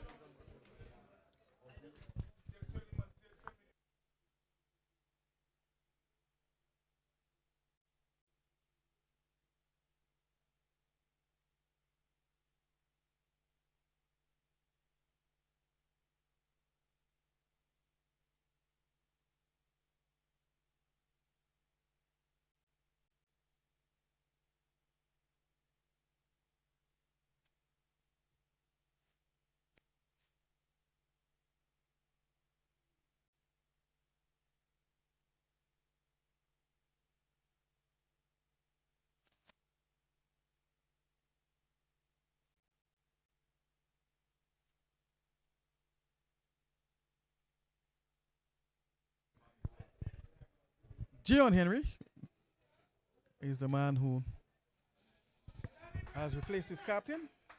That's Kavon Bartholomew.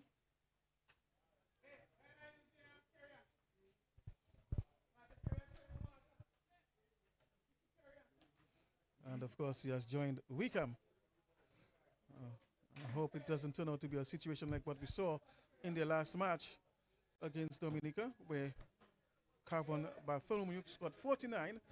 The score was really moving when he was at the crease, and as soon as he out, the run rate dropped significantly. Runs dried up. So hopefully it's not under the case like this here against St. Vincent and the Grenadines. The same man is at the crease now, Wickham. But he's joined by Gion Henry. So let's see what unfolds from here in this situation. Having lost their captain, was really pushing things for the team.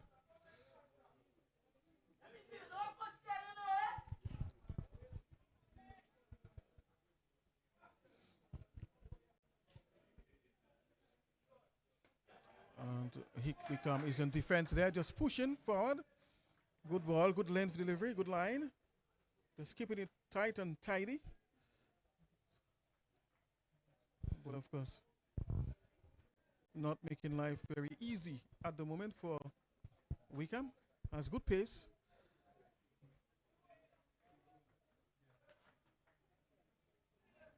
That's Dugan.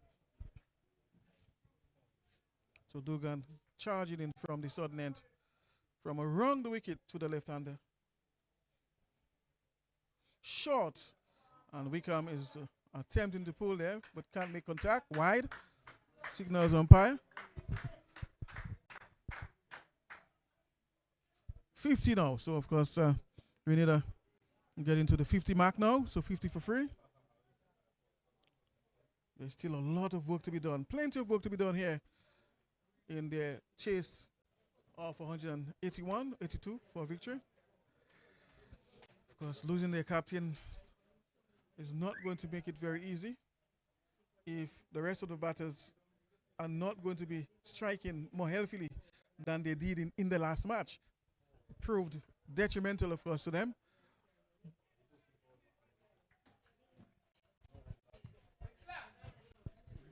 But they have to bat and keep the score ticking over.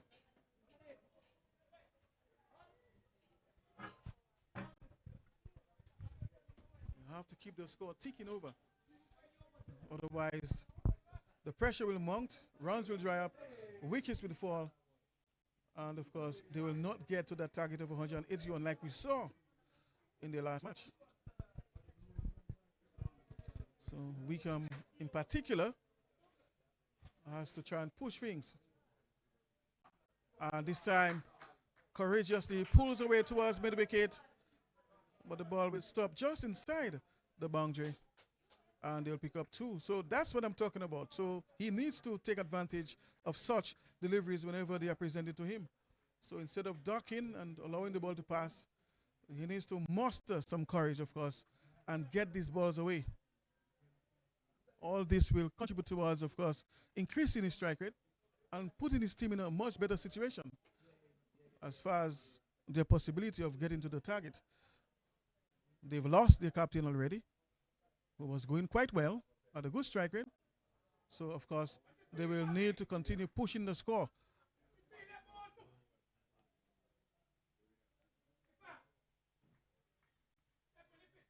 Wickham, like I said earlier, he's at number 6 for the most balls faced in the tournament. So he bats long. So, batting time is not his issue at all.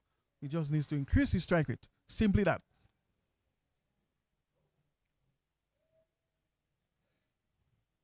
Dugan looking to cut, but it was just too close to attempt the shot.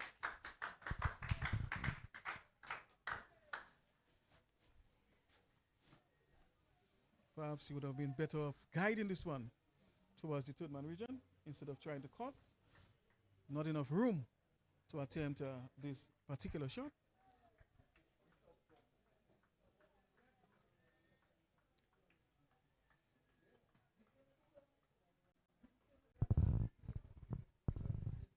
Dugan from around the wicket again. Good length ball, and Wickham just pushing towards the onside, and they'll get that quick single. Just putting some pressure on the fielders, and of course, keep their score ticking over, and rightfully so. So that's the approach. The balls are very good. You try and still get something out of them. Pick the gaps, keep the score ticking over on both ends, and of course, you take the boundaries whenever they are presented. Of course, this brings the other left-hander into strike, and that's Henry. Henry is not yet off the mark. Dugan. Good length ball, edge towards first slip, and well fielded there.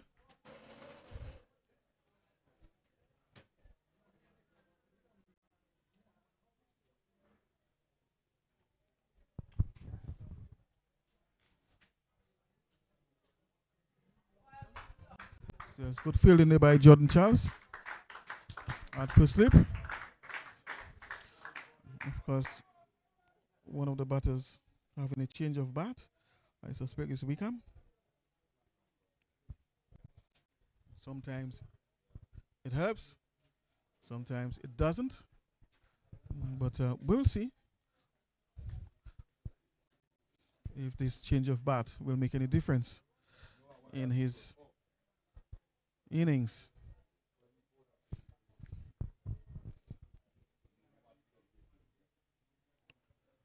John Henry from the non-length.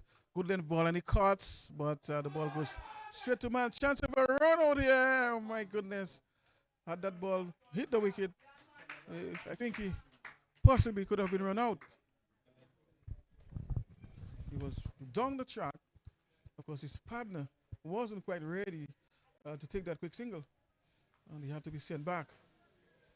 Otherwise, of course, Wickham himself would be at risk of getting run out if he had attempted so late to take that single.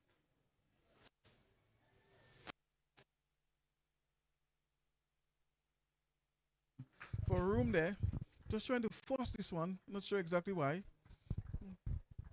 Could have played it on the back foot towards backward point there on. Open the face slightly on the back foot there. Instead of trying to force this one towards the onside or straightish.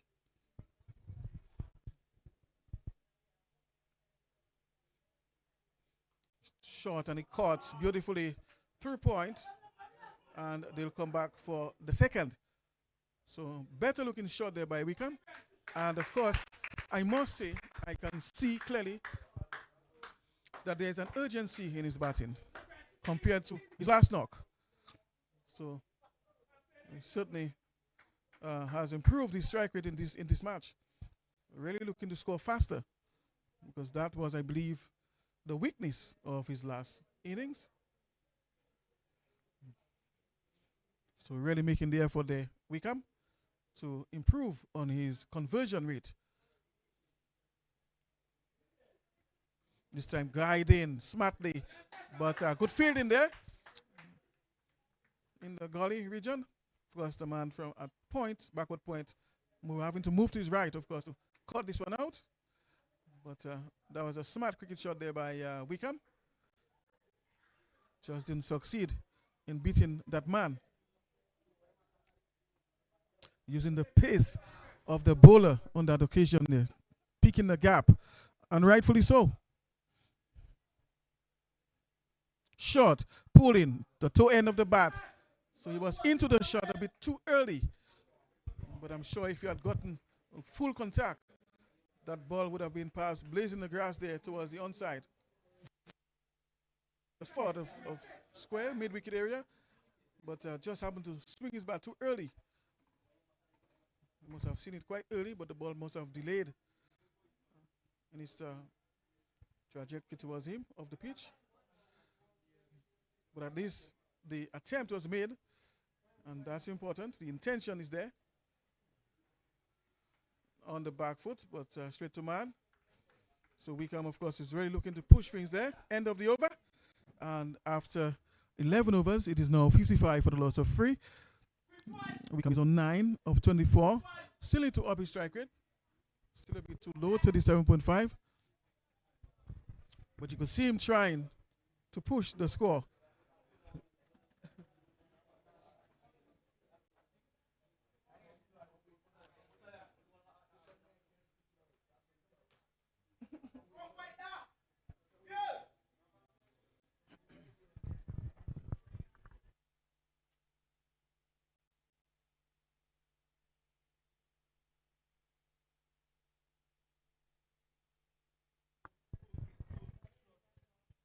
Wickham again making a change of bat. So he's not satisfied at the efficiency of his bat. Perhaps it needs something that strokes the ball better. So once more we are seeing him making a change of bat. Jamie Wickham. And we'll have to wait and see what difference that makes. But it's going to be Dugan to continue. Wrapped at the pass, chance of leg before. And of course, Lex Maglow is on move there. He was comprehensively beaten there. The ball collided into the pass, but of course, Lex Maglow turned the appeal down. So Henry survives this delivery. So I'm sure DeAndre Dugan will be encouraged by that. And look to get his man. DeAndre Dugan. Well up, and he's driving. Just beating that man there at extra cover. And will get only a single. But it's a very elegant looking stroke, well timed. But can only get one for it. Wickham is brought on strike.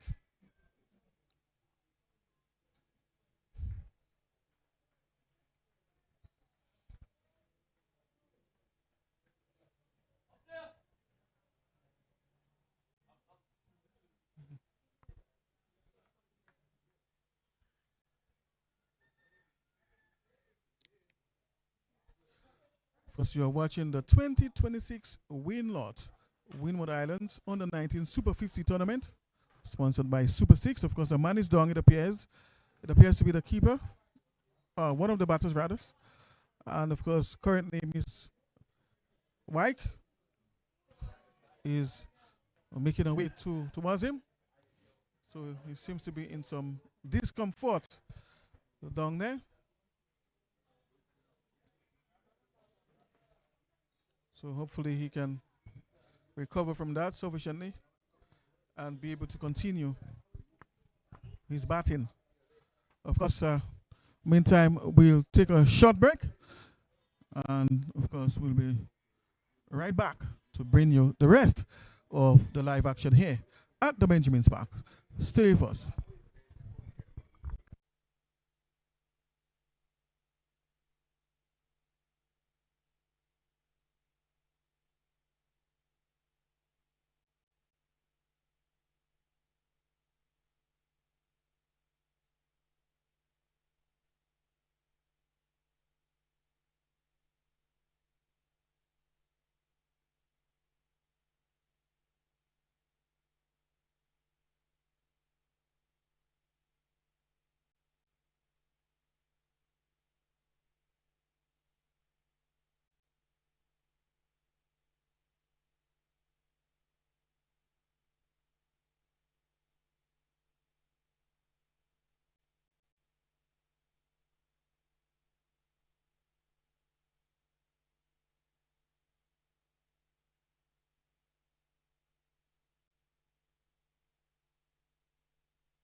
Well, welcome back to the Benjamin Spark to continue the live action here between Grenada and St. Vincent and the Grenadines. Of course, the situation was that Jayon Henry was retired hurt, had to be moved off the field.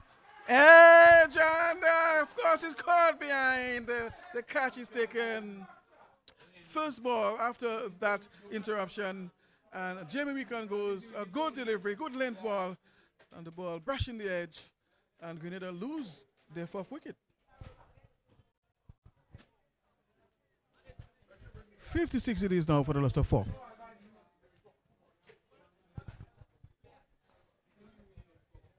So Gian Henry, of course, like I said earlier, had to retire hurt as a result of an injury that he suffered on the field. Seemed to be experiencing some discomfort in one of his legs, perhaps his knee area. Could be a hamstring. But, of course, I'll give you an update as to his situation a little later. But Grenada losing a wicket right after that. The ball after that, of course, Grenada losing Jamie Wickham, the man who is known for batting very long in the tournament. Like I said earlier, 6 for facing the most deliveries in the tournament so far. And today, of course, that wasn't to be. So he had a short knock by his standards. Was really bitten by a superb ball there, produced by the medium fast bowler, that is DeAndre Dugan. Of course, Dugan picking up his first, and he's into his third over, only conceding so far 8 runs. So Grenada is in a bit of bother now, 56 for 4. Still a lot of work to be done. 126 more runs still required of 141 deliveries. And so the pressure is on Grenada now, having lost their captain, having lost Jamie Wickham. And now, of course, it's up to the rest of the batters. And of course, Dugan is on point with that ball. Good length ball, good line. The batter is in defense, and they can score. So Grenada is under pressure now, having lost a wicket right after the break. And of course, one of their batters had to retire hurt as a result of an injury that he suffered on the field. So it doesn't look too very good for Grenada at the moment. Meantime, Dugan will continue to try and increase his tally of wickets, and allows this one to go by outside the on the ball, going through past the keeper as well, and they will get that extra. So of course they'll take that as well, and it's a bye. So it's 157 now for the loss of 4.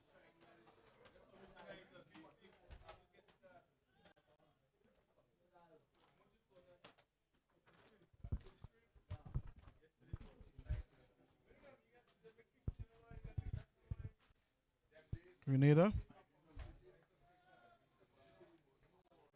is currently in 3rd position on 2 points. And of course, if they lose here today, it means therefore that they will occupy the 4th position, and St. Vincent might go ahead of them on 4 points. Of course, they will go ahead of them on 4 points. So just exchanging places in the bottom half of the points table. So I'm ready for see that if Grenada loses here today.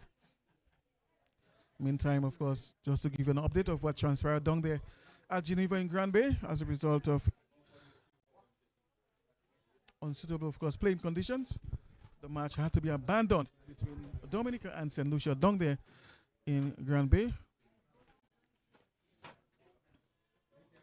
Good ball there by Dugan to bring us to the end of the over. So after 12 overs, it is now 58 for the loss of 4. Hillier, Shamel Hillier, and Desron Mitchell, the spinner.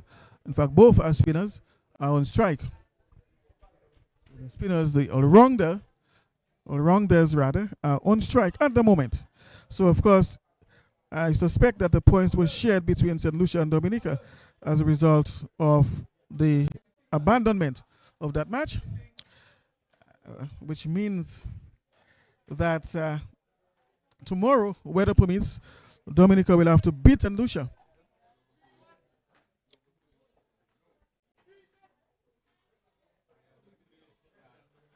Well, yeah, St.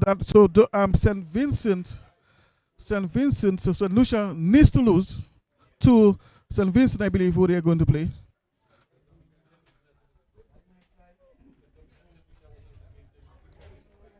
Yeah, so Dominica, of course, and St. Lucia are supposed to face off in Granby. That what didn't happen, so that means the points were shared.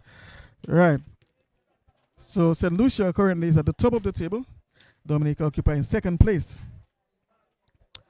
So the race right literally is between St. Lucia and Dominica at the moment. If St. Lucia wins their next match, of course, that will place them in a very strong position to win the tournament, given their net run rate that looks quite positive at the moment of 1.68. Good ball there on about the Storms. Good length from around the wicket, creating the angle. If you can get that ball to go the other way, come in first and then move away from the left-hander towards the first slip area.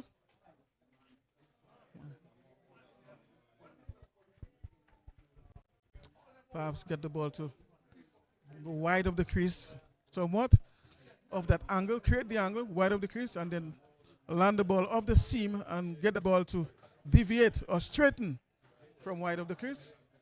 Perhaps that can produce an edge towards the keeper or even first slip.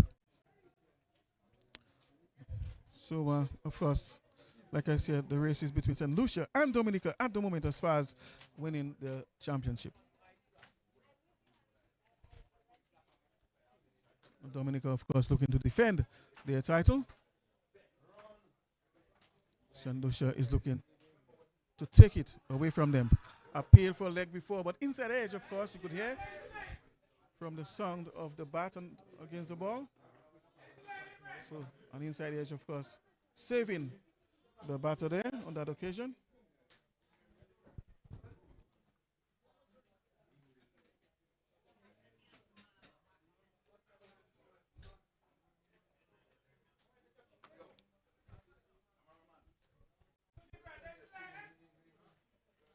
Was Douglas. He's the man in operation from the northern end, just looking to increase his tally of wickets and put Grenada under some more pressure, of course. Grenada just looking to push the way out of that situation in which they are right now. So the lower middle order is being challenged right now.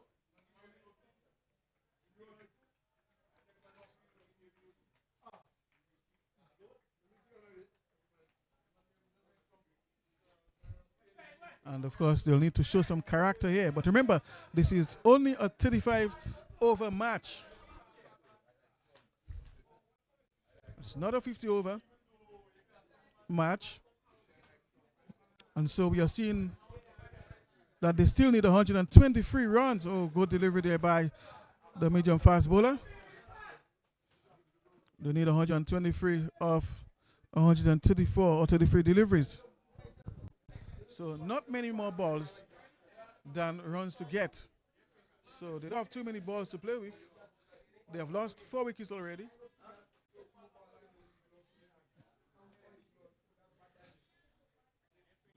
Good ball again outside the off stump. In or out. So ball getting some bonks there. And of course that takes us to the end of the over. 59 it is for the loss of 4.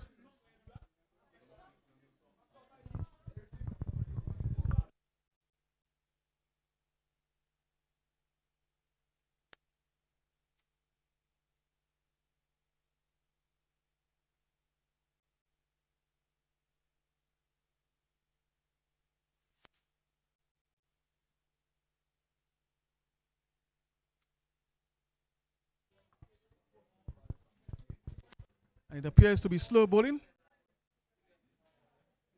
from the northern end, that is.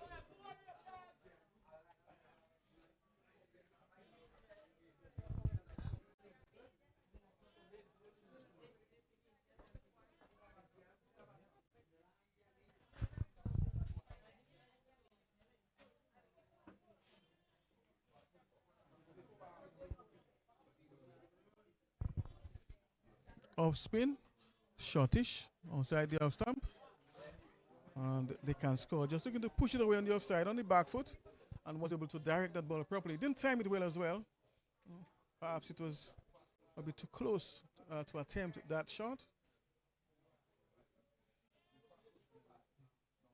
And again, but this time playing it a little better, but still can't beat the fielders there. So on the previous ball, he would have been better off just playing more on the back foot in the court. So punch it between that gap there, between short cover point and of course the man in front of him, down the ground nicely towards long on, and they will get one.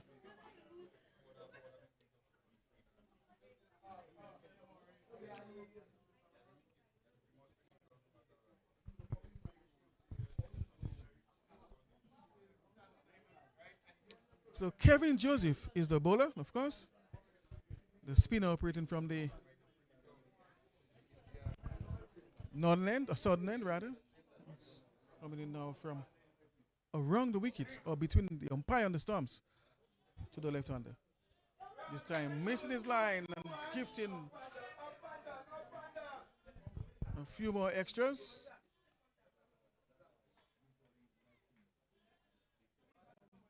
So it seems as if that came off the bat. So no signal there from the umpire. Ball coming from the bat, it appears. Of course, the spinner just missing his line on that occasion. Joseph, flighted delivery, drives, but can't beat that man in front of him.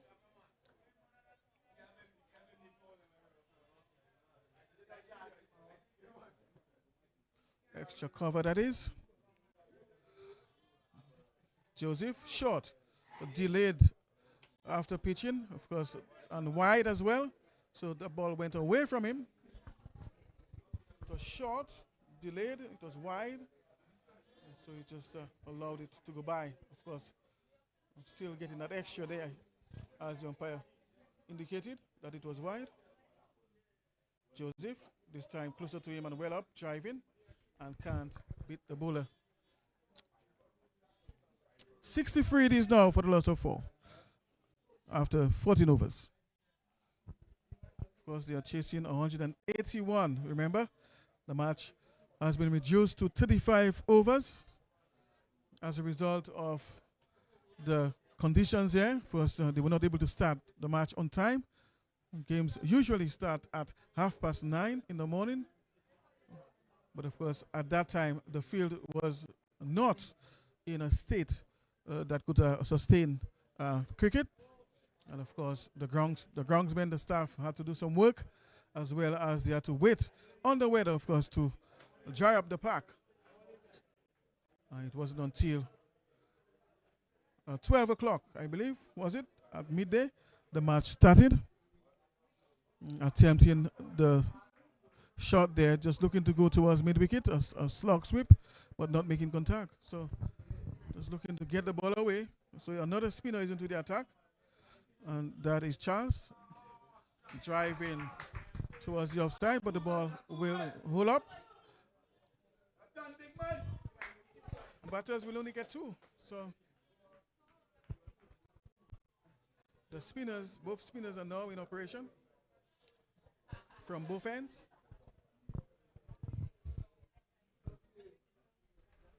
Of course, Charles is the man. Back of the arm in the air, almost taking a catch there. The football falling just in front of him. So of course, he has to be careful. And chance of a catch there. Will he be given out? Attempting the cut shot. Everyone is appealing, and the finger goes up. Lenny Danglebell, in his usual style, delayed, took a long time. Of course, the finger slowly went up after a while.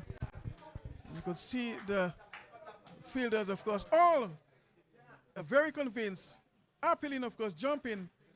But I'm sure they are not aware of Danglebell's Lenny's style when it comes to giving the leg before out. It usually takes a very long time to pull out that finger and raise it up.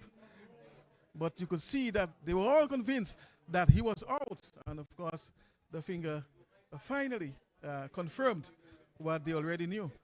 So an edge there. And it's now 65 for 5. Grenada is pushed further into difficulty.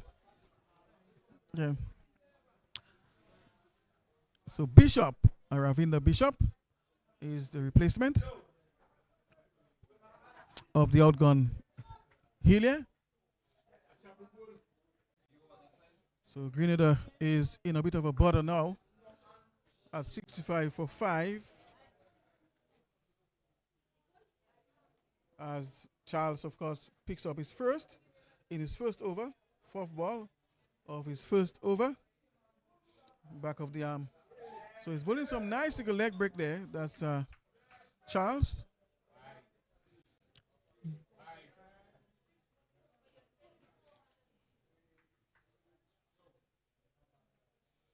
Good delivery, my goodness, and almost getting that man there. Playing late there on the back foot. Really should have been on the front foot playing to this delivery, but found himself caught on the crease and really, I would say, escaped. Lucky for him, was able to put the bat down on that on time, but he really should be playing this one on the front foot. The length did not allow or wasn't there for playing on the back foot. This one is shortish and punches this one, but can't beat the fielders there on the offside.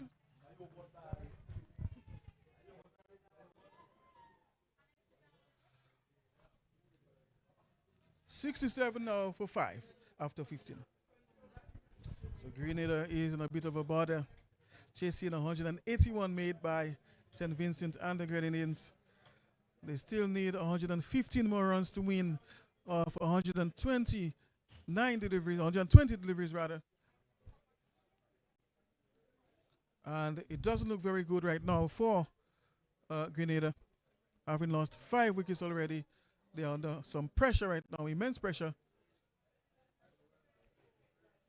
as the spinners are really beginning to trouble the batters at the moment. And spin on both ends, and so it's going to be a serious challenge for this pair and the rest of the batters, I suspect, to come, because the spinners are really holding some good lines and lengths. And you could see that St. Vincent are very, very high-spirited on the field. They really fancy their chances now of winning this match. Shortish outside the off stump. The batter pulling the bat away at the last moment.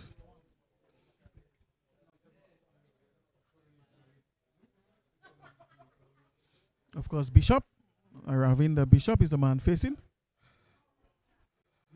And Bishop pushes forward and finds extra cover in front of him. Bishop, the spinner, he's the man on strike. Flighty delivery, and he's beaten again. All ends up outside the off stump. Doesn't know much about that one, I can tell you. The ball going past the outside edge. And lucky for him, he survives.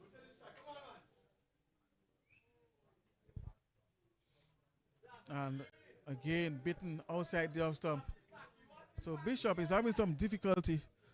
And it's a maiden over there to Aravinda Bishop. And of course, that's the end of the over. 167 nowadays for the loss of 5 wickets. We are into the 17th over now, 16 gone.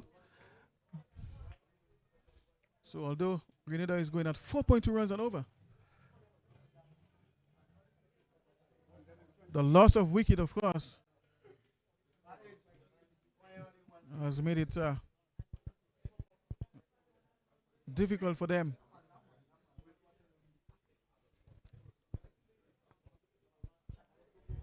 Charles into Mitchell. Mitchell is a spinner himself, so you would expect him to understand a thing or two about leg spin, because Mitchell is a leg spinner himself, and he's facing what he bowls this time with a spin, pulling this one towards the onside, just in front of square, mid-wicket area, and can score. So Mitchell, the man who is on strike, is a leg spinner himself, and he's facing a leg spinner.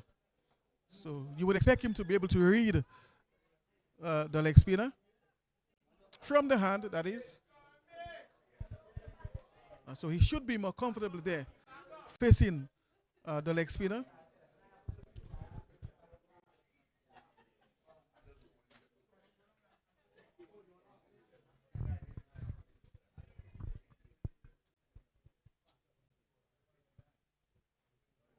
Charles continues.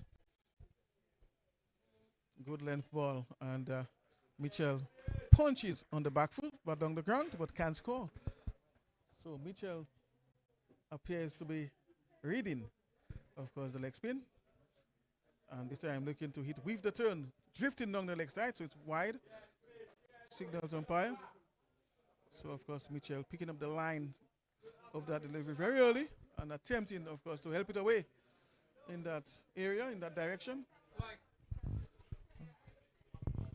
But not making contact. So, leg spin to leg spin. So, leg spinner to leg spinner.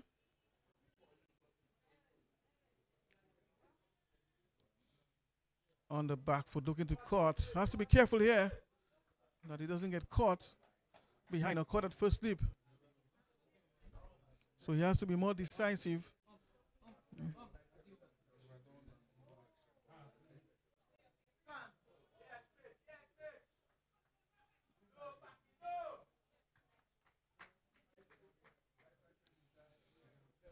68 for the loss of 5. So that's the latest score here at the Benjamin Park between St. Vincent and the Grenadines and, of course, Grenada. 68 for the loss of 5. St. Vincent posting 181 for the loss of 6. And Grenada is in a bit of a bother right now.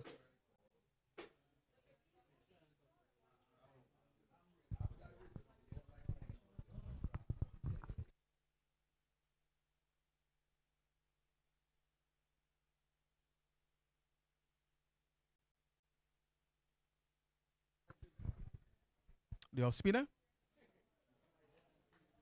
And the batter just opening the face on the front foot there towards backward point and can't score. That's Bishop, the spinner. Bishop can't get the ball away. Can't beat the fielders, the nearby fielders.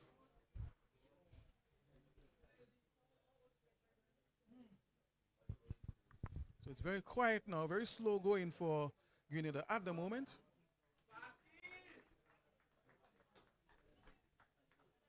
So the runs have dried up, literally.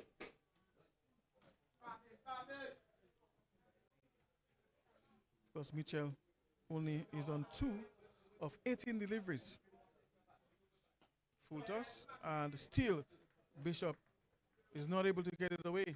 Really, that ball should be going through that gap there between short cover point and cover. In fact, we really should be picking up a boundary with that last full toss. But again, does he have the competency to do so? So, appears to be a man still learning the craft, learning the art of batting. Seems to be more specialized when it comes to bowling spin.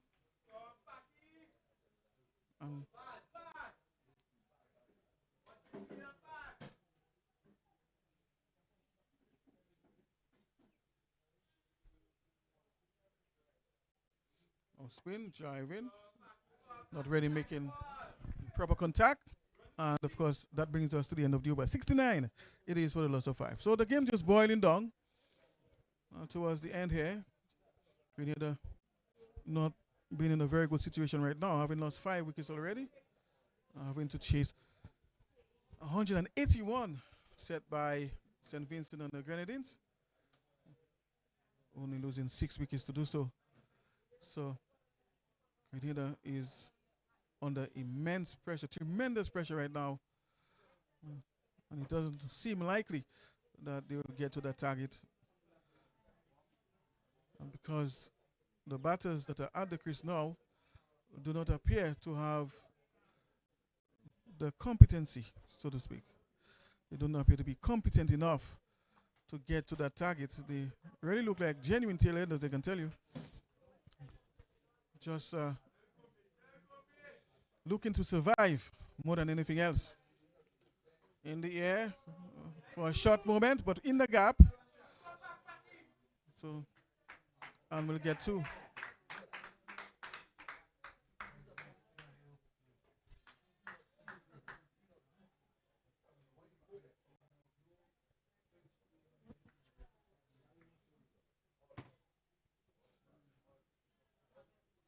Charles. And this one peeling off the outside edge of the bat. And chance of a run out there. Someone is out of his crease, but he makes it safely back home. So they'll have to settle for one. 72 now for 5.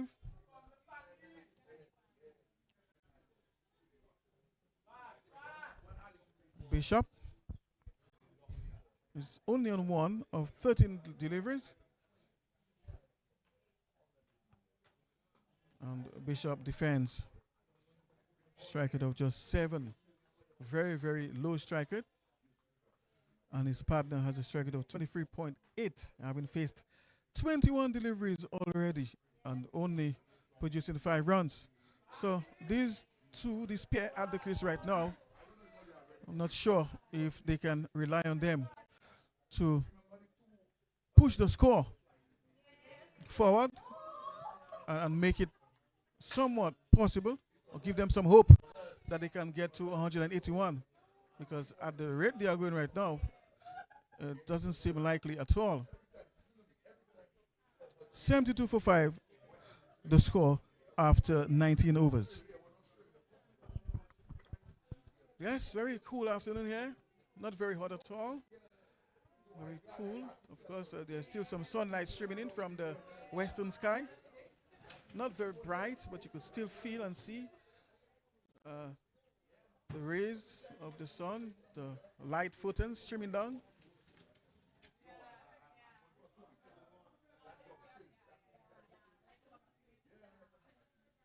Joseph, your spinner. The inside edge. I don't think the batter knew very much about that one, but they will take that. Deflection towards fine leg.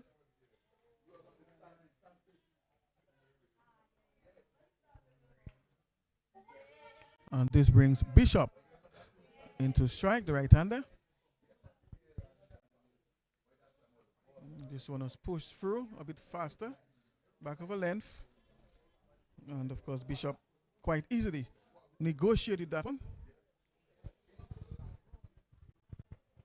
Bishop receiving from the north end, flighty delivery, drive in, but not making much of it. The ball just slowly going towards the man at cover point.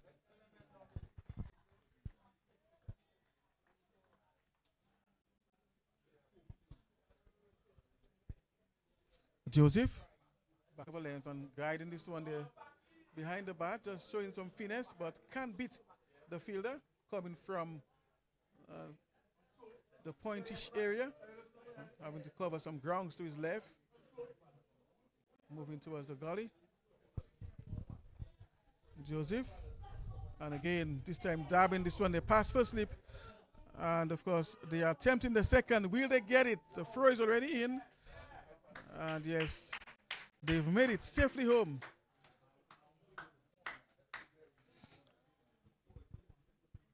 $75. It is, with a loss of 5 wickets. So very slow going for Grenada.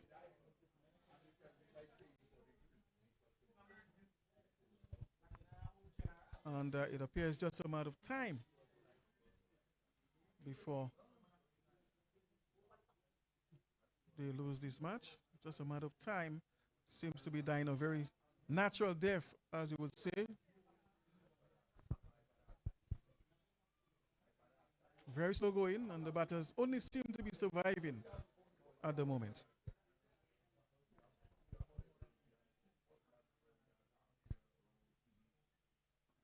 Faster delivery, and the batter negotiates with ease. 76 it is now for the loss of 5. So it's a very quiet passage of play now. Nothing much is happening. No boundaries have been hit. And not much is really happening out there. We are seeing 2 batters only looking to survive rather than trying to win the match. And of course, most of the more competent batters are back in the hot. The batter is beaten there. On ends up. Good ball, good bounce, good turn. by Charles.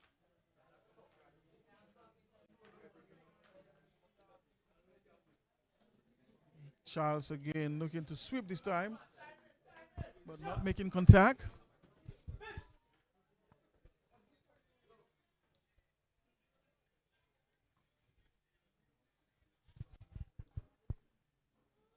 Flight delivery and he's driving, but straight to man.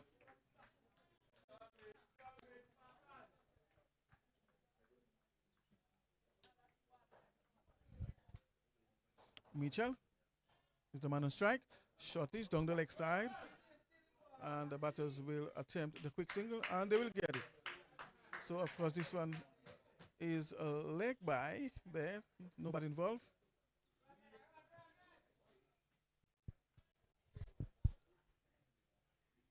And, of course, the right-hander will take strike now as a result of that extra that was taken. So the right-hander Bishop is brought into strike by that single, and Joseph, of course, meantime will continue looking for additional wickets.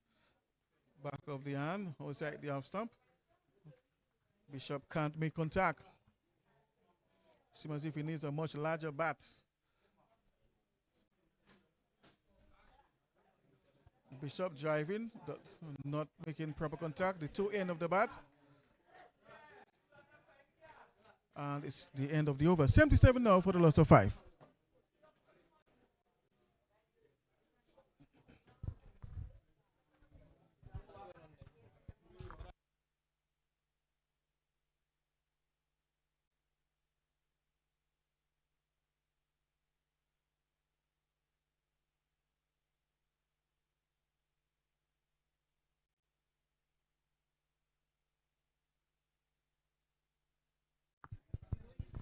Right, the spinner continues and drives on the back foot, beats that fieldman there, the fieldsman just in front of him at extra cover, and they will get that single.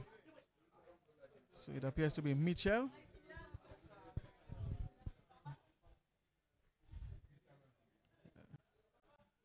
Of course, this brings the right-hander into strike. Vincent. And he's bowled. Finally getting his man. Bishop goes for free. Bowled by, of course, Kevin Joseph. And Grenada losing another scalp here. Now it's 78 for the loss of 8. Grenada is in further trouble.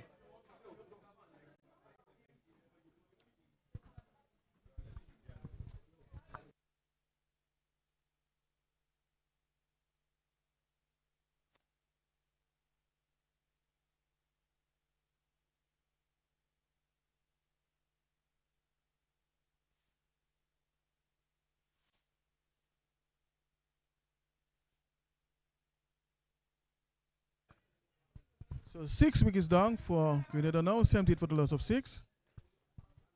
And the new batter is Edwards. Jeremy Edwards, that's the new batter. Left-hander. And the first, Kevin Joseph will continue his work of picking up his first wicket. And we'll look to clean up the innings here. Short, and the batter is on the back foot. Just losing his length there somewhat, and needs to perhaps just flight a little more and land the ball in the good areas. A bit too short as well.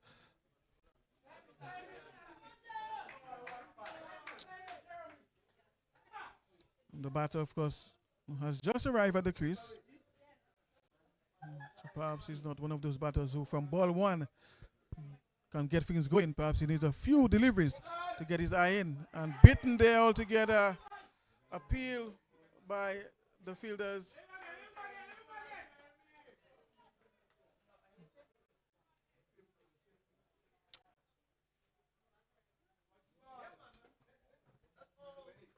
Was Joseph almost getting another wicket there. Edwards looks vulnerable at the moment.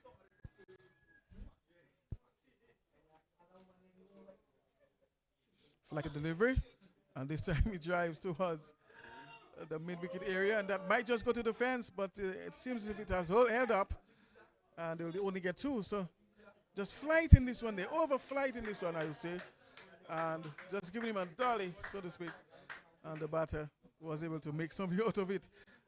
But I saw what the bowler was trying to do, perhaps give him something very easy, and hope that he would out himself.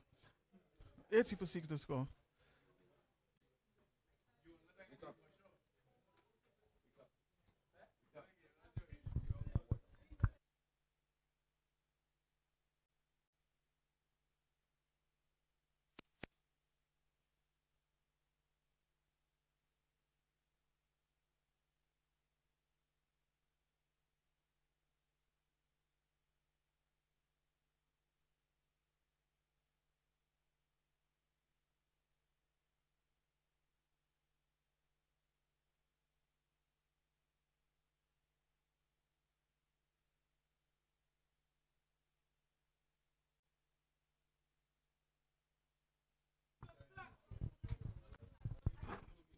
Olani Slack is the new bowler into the attack from the north end between the umpire and the stumps, and he seems to be bowling off break. Of course, misfielded by the bowler himself, and that allows for a single. So Olani Slack has slacked off there in the fielding. And this time he'll be bowling, of course, to Jeremy Edwards.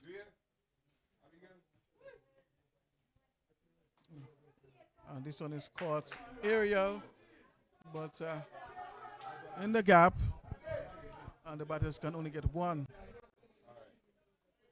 This brings, of course, Mitchell into strike, the left-hander.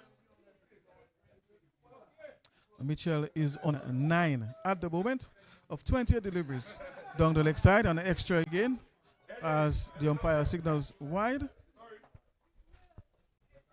So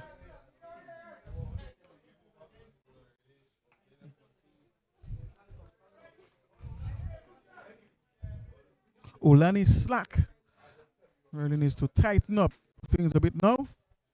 Good length ball outside the off stump, and the batter has nothing to do with it as it goes past. So Olani Slack just looking for his first wicket here, first appearance so far, and looking to wrap up the innings of Grenada. Of course, Mitchell is offering some resistance. Has been there for some 31 deliveries now. So he's not playing the shots, which is what is required.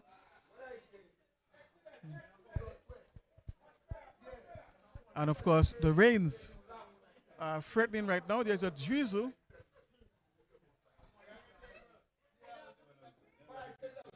And after 23 is now 84 for the loss of 6. All right, so 84 for the loss of 6. And there's a drizzle right now. But the umpires have not called for the covers yet. But there's certainly a little wind in the air. Driving hard through the offside. And it's 4. So I'm playing a very good shot there, the left-hander. Driving elegantly through the offside. But they need plenty more of those, of course, if they are to get up to 181. If he can continue perhaps in that vein, perhaps he can turn this into a good match at the end. Another drive straight down the ground, this time pass mid-on for 4. Another good shot by the left-hander. This time on the onside. Back-to-back boundaries. 92 now for the loss of 6. And Edwards, of course, is showing some aggression. Jeremy Edwards, 11 already. Faster ball, and he's on the back foot and can't get it away.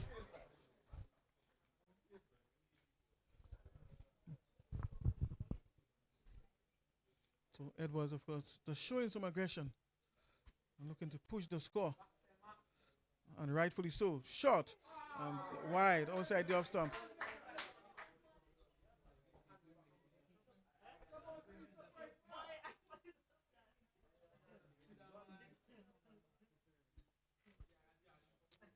Joseph. Good length ball, and of course the batter plays defensively.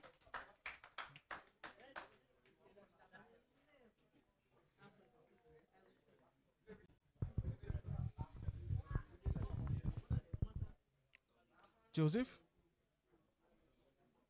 down the leg side, and the ball goes through, and they will get one.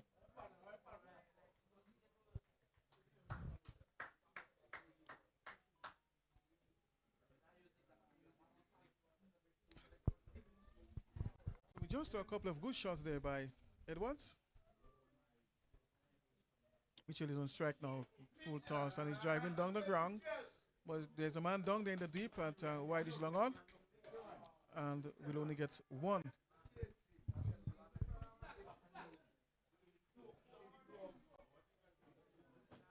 $95 for 6 it is after 24. So it seems as if the drizzle has passed, and it's no longer an issue. Of course, there are still some clouds towards the east, which is where the rains usually come from. But at the moment, that area seems to be clear as far as rain. It's pretty now. Still enough light. Of course, Ulani Slack continues his operation from the north end, drives down towards long on, and they will get a single. Of course, Grenada is not in the best of situations right now, and struggling at the moment, despite the few good shots that we just saw from Edwards. They are only 96 for the loss of 6 wickets, and they still need 86 more runs of 63. Slack, quicker, and the ball going through there. Of course, his partner calling for that run there, and they get it. So his partner was very alert on the other end, on the non-striker's end, and just called him through, of course, to take that extra. Slack between the umpire and the stumps. Good length ball, and the batter is just pushing defensively, and they can't score.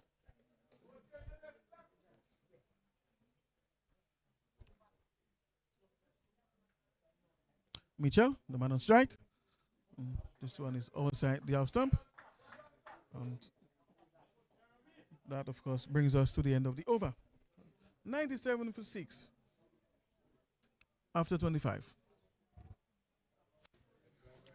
25 gone so far.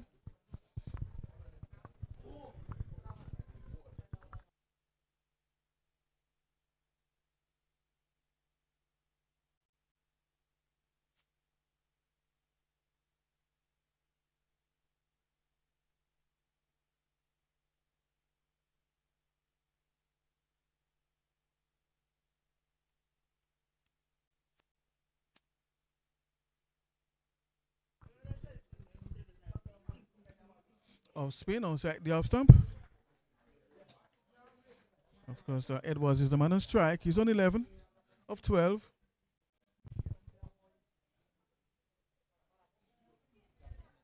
So that's Zach Thomas, the new bowler. It's all spin now. Zach Thomas.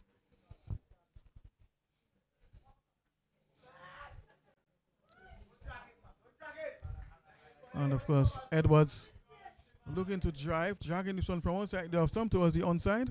but can't beat the fielder in front of him. This one is outside the off stump and can't connect.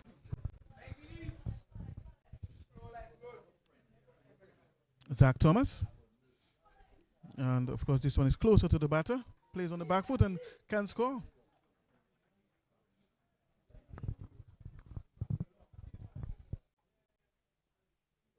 Mitchell on the back foot edge.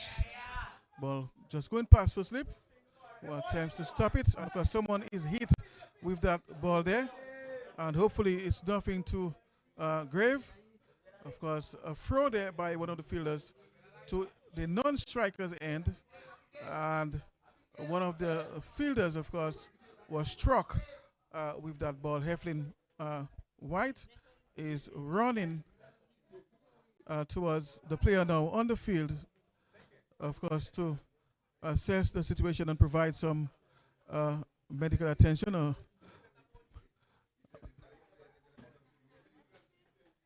So hopefully it is not more serious than it appears, and that the player, of course, can get back up again and continue the match. So let's keep our fingers crossed,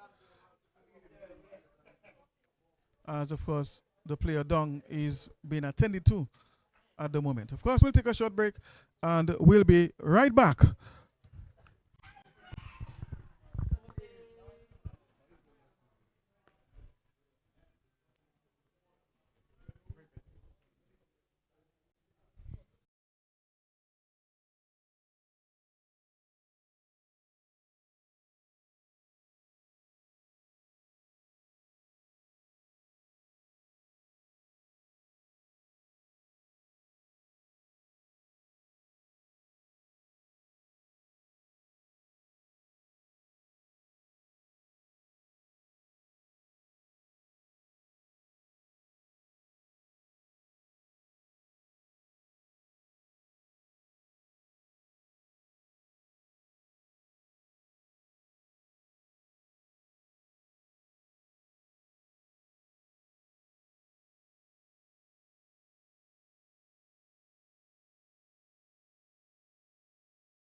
All right, so we are back, and it appears that the fielder who suffered that injury is being escorted off the field by the physio, Miss White.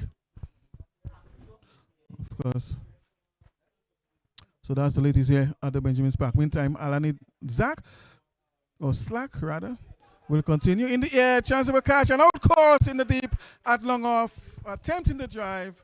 And going down the throat, of course, the man posted there just inside the boundary. Grenada losing another wicket. It's now 98 for the loss of 7. And Grenada is in further difficulty. So, of course, victory is getting closer and closer for St. Vincent and the Grenadines. So, having lost 7 wickets already, Grenada. Vincent, of course, is already looking to take this game home. They only need 3 more wickets for victory. Meantime, Grenada will need 84 more runs of 53 more deliveries. So 84 of 53. So that's the equation. 3 wickets in hand. But the pendulum has already swung in favor of St. Vincent and the Grenadines, of course, in this situation.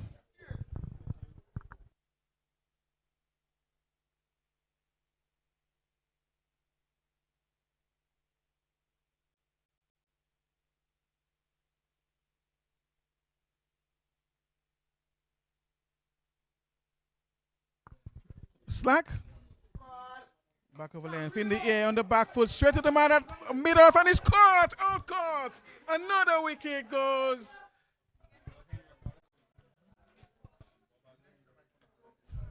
Slack, of course, getting his man down there. Was that a free?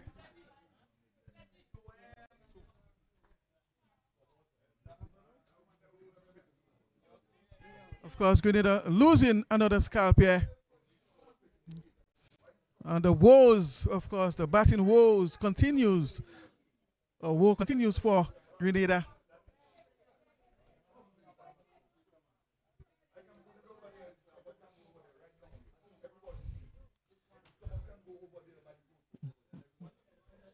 So Charles is the man.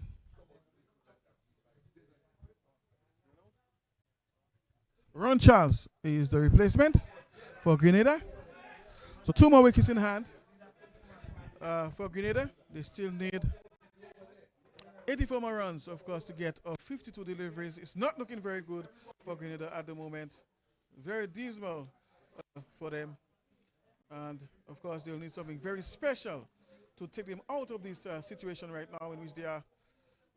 But the writing already is on the wall in favor of St. Vincent and the Grenadines.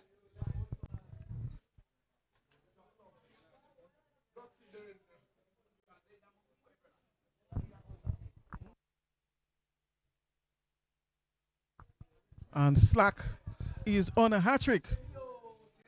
So that's a hat-trick ball for Alani Slack. So that's a hat-trick ball. Appeal for leg before. And, of course, the height seems to have been the question there. And Slack not getting the hat-trick. But has picked up, of course, 2 wickets towards the end there in his 2.3 overs so far. Conceded only 5 runs. So very good bowling there by him. Slack. And the batter survives this delivery. Because the ground staff are already in position in case the rains come. Appeal for leg before. And of course, the umpire says no. The standing umpire, Lenny Dangaben. Of course, Slack looking for a 3rd wicket here to close up things there for Grenada, to wrap up the innings of Grenada. Flighted ball and bit outside the off stump. So that's the end of the over. After 98, it is 98 for the loss of 8 after 27th over. All right, so it's a wicket maiden for Alani Slack. So wicket maiden for Alani Slack.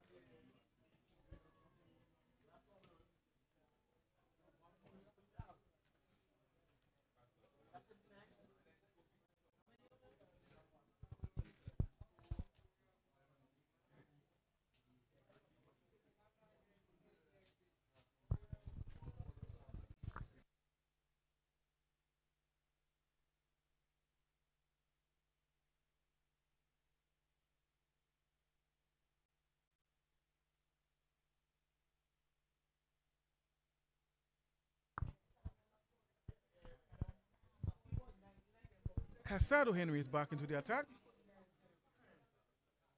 So far has 1 for 22 in 3 overs.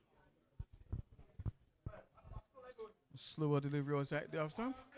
But this one is wide, and of course there goes the signal of the umpire, Alex McLaw, the standing umpire currently. Because Casado Henry is bowling from the highway end, that is the southern end of the ground, looking to increase his tally of wickets. Casado Henry, short ball, and this one going over the head of the batter.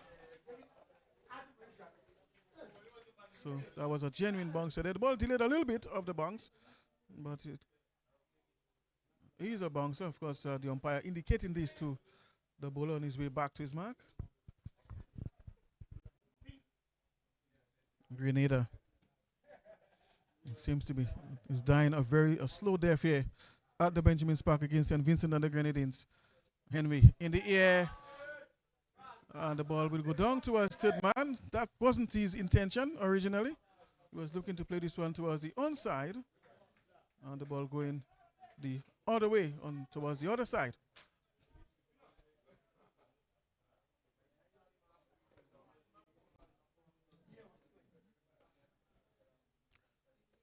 So this brings the right-hander into strike. That is Charles, the new batter. He has faced 4 deliveries already, though. Has not yet gotten off the mark, so he's just surviving.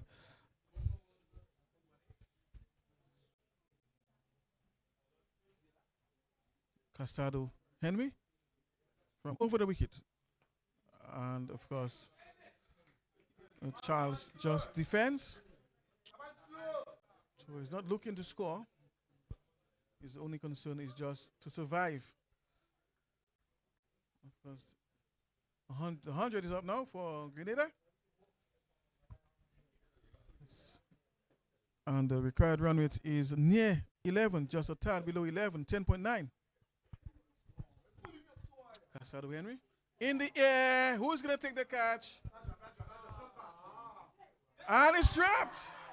He puts this one down. Unbelievable. The ball was in the air for a very long time, and the fielder wasn't able to negotiate that. So, of course, a catch going down there by St. Vincent and the Grenadines.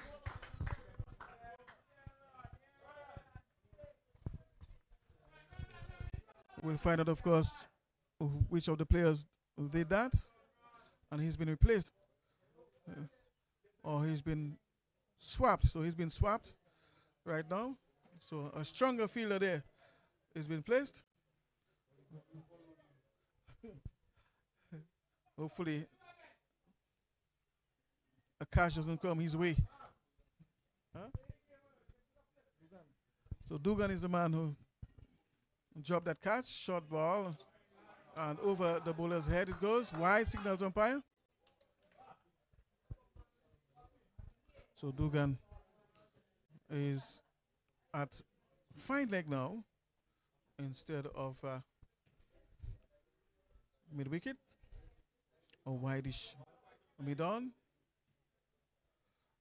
Yes, so he's at fine leg.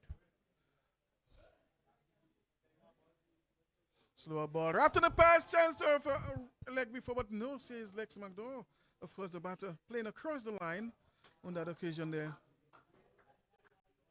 But according to Lex McLaw, not within the range of the stump.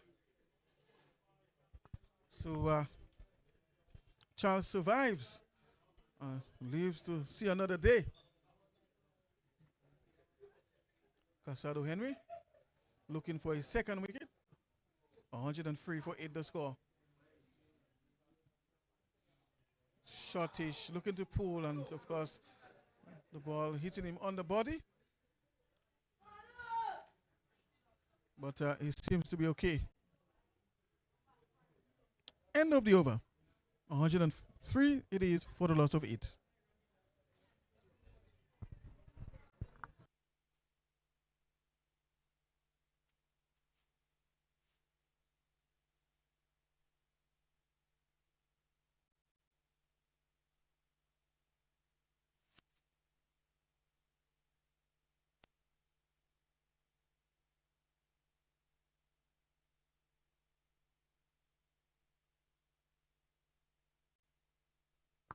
Slack will continue from the northern end, number 25, between the umpire and the stumps. And good delivery outside the off stump, good length ball.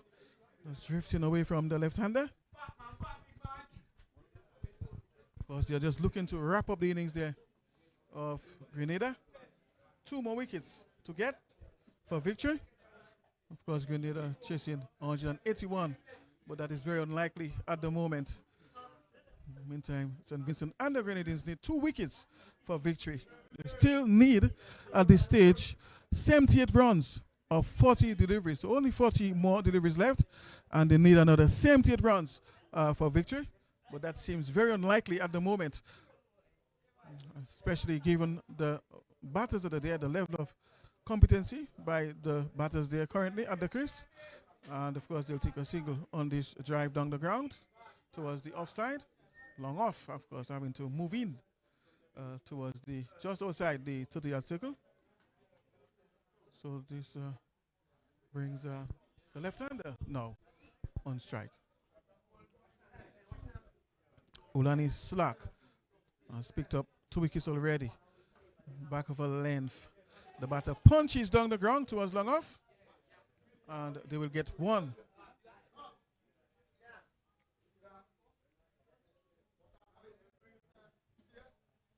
$106 it is now for it after 28.4. So 2 more deliveries left in this over. So Slack just looking to add a few more to his tally of wickets here at the Benjamin Spark against Grenada.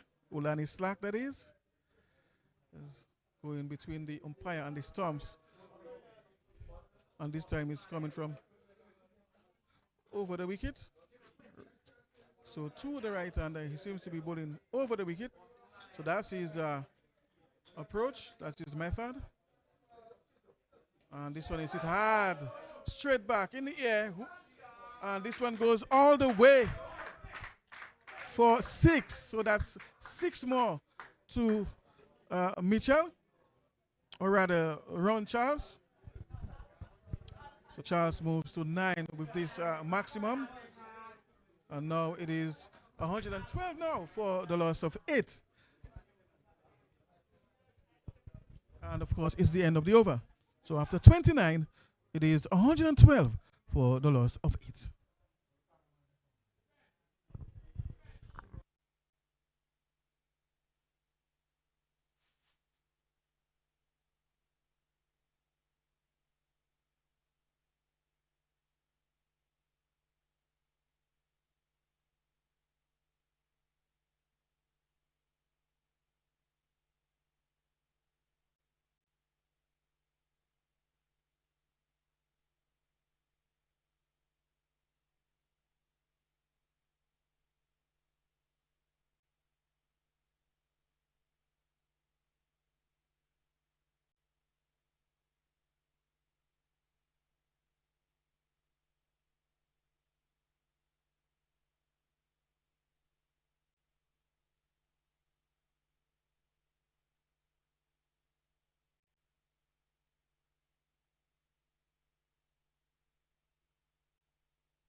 Glasgow, of course, will continue, this time from the southern end. So he previously was operating on the northern end. Has 1 wicket so far in his 4 overs that he bowled. And this time he's coming in from the southern end of the ground, the highway end. And of course he'll be bowling to Mitchell, who has been there for 42 deliveries now. In the air, and the ball going back over the head of the bowler. So he pushed it just hard enough to elude, of course, the bowler, who after delivery had a momentum coming down the track. And there was no way that he was able to take that cotton ball opportunity. So, well, Mitchell survives. Interestingly. And Grenada is now at 113 for the loss of 8. Because Charles now is on strike, he's on 9. And Glasgow will continue his operations. Short, looking to pull down the leg side. It might be signal wide, but no signal coming from the umpire. So that ball must have passed close to the stumps, perhaps high enough, but close to the stumps. Inside that marking, that so the batter perhaps moving across his wicket. Shot in the air, chance of a catch. Will he take it? And it's almost dropped. The ball bounced it in his hands there, took it, but with difficulty. And the 9th wicket is down for Grenada, 113 now for 9. And of course, Glasgow getting his 2nd wicket. And victory is closer now for St. Vincent and the Grenadines as a result of this last scalp that they picked up of Grenada. 119 for 9.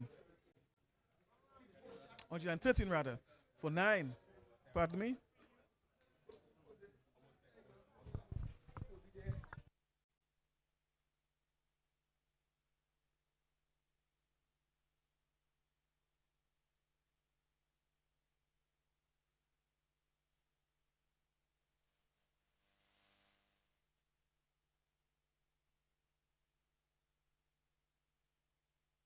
So run chance is the man who was dismissed. And of course the new batter in is Joseph. Devon Joseph is the new batter in. Shot. And it's a no ball. Of course. Devon Joseph is the replacement for Aaron Edwards. So he's the replacement for Aaron Edwards. And he's the last man in.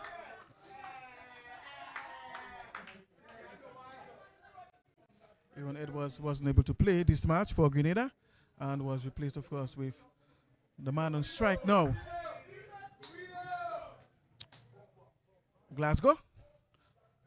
Outside the off stump, and of course, the ball going through the keeper, and he'll get that extra. Of course, he's been cheered there by his teammates from the dressing room.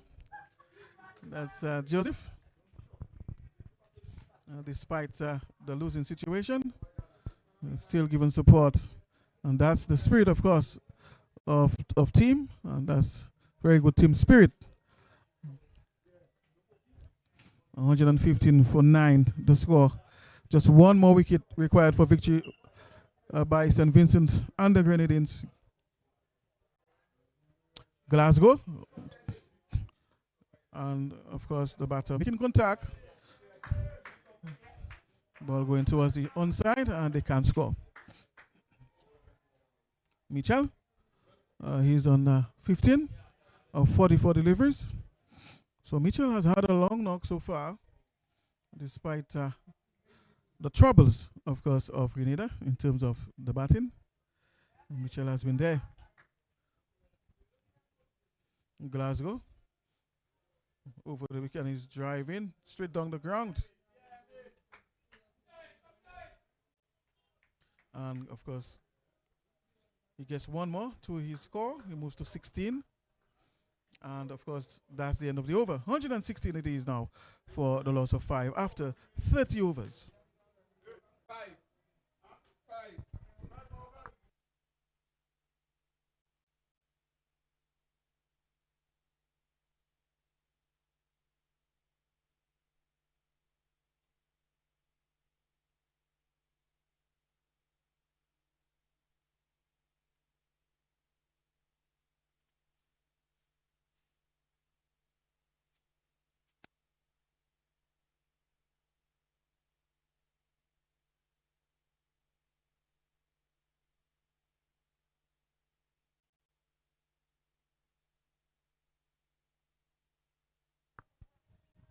Casado Henry, of course, this time coming from the northern end. So just switching ends this time. And he will be delivering to Mitchell, who has been there for some time now. He's on 16, faced 45 deliveries already. So Henry, of course, will look to just pick up perhaps one more wicket.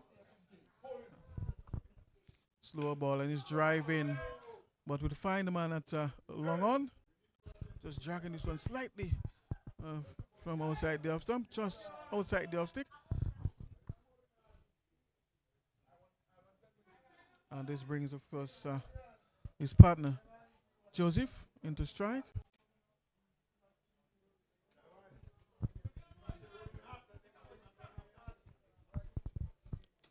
Casado has picked up 1 wicket already. And he's into his 5th over in search of another. Looking to wrap up Grenada's innings. And he's coming in from the northern end over the wicket. And this time just beating the batter. All ends up outside the stump. He doesn't know much about that one. And sometimes Tillanders can be the hardest to dismiss based on their style of batting.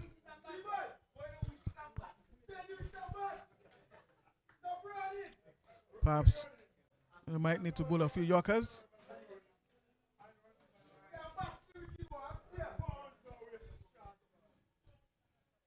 And again, missing outside the off stump. And of course, the players, he's been cheered there and supported by his teammates. Interestingly. So he has a lot of support there in the stands by his teammates. You could hear their voices just below me. So he's been encouraged, of course. He's not alone. And this time the ball going through, but through outside the leg stump. So the ball just going through him there.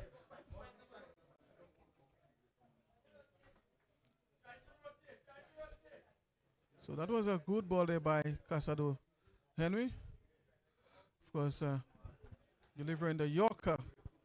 Just trying to finally get rid of Joseph to wrap up the innings. And rightfully so.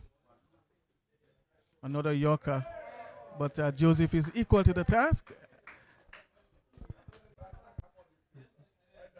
Offering a little bit of resistance there. Joseph. So perhaps he needs to just put it back. Bowl a short ball towards his head and then bring in the Yorker. Set him up.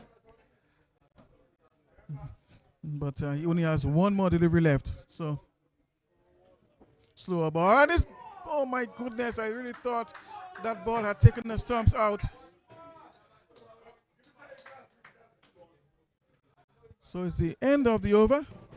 And after 31, it is 170 now for the loss of 9.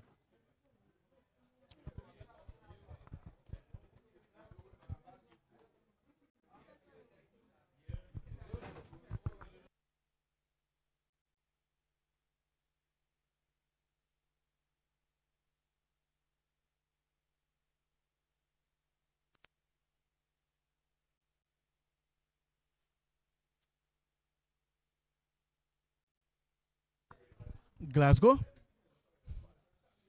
And of course the batter ignores this one.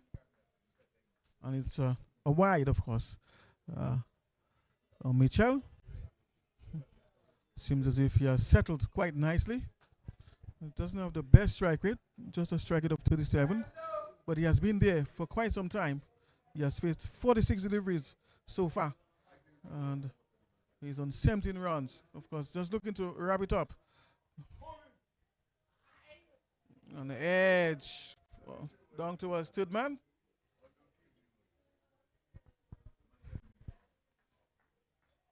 So he moves to 18. Of course, this brings Joseph into strike. The one who has, of course, the fans, his teammates from the stands, of course, giving him a lot of support here. Vocal support, verbal support. Sure, that must be very encouraging to him, to make him believe. Shortish outside the off stump. And can't make contact. So perhaps he needs to get closer to Joseph. Try to be more efficient with his energy and with his deliveries. And especially bowling to tail enders like Joseph. You know, better off bowling at them, at the stumps. It doesn't look like the most competent batter, but if you're not careful, he can frustrate you. So you have to put on your thinking cap, even to the likes of him, Joseph.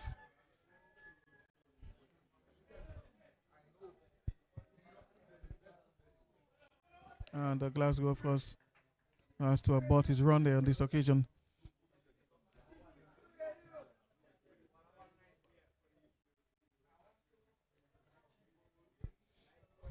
Glasgow just looking to add to his tally of wickets. He has picked up 2 already for 24 in his 5.3 overs bowled so far. I'm sure just looking to wrap up the innings there at the Benjamin's Park. And Joseph is bitten outside off stump. It looks as if he's running away from the ball.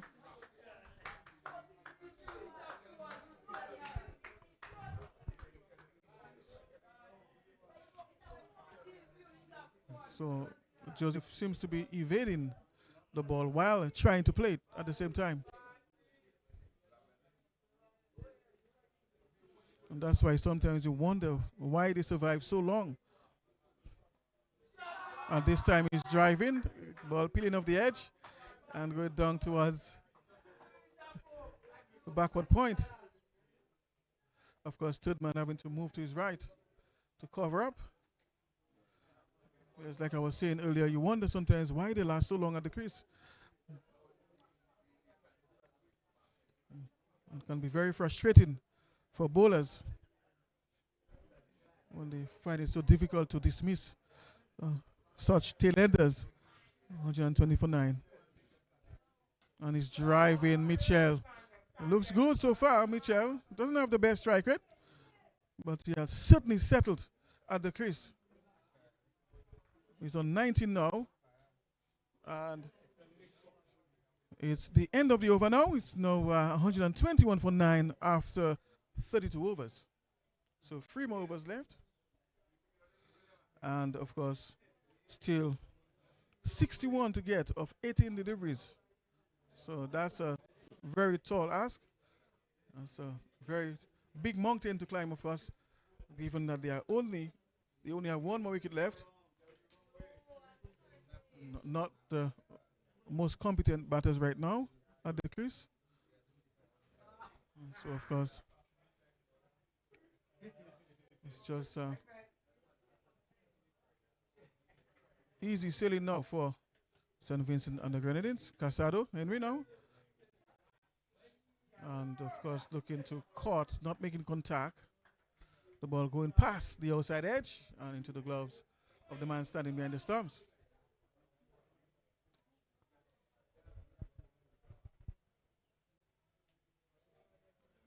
Casado has 1 wicket so far and is into his 6th over.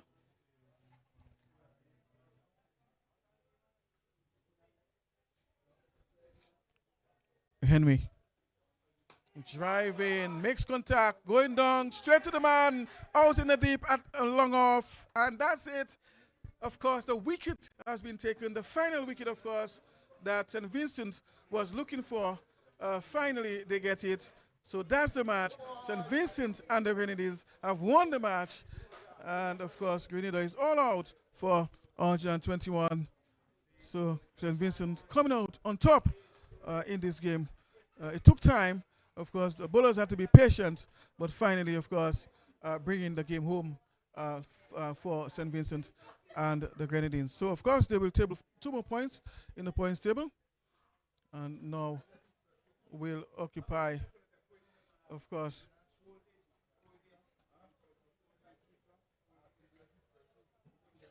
the 3rd position. So, of course, later we'll get you the more precise statistics with regards to this. But I can tell you that they are now in a 3rd position on 4 points. And Grenada, of course, will take their place at the bottom of the table. Of course, the players are just expressing some sportsmanship now as they go past each other. Yes, indeed. So the game was still played despite earlier conditions that were unfavorable as a result of rains.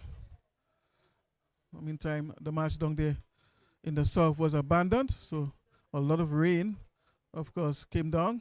There was a lot of precipitation that affected, of course, both venues here at the Benjamin Park and down there in Grand Bay. And one game went through, but late. There was a late start, of course. The game started at 12 o'clock. And, of course, the overs were reduced to 35 instead of 50 overs. And, of course, other adjustments had to be made.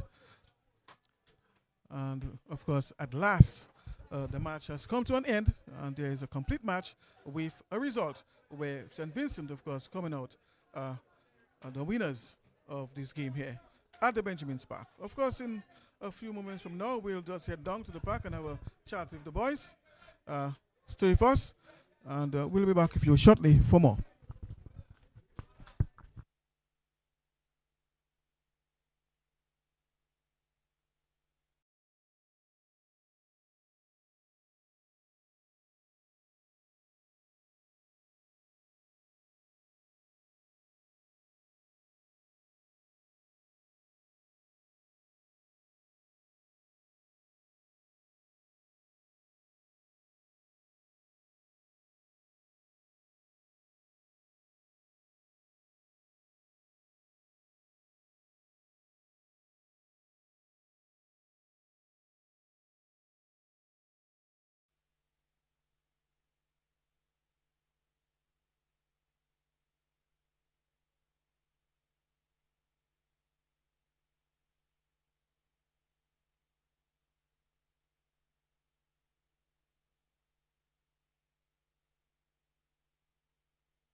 All right, good afternoon and welcome back to Vibrant TV. Of course, we are about to do the post-match interview with a few of the lads. Of course, both captains, the winning captain and, of course, the losing captain and the man of the match. So we have here with us Carvon Bartholomew, of course, the losing captain. Well, Bartholomew, things have not gone too well for you in the tournament. No, man. I feel like our bowlers and bowling too good. Our batting always clicking in the right time, but today our batting didn't click. So I want to say hard luck today, man, and we can come again tomorrow. Yes, you had a very good start with the bat. When you came in, of course, things were not going too quickly, but you put your foot on the gas. I think you opened the batting with your partner. You lost your partner early, but then at a certain time you started, putting your foot on the gas, and your strike rate had gone up. And it was unfortunate. You played a very good shot through the gully, that is, and then you got caught there. How did you feel? I was feeling disappointed because that was a bad ball. So in the end of the day, that ball also go, but good, well bowled to the bowler. All right, so there you have it, the losing captain of Grenada. Of course, we're going to have a chat with the winning captain, of course. The winning captain, yes, come. So we're going to have a chat with Jordan Charles, the winning captain. Jordan Charles, your team came out on top today. Talk to us. Well, I think, first of all, that was the plan, right? To win the game, right? And try to finish second in the tournament. And we did so. Yes, of course, St. Vincent and the Grenadines won this encounter against Grenada. You were occupying, I think, the last spot, but because of this victory, you are now in number 3 position. Yes, tell us, what is it that you did differently today that earned you that victory? Well, I think when we sit down in the meeting, I think the plan was to just go and guys play their own game and try to back themselves in everything possible. I think that is what they do. All right, so that's the winning captain, of course, Jordan Charles. And I want to congratulate you, of course, in this victory. And I wish you the best if you have any more games to play tomorrow. All right, so all the best and cheers. All right, so there you heard it from the winning captain. Right about now, we're going to have a chat with the man of the match for his Casado Henry, that is, for his 2 wickets, of course, he picked up. That was decided by the match referee. That is Marita Hyacinth. All right, so Marita Hyacinth was the match referee who determined, of course, that he was the man of the match, Casado Henry, for his 2 for 28, and, of course, his quick cameo of 24 deliveries with the bat, which impacted the game tremendously, of course. Talk to us about that knock of yours and the wickets. Well, to be honest, the wicket was a batting wicket, and the ball was coming on. I was looking to rotate the strike and play positive, trying to do no risky shots and rotate the strike as much as possible. Yes, towards the end, I noticed that the tailenders were posing some difficulty to you and also Glasgow. What was going through your mind at the time? Were you frustrated? Nah, well, I was just relaxed because I know if I attack the stump, well, I go say attack the batsman, it go hard for them to play because kind of pace and a tailender, so it go hard for them to generate enough bat swing with the ball.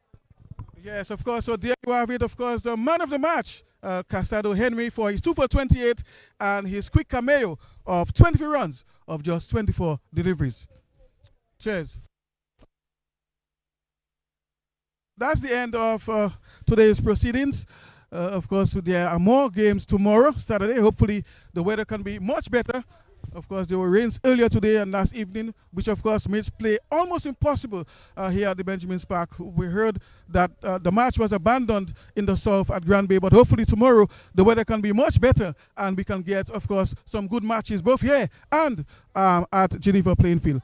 Of course, until then, of course, on behalf of this year, the technical team, the rest of the stakeholders, the sponsors, Super 6, and everyone else involved, we want to say bye and we wish you the best for the evening. Cheers.